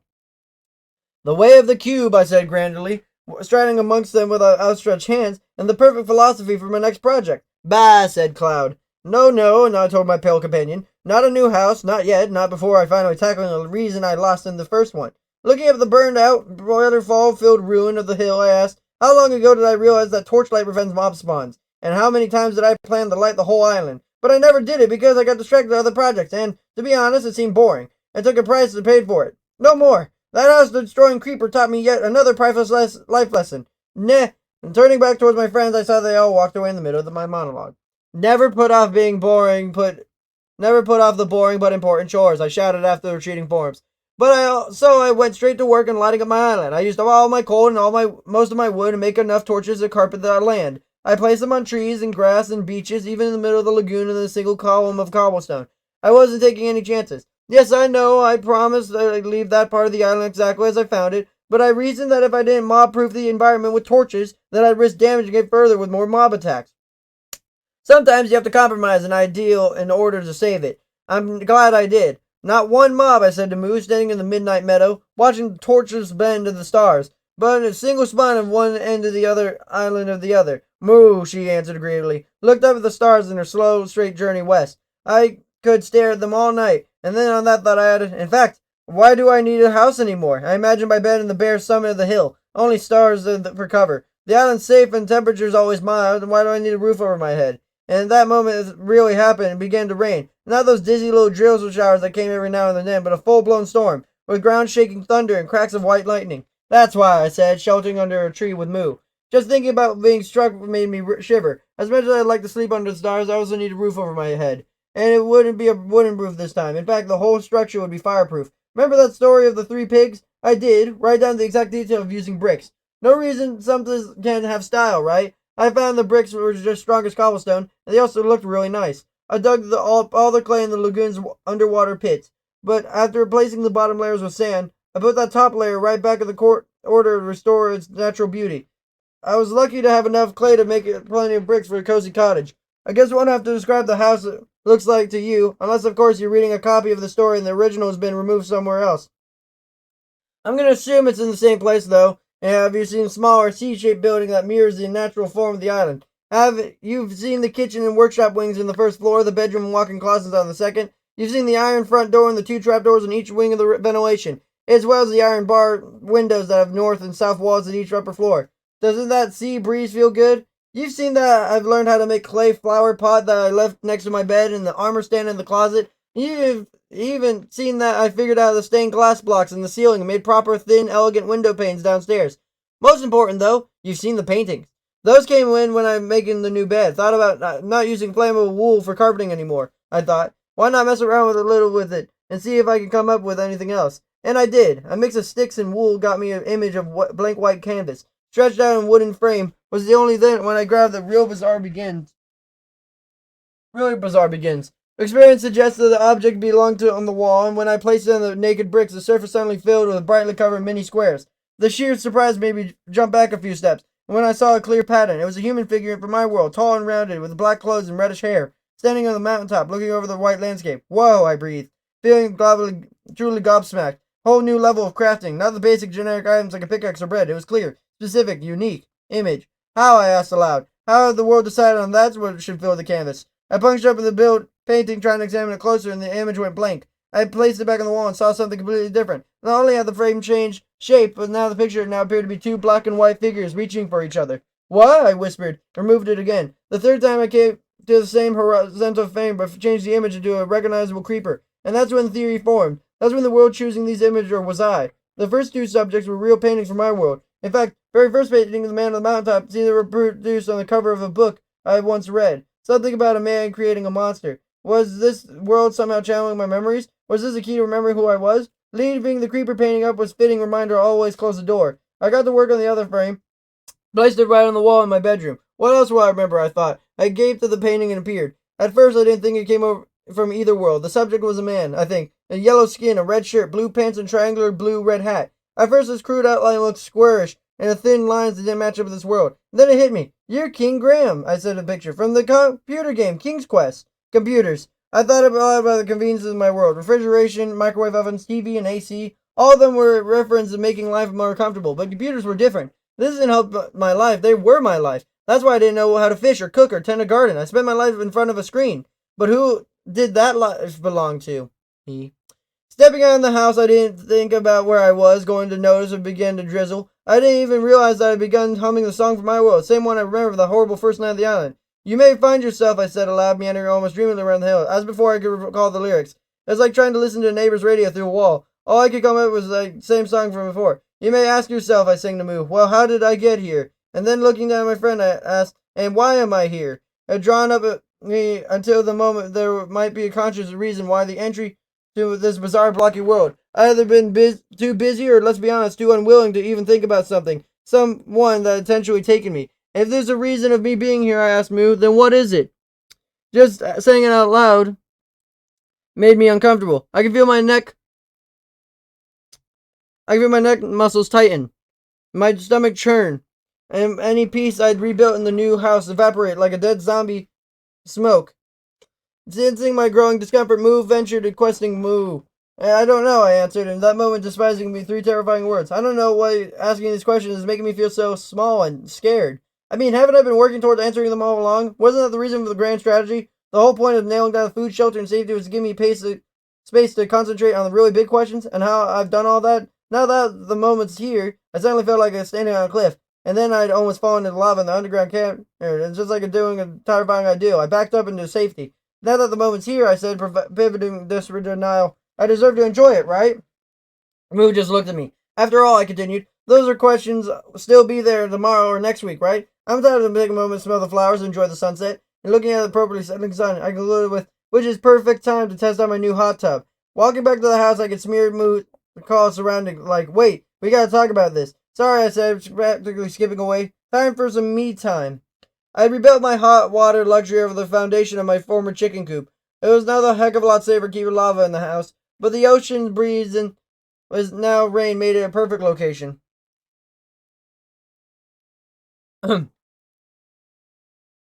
Soaking in steaming waters, watching the sun dip between the clouds and the sea, I tried to enjoy the near-perfect moment. It was suddenly perfect. The questions that followed me into the tub. Who, where, why? I tried to close my eyes. I focused on the breeze and the rain. I tried to concentrate on the chores of the next morning, like tending to the replanted garden and repairing my armor and tools. I tried to imagine some new decorations like rows of flowers or maybe a fountain. Nothing worked. Questions, I realized, don't stay put. You can't just walk away from them. Not that I didn't try. For the second time in 10 minutes, I got up and left. Time for bed, I told myself, even though sunset had become my favorite time of the day. I walked up to the house ready to spend my first night in a newly finished masterpiece. I hope that's a good night's sleep in the morning of comforting routine will keep me focused on here and now. That's when I noticed the torches. Their lack of. I only had one on the top floor and one on the bottom. I used all the others to light the island. Oh, that's bad, I said, shaking my head dramatically. That's really bad. Looking out through the bars of my bedroom window, I called down to Moo. See that? Too dark. I gotta get more torches, more coal. I gotta get mine again. Moo came over to me.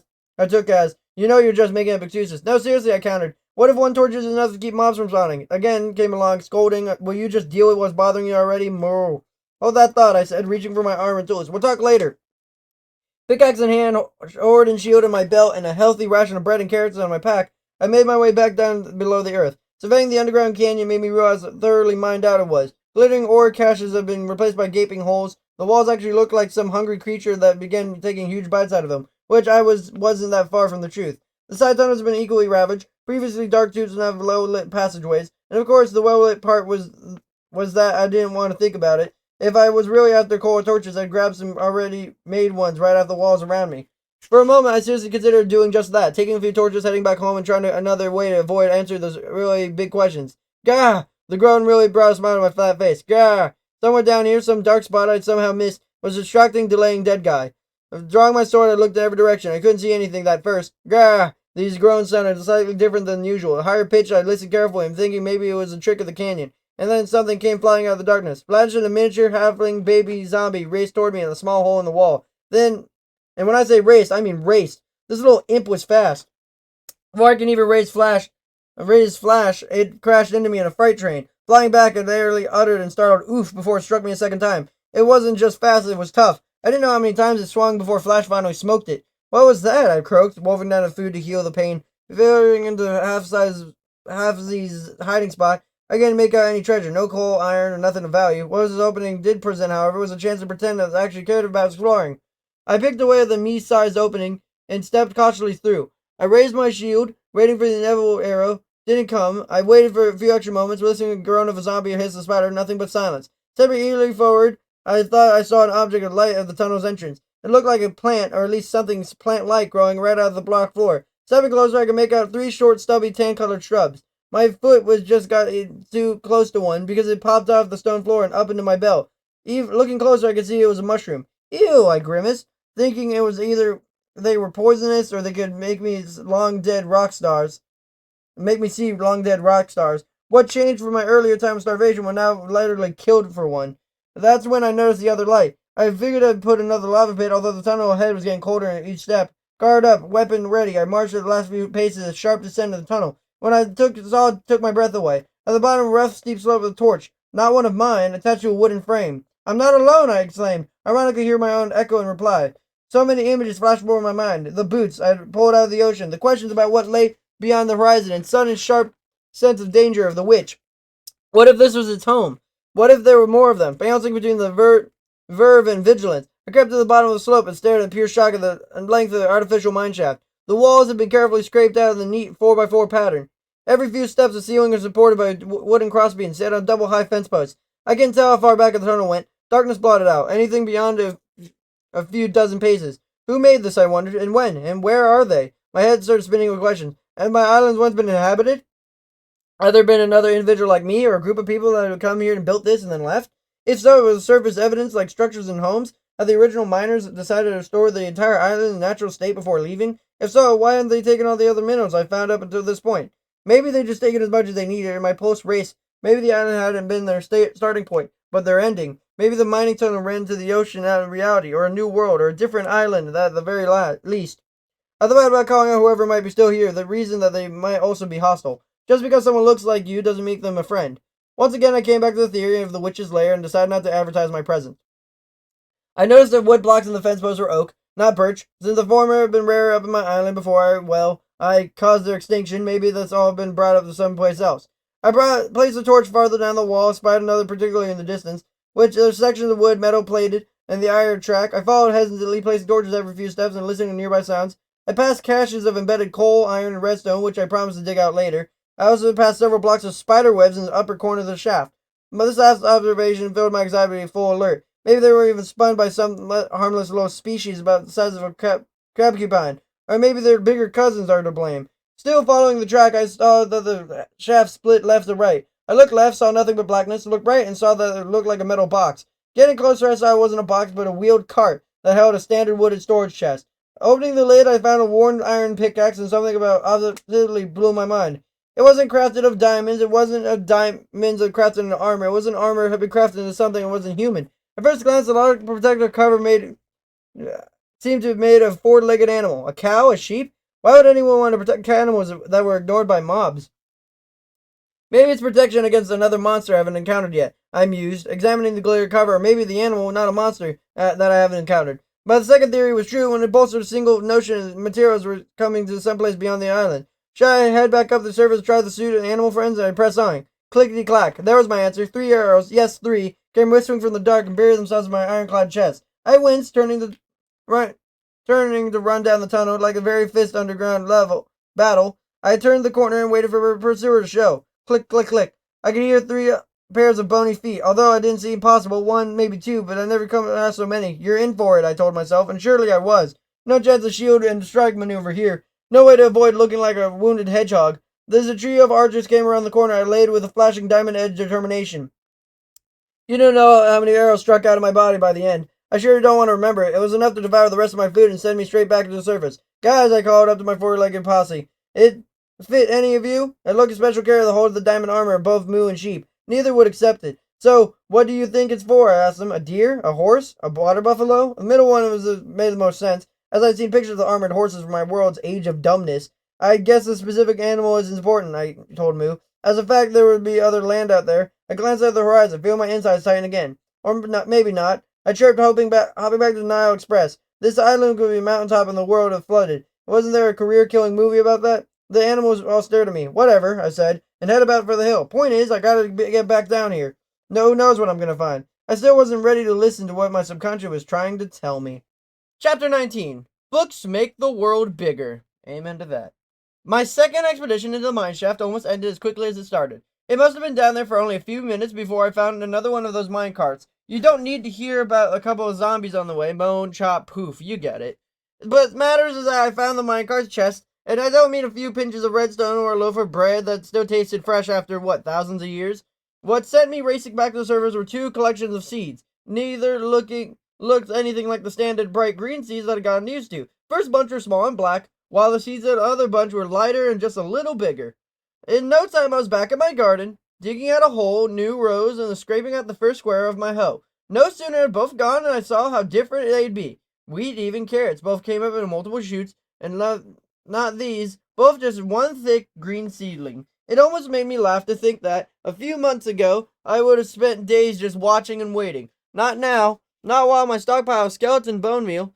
I sprinkled 3 pinches of the first one and watched this little sprout rise in the brownish green, waist-high plant. It didn't need to have any leaves nor fruit or anything. And so, since I had no more seeds to reserve, I tried harvesting the stem itself.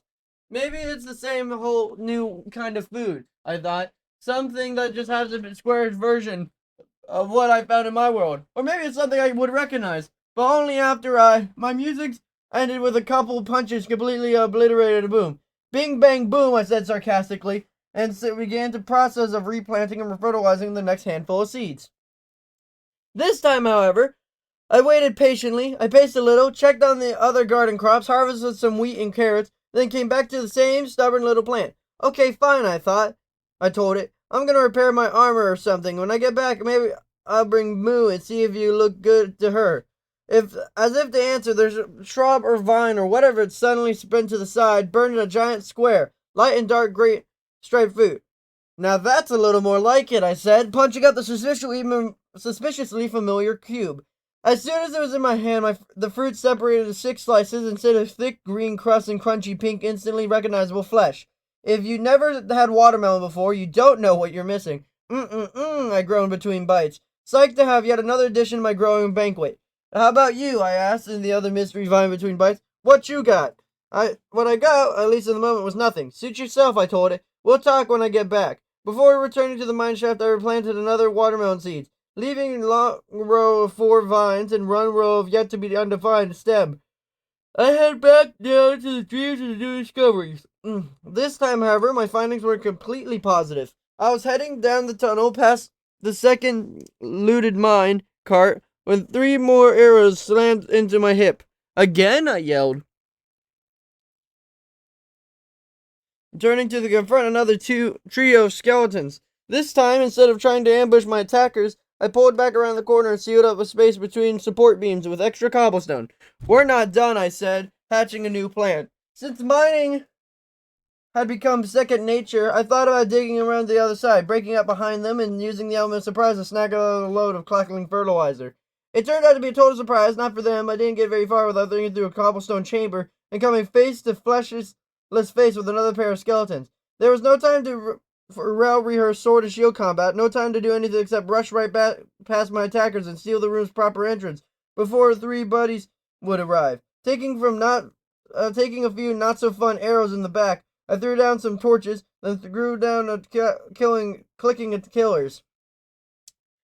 Gathering up their remains, I got to the bizarre chamber I'd stumbled into. A strange little fire, encased in a little strange cage, burned in the center of the room. I grew no light or heat, but if I hadn't been so distracted by the storage chest behind it, I might have noticed a little object torn with the flames. But I went to the chest first and, utterly exultant. Score! I reached in and opened. Ow! I belted. An arrow attacked me between my shoulder blades. Swinging as I spun, I caught a skeleton standing right behind me. What the? I began, wondering how he could have followed me through the tunnel. How else could have gotten in, right? No sooner as I raised my shield and an arrow thocked on the surface, and then, to my happy astonishment, ricocheted in the skeleton's chest.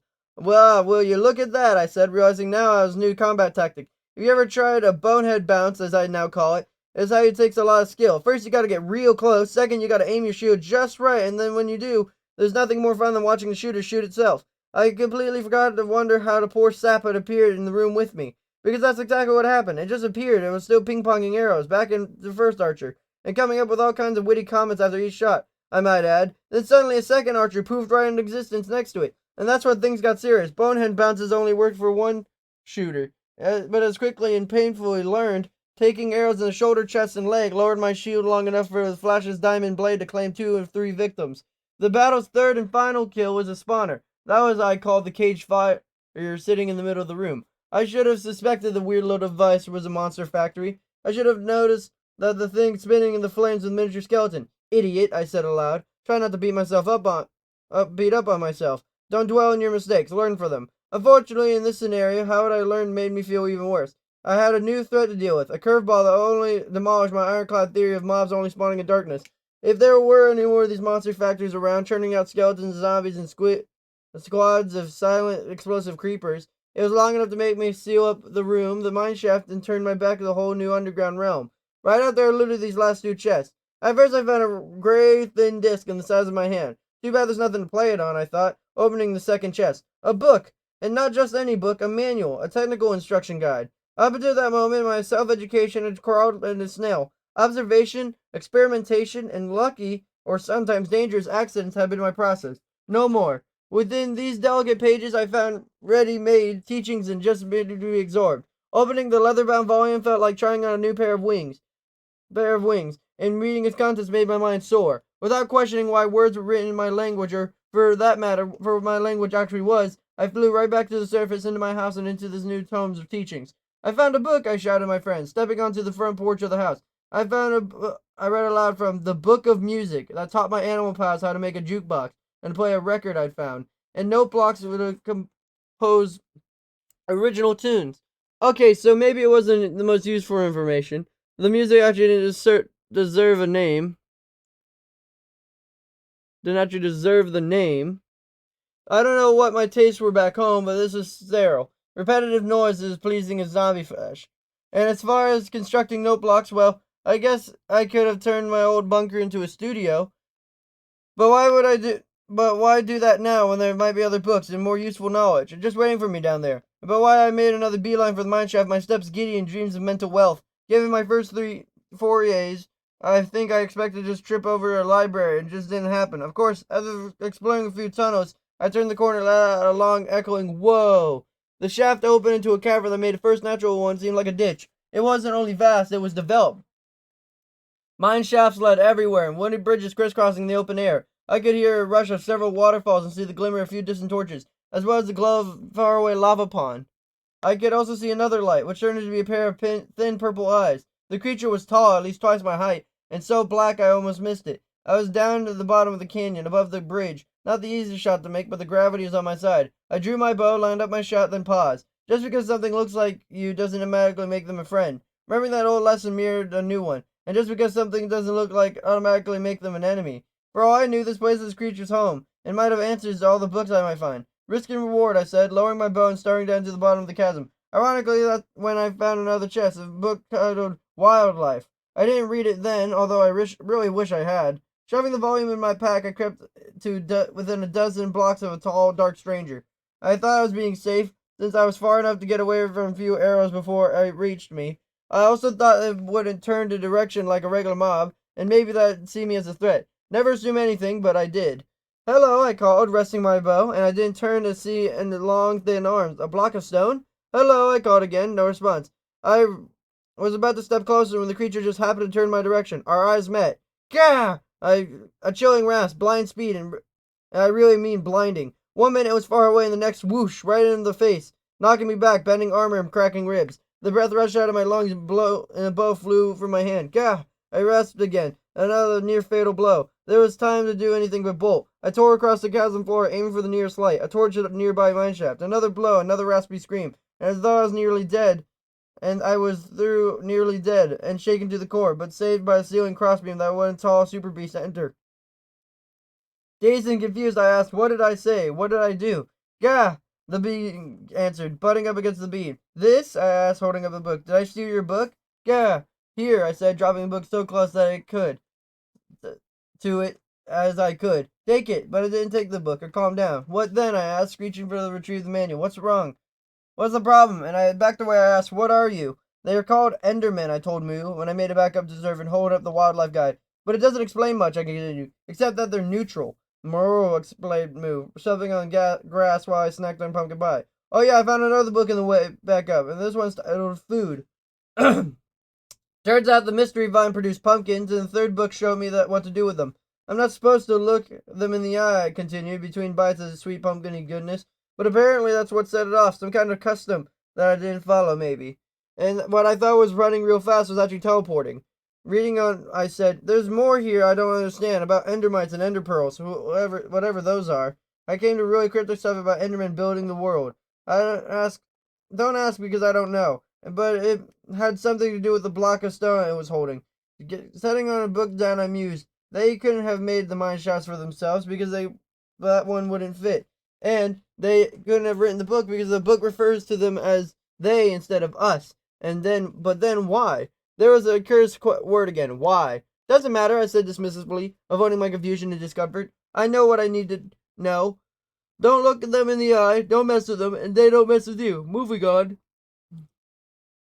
Skipping in the familiar chapters, I said, a lot of animals in this world. Then catching myself, I added, or at least there used to be before the continent sank into the ocean. Bah, scoffed Cloud, failing to dent my denial. And yeah, it is sad, I said, reading on. All those ocelots and wolves I'll never see. The armor I found was for horses, by the way, and pigs. You know who used to be able to ride a pig in this world? Steering with care in a fishing rod? Go figure. After another page, I said, you can catch fish in any body of water. I glanced at the nearby chickens, ignoring the tab of regret in my chest. It said, not that I'll ever need to. I browsed the parts of mobs, breezing through the usual suspects. Turned out the crab coupons are actually called silverfish, like that make any sense. And you can actually make wool from a bunch of collective spider webs, I said, and the sheep added to my laugh. Not that I'll ever need to. I assumed I already knew know about most mobs. And so when it came to cave spiders, I assumed they were just smaller, less dangerous version of the big kind. Never assume anything. I know now, though I didn't know at the time, that I was reading selectively. Any section that made me feel safer, smarter, more powerful, I read. Anything that brought up any scary questions, I ignored. I guess, looking back, it wasn't much different from so many people in my world. You're the kind who wouldn't read some books, or cut out certain parts, or even burn them, because that's how the words inside made them feel. But I didn't want to admit how I felt reading of new lands and creatures that might as well exist beyond my narrow vision. I thought brought me back to a memory of pulling these old leather boots out of the ocean, and how I suddenly felt a whole lot smaller. That's why, for all supposed celebration, I couldn't ingest the true value of my discovery. Books make the world bigger. Chapter 20. Revenge Hurts Only You. I'm not sure if this world would let you spring in your step, but the next morning I felt like it did. Moseying down for another sure-to-be successful mining adventure, I could have been in a better mood, armed and repaired tools and weapon and packed full of all kinds of food. I feel ready for anything. If I wasn't ready for this age-old enemy waiting for sabotage my new, seemingly invincible winning streak, of all the foes waiting below, the one I really should have been ready for was me. Heading back for the mine complex, I found my usual coming committee of zombies, skeletons, even a couple creepers. I took them out, pocketed the remains, and went off down the dark, unexplored tunnel. This one was broken by a section of natural cave and was lit by a column of lava. After surrounding its impact point of cobblestone, I noticed a block of diamonds embedded in the smooth gray floor. This reminded me that I shouldn't run across any natural diamonds except when nearby lava, and when I made a mental note to prove that theory later on. After collecting 3 glittering stones, I kept going until the natural cave returned into an oak reinforced mine shaft. This time, minecart tracks led me to another chest, and after a world-expanding jackpot. I didn't find one book, I found 3, and they're all about redstone, which turned out the actual official name. The entire time I've been using the crimson mineral as the next to useless, and now I was learning it might be one of the most useful materials in this world. The dim redstone torch I thought would be inferior to brighter coal version was actually a source of energy, and energy would be transmitted by a trail of redstone dust. And that when I first booked, skipping over the other 2, I saw that redstone was essential building material in machines. Yes, machines! Finally, after going from Stone Age to the Iron Age, here was the Industrial Revolution. And if I'd just been a little more patient taking the books home instead of just skimming the pages right then and there, everything probably would have been fine. But it didn't. Zzz. I knew that hiss. I heard it far too many times. Zzz. Head up, flash ready, and look, books safely packed away. I pivoted to face the threat. All clear behind me. It was well lit, but empty passageway. Before only darkness, no clusters of eyes, and yet. Zzz. I crept cautiously around the tunnel, placing torches as I went, still clinging to the thought of case spider were only just smaller, bothersome pest. At least I got the smaller part right. It scuttled out of the darkness toward me, greenish blue and about half the size of the surface cousin. I swung my sword, missed it, expected nothing more than usual, if not milder, spider bite. Wrong! Pain flooded my system in the burning, choking, familiar sting of poison. I staggered back, head swimming, limbs aching, flashed painfully, wildly. As the turquoise snapper, knocking it back with my shield, I lunged forward with a killing blow. Still, smarting from the venom, I reached for the milk bucket and a new painful realization that size didn't matter. Only then did I notice the hissing hadn't stopped. Well, now I thought nervously, at least the others won't surprise me this time. Wrong again. I headed down the passageway, ready to repel any threats in front of me. Only they weren't in front of me, they were below. I passed the hole of wooden floor, and just an open block, an anxious distraction. I thought the spiders would squeeze through a teeny opening. Didn't factor this new, small variety. Panic drowns thought. I quickly passed the hole and jumped from behind it, toxins coursing through my veins. I spun in time to catching a second of the two arachnids. It peeled its partner struck, injecting another murderous dose. Parry slashed smoke. Another antidote of milk and more loaves of healing bread. I peered down the hole, saw nothing, and guessed, hoped, really, that there wouldn't possibly be more of them down there. Let me just say, for the record, that my thoughts had been frazzled in a long time. I've been so used to winning, used to things going my way, that I've been confronted by a genuine challenge. My mental recovery time was way out of whack. That's why I didn't retreat the moment I jumped through the hole and saw the entire shaft before me was filled from top to bottom with webs. Of all the ironies, spider silk had been one of the rare impressions I risked my life to get. Now I risk my life to get past it. To get that spawner I saw at the end of the hallway. At least I wasn't stupid enough to try walking through the webs, but trying to hack them away was just idiotic. I barely scythed through 4 of the stretched creepy cubes when I saw another spider gliding effortlessly forward, as if the sticky threads didn't exist. I swung and struck silk. I leapt. I winced. The bite didn't poison me, but the impact knocked me right up to the web. I was stuck. Legs kicking, feet dangling, slowly dipping toward the ground. Another pounce, a second bite. This time the fangs sank deep. I screamed at the noxious fluid, cutting furiously at the entangled net. My feet hit the floor as another spider sprang and landed on the flash's diamond blade. I retreated from the web wall long enough to make my last drink of anti-venom milk. Before I could reach the healing food, another pair of spiders attacked. This time I was ready. I hit one from the other, knocking back a crazy solo game of racquetball. Again they charged, again I struck. Shield and sword, bash and slash. As the second one evaporated, I glimpsed over a pair, proofing them up at the distant spawner. I'll be back, I shouted, fury rolling up within me. I'll head back and you'll be dead. You'll all be dead.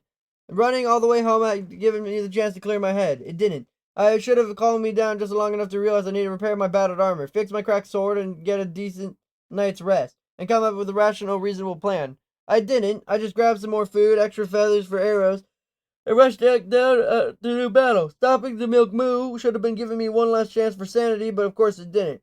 I can only imagine my four-legged lifeline might have said if she'd been human, or what her sharp multiple moos might have meant.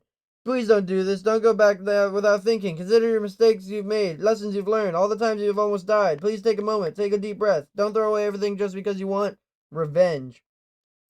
That's why I didn't listen to her. My subconscious thoughts. Those creatures had reintroduced me to fear. They reminded me that what it felt like to be helpless and weak and scared down to my DNA. And fear made me hate, and hate made me blind. The lesson, the clear and obvious, ignored. Revenge only hurts me. I learned it in the hard way soon enough. I sprinted down the dips right back into the tunnel where I had started. After seeing the hole in the floor I originally jumped through, I tried picking out a new one in the spawner itself. I planned, if you could call it that the cage room above any new arachnids got me to smash the cage from any above before any new arachnids got to me. The plan failed. As soon as the hole opened, the spider jumped up into my face, recoiling in the venom. I gave the creature several rapid hacks. It's not failure that matters, but how you recover, right? I recovered miserably. Sealing the hole and gulping milk, I groped for a rash and reckless plan B. Would have tried to mine a staircase down in the wall next to the spawner? Would you believe, or wanted to believe, that somehow there weren't any webs on the other side of the hall? Of course not. That's what the brain is for. But it did, and within seconds of knocking me in the final blocks of the trio, poisoned hissers pounced. I honestly don't remember how I killed them all, and I recollected reaching a second dose of milk and realized I only brought one. The next minute, I was excruciating race between hyperhealing and spider's digestive juice. I tried to stuff my face with much food as stomach would allow, praying that I would self-repair the acid devour me from within. Veins cooling, muscles repairing, I heard another high-pitched rasp. 2 more arthropods were scampering at me with their unprotected webs. cutting me off at the staircase. Withdraw, retire, run. I beat it in the dark, unexplored tunnel, no time for torches, no thought of direction. I just ran until the hissing finally faded. Time to rest and regroup. I could see now the mineshaft had given way, rough natural cave. As I placed the torch, 2 arrows struck me in the back. I turned to see another cobblestone spawning chamber right next to me. Paraskeleton emerging from its exit. I swung, connected, and heard a snap of glimmering blade shatter. Flash had been a magnificent weapon, but it hadn't repaired its wounds. It had seen how all the combat, especially web chopping, had taken such a horrid toll of this fractured, chipping form. I had seen it, but I didn't know anything about it. And because it didn't take care of Flash, it would take care of me. Curses echoing in the darkness, I heard my pack and belt. No axe, no backup sword, nothing but 2 arrows in my bow. I had gaggles of spare feathers, but I had forgotten to bring any flint. 2 more skeletons emerged. 4 arrows clunked off my shield. Back into the tunnel in pitch black unknown. I had fled blindfolded, whistling arrows in pursuit. Running, panting, murking stone, racing past me on all sides. Finally, silence. My thoughts were jumbled. Eat, heal, food gone. Alone in the dark. Lost. Running from tunnel to tunnel, I stuck torches everywhere. How do I get back? Where am I going? Panic-drawn thought. Help, I whimpered softly, tracing his nondescript steps. Please, somebody, anybody, please help me. I was right back where I started, right back in the ocean, scared and alone, wishing for someone else to find me. And someone did, but not in the way I wanted. Gruh. I heard the moan, and the moment I heard in the corner, a low ceiling cave, another spawning chamber, zombies. So many approaching zombies. I dashed away and down another new tunnel once again, ended up in blundering in the dark. Gruh. Sometimes zombies never give up. Slow, steady, they never let go. Groans bounced off the walls. They were just a few steps behind me. Something blinked off to my right. A creeper. I twisted for a quick bow shot. Thunk. Square in the mottled face. Not enough. The crackling of the fuse. One more shot. And squeak. A bat flying right between us took the hit. Boom. I was blasted back. A flash chest plate disintegrating from my burned body. I landed hard, splashing on shallow water, carried me farther into the gloom. Grrr. They were still behind me. Dim glowing shapes against faint glow of distant torches. I ran through the water, crashing into solid rock. I looked right and left and couldn't see anything. Nowhere to run, no way to fight. The smell of rotting flesh was overpowering. Rotten flesh and earth. Cubes of dirt in the wall reminded me of the first night, buried and safe. Grabbing those loose cobblestones from my pack, I threw up the wall across the rough opening of the tunnel. I worked fiercely, automatically, as the zombie came into view. I slammed the last block into place. How do I survive? I asked the darkness. What's my next move? Trapped, cornered, alone. Well, almost. Gah, moaned a zombie on the other side of the wall, completing my deja vu. Same as it ever was, I answered. Just like my first night. And then nothing happened I would never be predicted. I smiled. My first night, I repeated, settling down a comforting torch. I would look at what I compared to what I have now. Gah, snarled the ghoul. 2, actually, as I could hear a second one approaching. No, not in my pack, I laughed, wishing I could point to my head. Up here, all those priceless lessons in my brain. All the hard-won experience. You can't take that away. Nobody can. This isn't the same as my first night because I'm not the same person.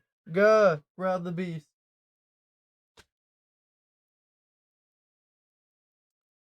We'll talk later, I said, turning back to the wall. I gotta get to work. I took a deep breath and visualized the way of the cube. Plan, prepare, prioritize, practice, patience, preserve.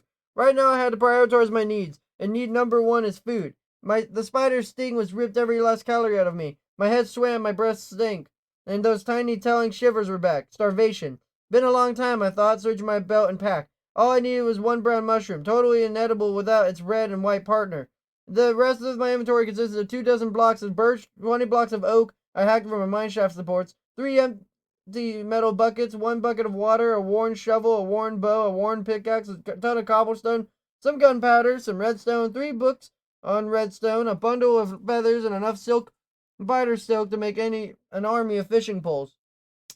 Too bad there weren't any oceans nearby, I muttered. But right on the heels of the defeatist words, I came to an exultant. There is! Like a crack of lightning, the memory of Food's book passage flashed across my mind. Any body of water, I had read. Any body. What life-saving factor emerged in my first-hand experience with irrigation? Remember the way back when I bored you to death about my story pouring water on the ditch? Remember when I said how important it would be later on? Well, later on was now. Water makes water, I called to the zombies outside. All I need now is a second cube. They responded, reminding me that there was more water right out there with them. Of course, I'm talking about the little underground stream I had fallen into right after being blown up. I thought I might be sourced, a single cube sprang in the wall just a few paces from the cave. But now, how to get there? I thought about 2 end-round tunnel tactics I had tried before. Both have been risky and neither had ended well, but now, with water so close, With great risk comes great rewards, I called to my undead jailers, hoisted a nearby broken pickaxe. I began hammering away, estimating where the water source was. And I turned sharply to the left. The block fell. No water, just a couple of rotting hands. I yelped as one green fist punched me square in the honker. Thanks, I said, sealing the hole. I don't think zombies can laugh, though those monsters sounded cheery. Clearly, they were following me on the other side of the tunnel. If I'd made another mistake, broke through, and took more damage I couldn't heal from, snap, my own tool broke in my hands. No problem, I called to the zombies, and whipped up a crafting table, then one stone-tipped pickaxe. Perseverance.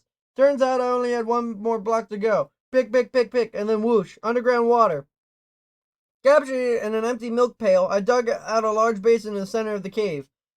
Jumping inside, I poured 2 water cubes against 2 of the corners. As they flowed together, a third cube formed between them. I repeated the process again and again and again. As soon I climbed out of the fully filled pool. And here we go, I said, crafting a new fishing pole. Ugh, taunted one of the zombies. You're right, I hollered back. No reason to think my body of water also means one I made, but, I said, stepping back in the cast out, you should never assume anything. Nothing. Not even bubbles on the surface.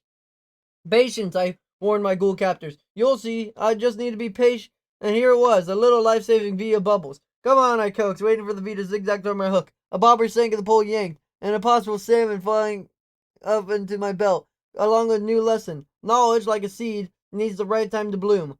As the day or night or whatever it was wore on, my belt pouches overfilled with fish. My newly crafted furnace filled the cave with delicious smells, and eventually the zombies, unlike my stomach, were the only things left growling. Oh, and just in case you were wondering, yes, it did bother me having to kill to live. But if you go back a few chapters, you'll see, and I quote, pushed to the brink of starvation with no other choices left, compromising the idea in order to save it. Vegetarian to temporary pescatarian. Okay, we cool? Moving on to the next priority, making a bed. Nothing clears the mind more than a good night's sleep. Trying to recall what I read about crafting rule blocks from webs, I tried nesting the rest of my spider twine in the crafting table. Crazy as it sounds, they combined it into several soft, woolly cubes. 3 wood planks later, and a bed no different than any I'd made before. Even with a blanket and pillow, felt as smooth and soft as sheep's wool. And it's going to be okay, I told myself as the wall of my cave faded to black. Tomorrow I'm getting out of here.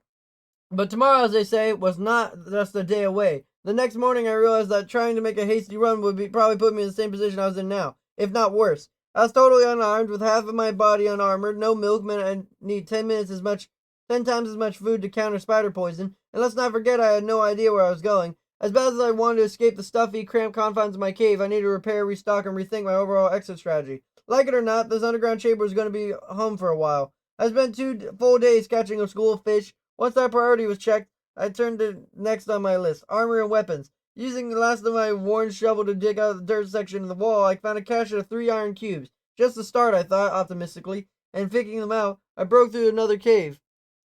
Whoa, I said, backing up quickly. No mobs came through, and the sounds of their presence. Speaking, and all I could see were small red and white caps dotting the floor. Mushrooms. Figures, I said sourly. All that time catching fish and could have been collecting food right here. But then again, I reminded myself, making fishing hole anywhere means you'll never ever starve again.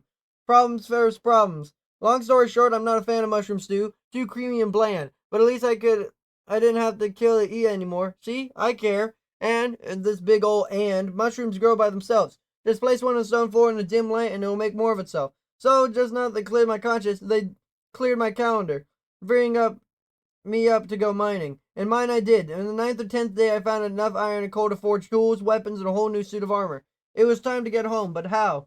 I still didn't know where I was going, and the path I'd taken before was way too dangerous. I thought about maybe tunneling straight, spiral staircase style. Hopefully, I'd break through enough island, maybe right by moo and sheep. I didn't. I just been close, though. Maybe a foot or one of the slopes, maybe eventually broke through a column of sand. The beach, I thought happily, and shoveled the tan block away. And the one that fell in after that, and the one that fell in after that, and on and on and on, until the seawater eventually washed me back down into the cave.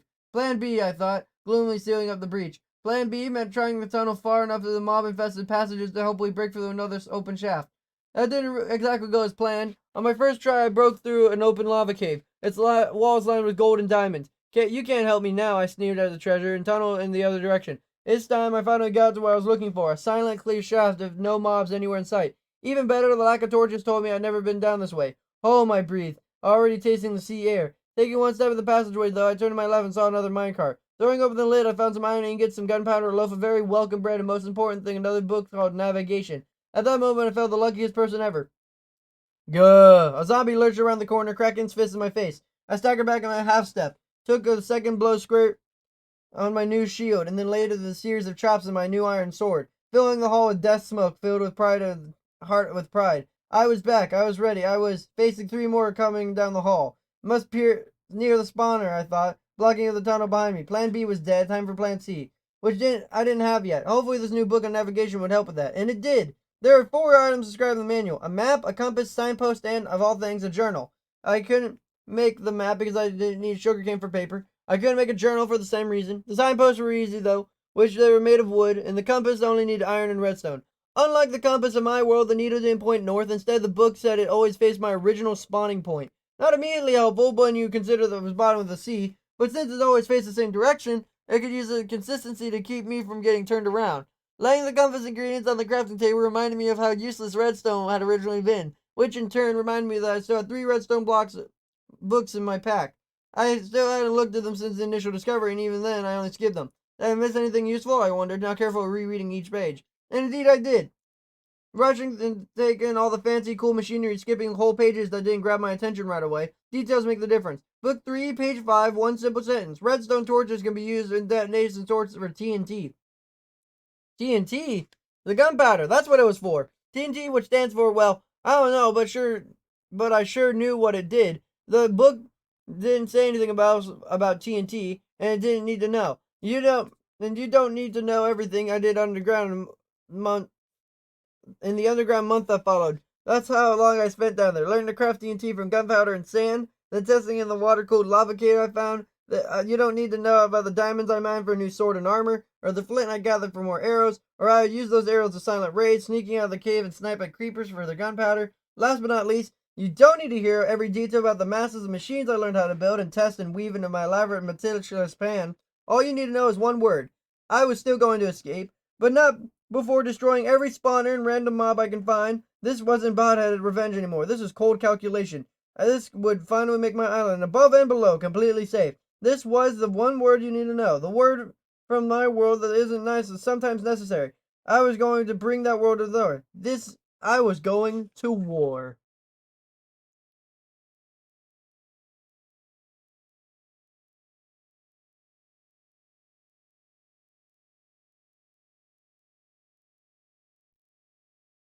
Chapter 22: The End and the Beginning. I moved silently, or at least as silently as the world would let me, pat, pat, pat with my armored feet, and the occasional pop of a placed signpost. Allowing the compass needle, I headed at what I thought was the direction of the spider's hall. Zzz, and so it begins, I whispered, rounding the corner of the same patch of door where I'd been defeated, the one right above the web spinners. Mindful of being ambushed, I quickly sealed up both ends of the shaft with cobblestone and wooden doors. Next, I blocked up the staircase I'd made down in the lower hall. Finally, I snuck right up to the hole of the floor and removed the blocked stone. 2 crimson clusters sparkled up at me. Ready to spring. Bath time, I said, and poured the bucket of lava down the hole. In seconds, the liquid fire burned through my attackers, their webs, and the cage spawn flame beneath them. I didn't gloat. I didn't even react. I just scooped up the molten cube, watched the residual lava dissipate, and remembered where there were more arachnid stragglers. None came. I won by first tactical engagement, swiftly, silently, and without so much as a scratch. Moving on to the skeleton spawning chamber, I heard a chorus of clicks well before any of them came into view. 4 outside and no doubt more within. They saw me, I saw them. Their bows went up, my shield didn't. It was worth taking a few hours in order to set up my new wonder weapons. And they were called dispensers, and the book described them as a kind of vending machine. They were designed to hold a lot of items, spitting them out when triggered. I guess they were supposed to be labor-serving conveniences, but it was way easy to see them as weaponry.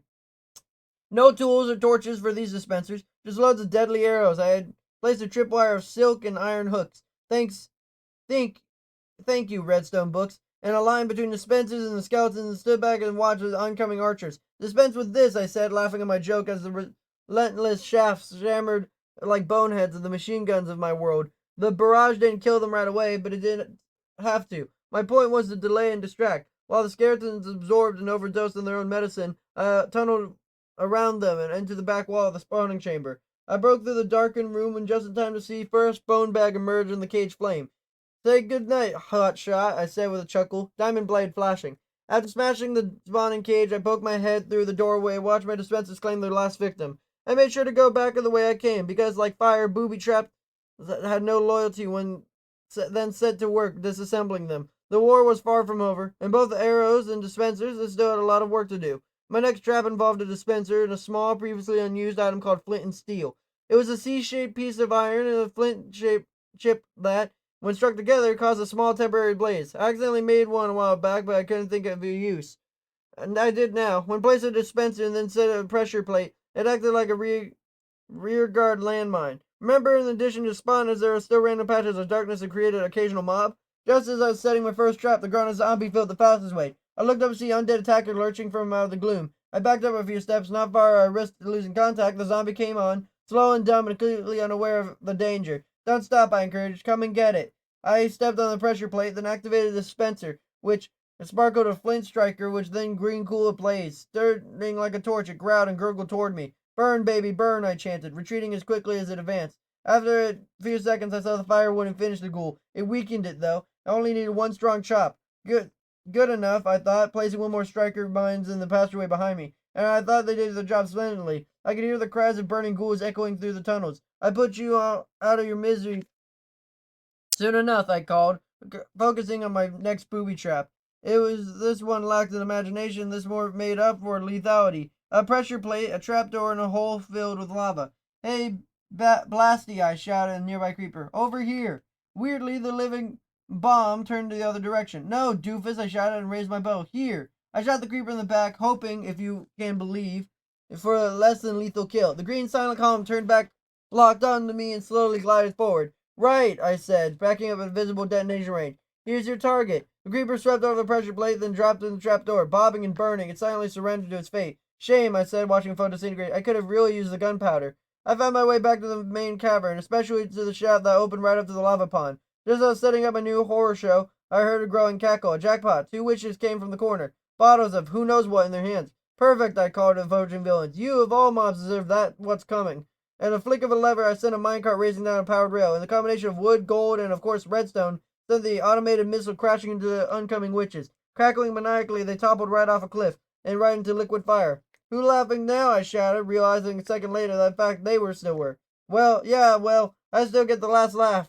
Hopping into a minecart, I stacked a collection of tracks in my hand. Leaning forward just like a boat, I found I was able to make the cart move on its own. Placing new tracks in front of me, I connected them with existing rail lines, allowed me to zip along the minecarts like a race car. If it had been a war, the ride probably would have been fun. Soon enough, I thought, racing through the endless tunnels. Once the whole maze is cleared, I'll build a roller coaster down here. Wouldn't that be cool? Laying track as I went, steering in a specific course, I checked off the list of victories. Spiders gone, skeletons gone, random patches of darkness lit, random patches of booby trapped.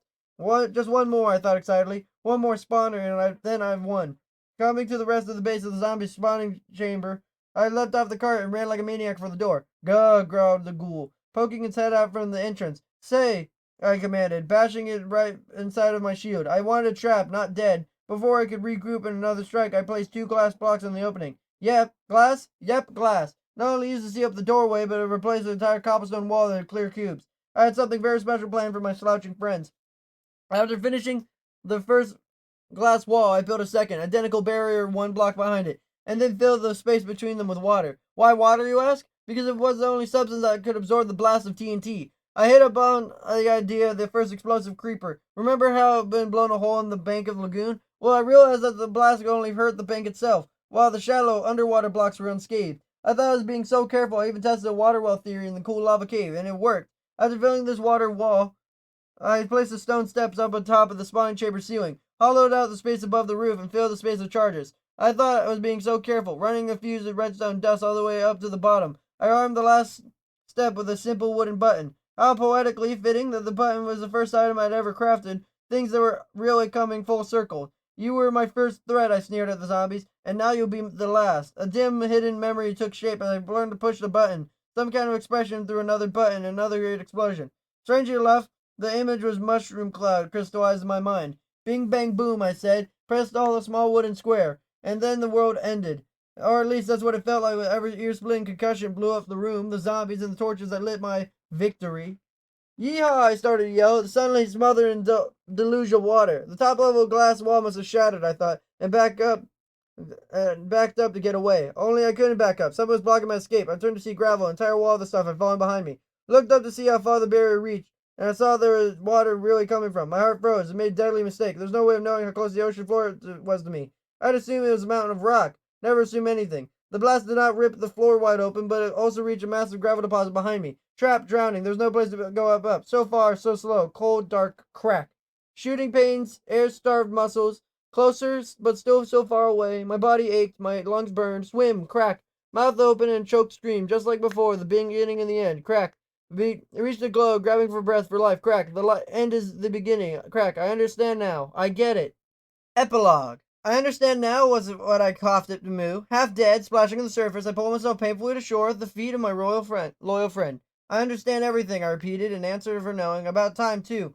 About time, moo, gulping down breaths. I limped sluggishly told her. It's all coming together, I told her. The two of us walking in the woods when I was down there drowning in the deep. I kept thinking about how everything was coming full circle, about endings, about beginnings, how they're one and the same. By this point, I made over a sheep family grazing. Everybody gather around, I announced. I got something important to say. Of course, they didn't listen, but they didn't stop me talking. Keep going, I began. It was the first lesson I learned here was how to last. Took a moment to let my words sink in. I have accepted that I am in the end of one adventure and the beginning of another. I have to keep going. I've got to leave the island. Before they could say anything, before they could pretend not to care and turn away to eat, I added, no, hear me out. Like I said, I understand now. In fact, I've understood for quite a while. This is the gnawing feeling I had since finishing the second house. That's why I've been acting so crazy since then. I didn't want to admit the scary truth. Which is, I answered, that after working so hard to create a safe space to answer the really big questions, I realized that the answers to those questions can't be found in a safe space. I gestured out the horizon. They're out there in the unknown. Bah, said Rainey, and the sheep family all looked at me. Good question. Hopefully there's more land, more people. Hopefully I'll be able to find my way home. Moo said a lost, sad moo, and that's when tears came. No, you're right, I said, a lump in my throat. This is my home too, and I'll carry its memories in my heart. Because even if I don't want answers searching for and searching that really matters. There it was, the ultimate lesson in this world. I struggled so hard to find the goal without realizing the goal is a struggle. It was to make me stronger, smarter, and better. Growth doesn't come from a comfort zone, it's from leaving it. A week later, I packed up everything I needed for a long voyage, food, tools, a compass, and yet to be filled map. I made sure the garden was well tended and that the house would be ready to accept a new visitor. That visitor, as you well know, is you. I hope you find my house comfortable, and if you want to build a basement music studio, I've left you the book along with all the other manuals. In my bedroom, this book you're reading is the last item of the last manual I found, a combination of sugar paper, leather from Moo's late partner, and ink from the squid I killed my way back, and I couldn't find the use for figures. These will all be the last words I write before walking down the hill to my boat, before saying goodbye to my beloved friends. Please treat them well. Friends keep you sane. I don't know what's waiting for them to be on the horizon, but now I'm ready for a bigger world. Maybe I'll meet the authors of the book I've found. Maybe they'll be castaways like me. Maybe they'll intentionally leave those books to help future travelers on their journeys. The way I'm leaving this book for you. I hope you've learned. I hope that I've learned to help you find your way. Most of all, I hope you learn that in the world of mines and crafting, the important things you can craft is you. What I've learned from the world of Minecraft. Keep going, never give 1. Keep going, never give up. 2. Panic drowns thought. 3. Don't assume anything. 4. Think before you act. 5. Details make the difference. 6. Just because the rules don't make sense to you doesn't mean that they don't make sense. 7. Figure out the rules turns them from enemies to friends. 8. Be grateful for what you have. 9. It's not wisdom that counts, but wisdom under pressure. 10. Too much confidence can be dangerous as having none at all. 11. Take life in steps. 12. Friends keep you sane. 13. Conserve your resources. 14. Tantrums never help. 15. Nothing clears the mind like sleep. 16. When looking for solutions, beating yourself up isn't one of them. 17. Don't dwell on mistakes. Learn from them. 18. Great risk can come from great rewards. 19. Fear can be conquered. Anxiety must be endured. 20. Courage is a full-time job. 21. When the world changes, you've got to change with it. 22. Always be aware of your surroundings. 23. There's nothing wrong with a careful curiosity. 24. Take care of your environment so it can take care of you. 25. Just because someone looks like you doesn't automatically make them a friend. 26. Just because someone doesn't look like you doesn't automatically make them an enemy. 27. Everything comes at a price, especially if that price is your conscience. 28. It's not failure that matters, it's how you recover. 29. When you're trying to tell yourself something, listen. 30. Questions don't stay put. You can't just walk away from them. 31. Never put off your boring but important chores. 32. Sometimes you have to compromise an ideal in order to save it. 33. Books make the world bigger. 34. Revenge hurts only you. 35. Knowledge, like a seed, needs the right time to bloom. And 36. Growth doesn't come from a comfort zone, but from leaving it.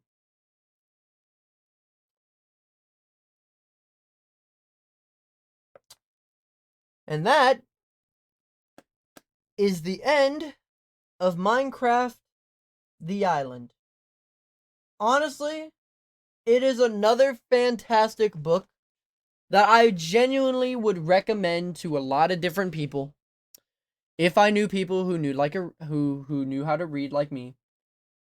And it's just a fantastic book, I think, to end the year off. Because that's what this really is this is the book that ends the year. I had a lot of other books I had planned. I have a lot of books I have planned for next year. It's just when it came to this book, it was like choosing, right? It was like this was originally going to be the book I read in, I think it was April. Yeah, April. Before I read the other book, whatever other book it was. But this book just felt right to end it off. So I'm going to leave that for the video that comes out tomorrow, as well as the full reading of the book, where I do a scoreboard of every book I've read for the year. But yeah, hope you guys have a fantastic, wonderful day. People like, be fishy, make sure to like, comment, and subscribe. I hope you guys enjoyed Minecraft The Island as much as I did. I'll see you guys next time for another fun reading of a new book. Bye-bye!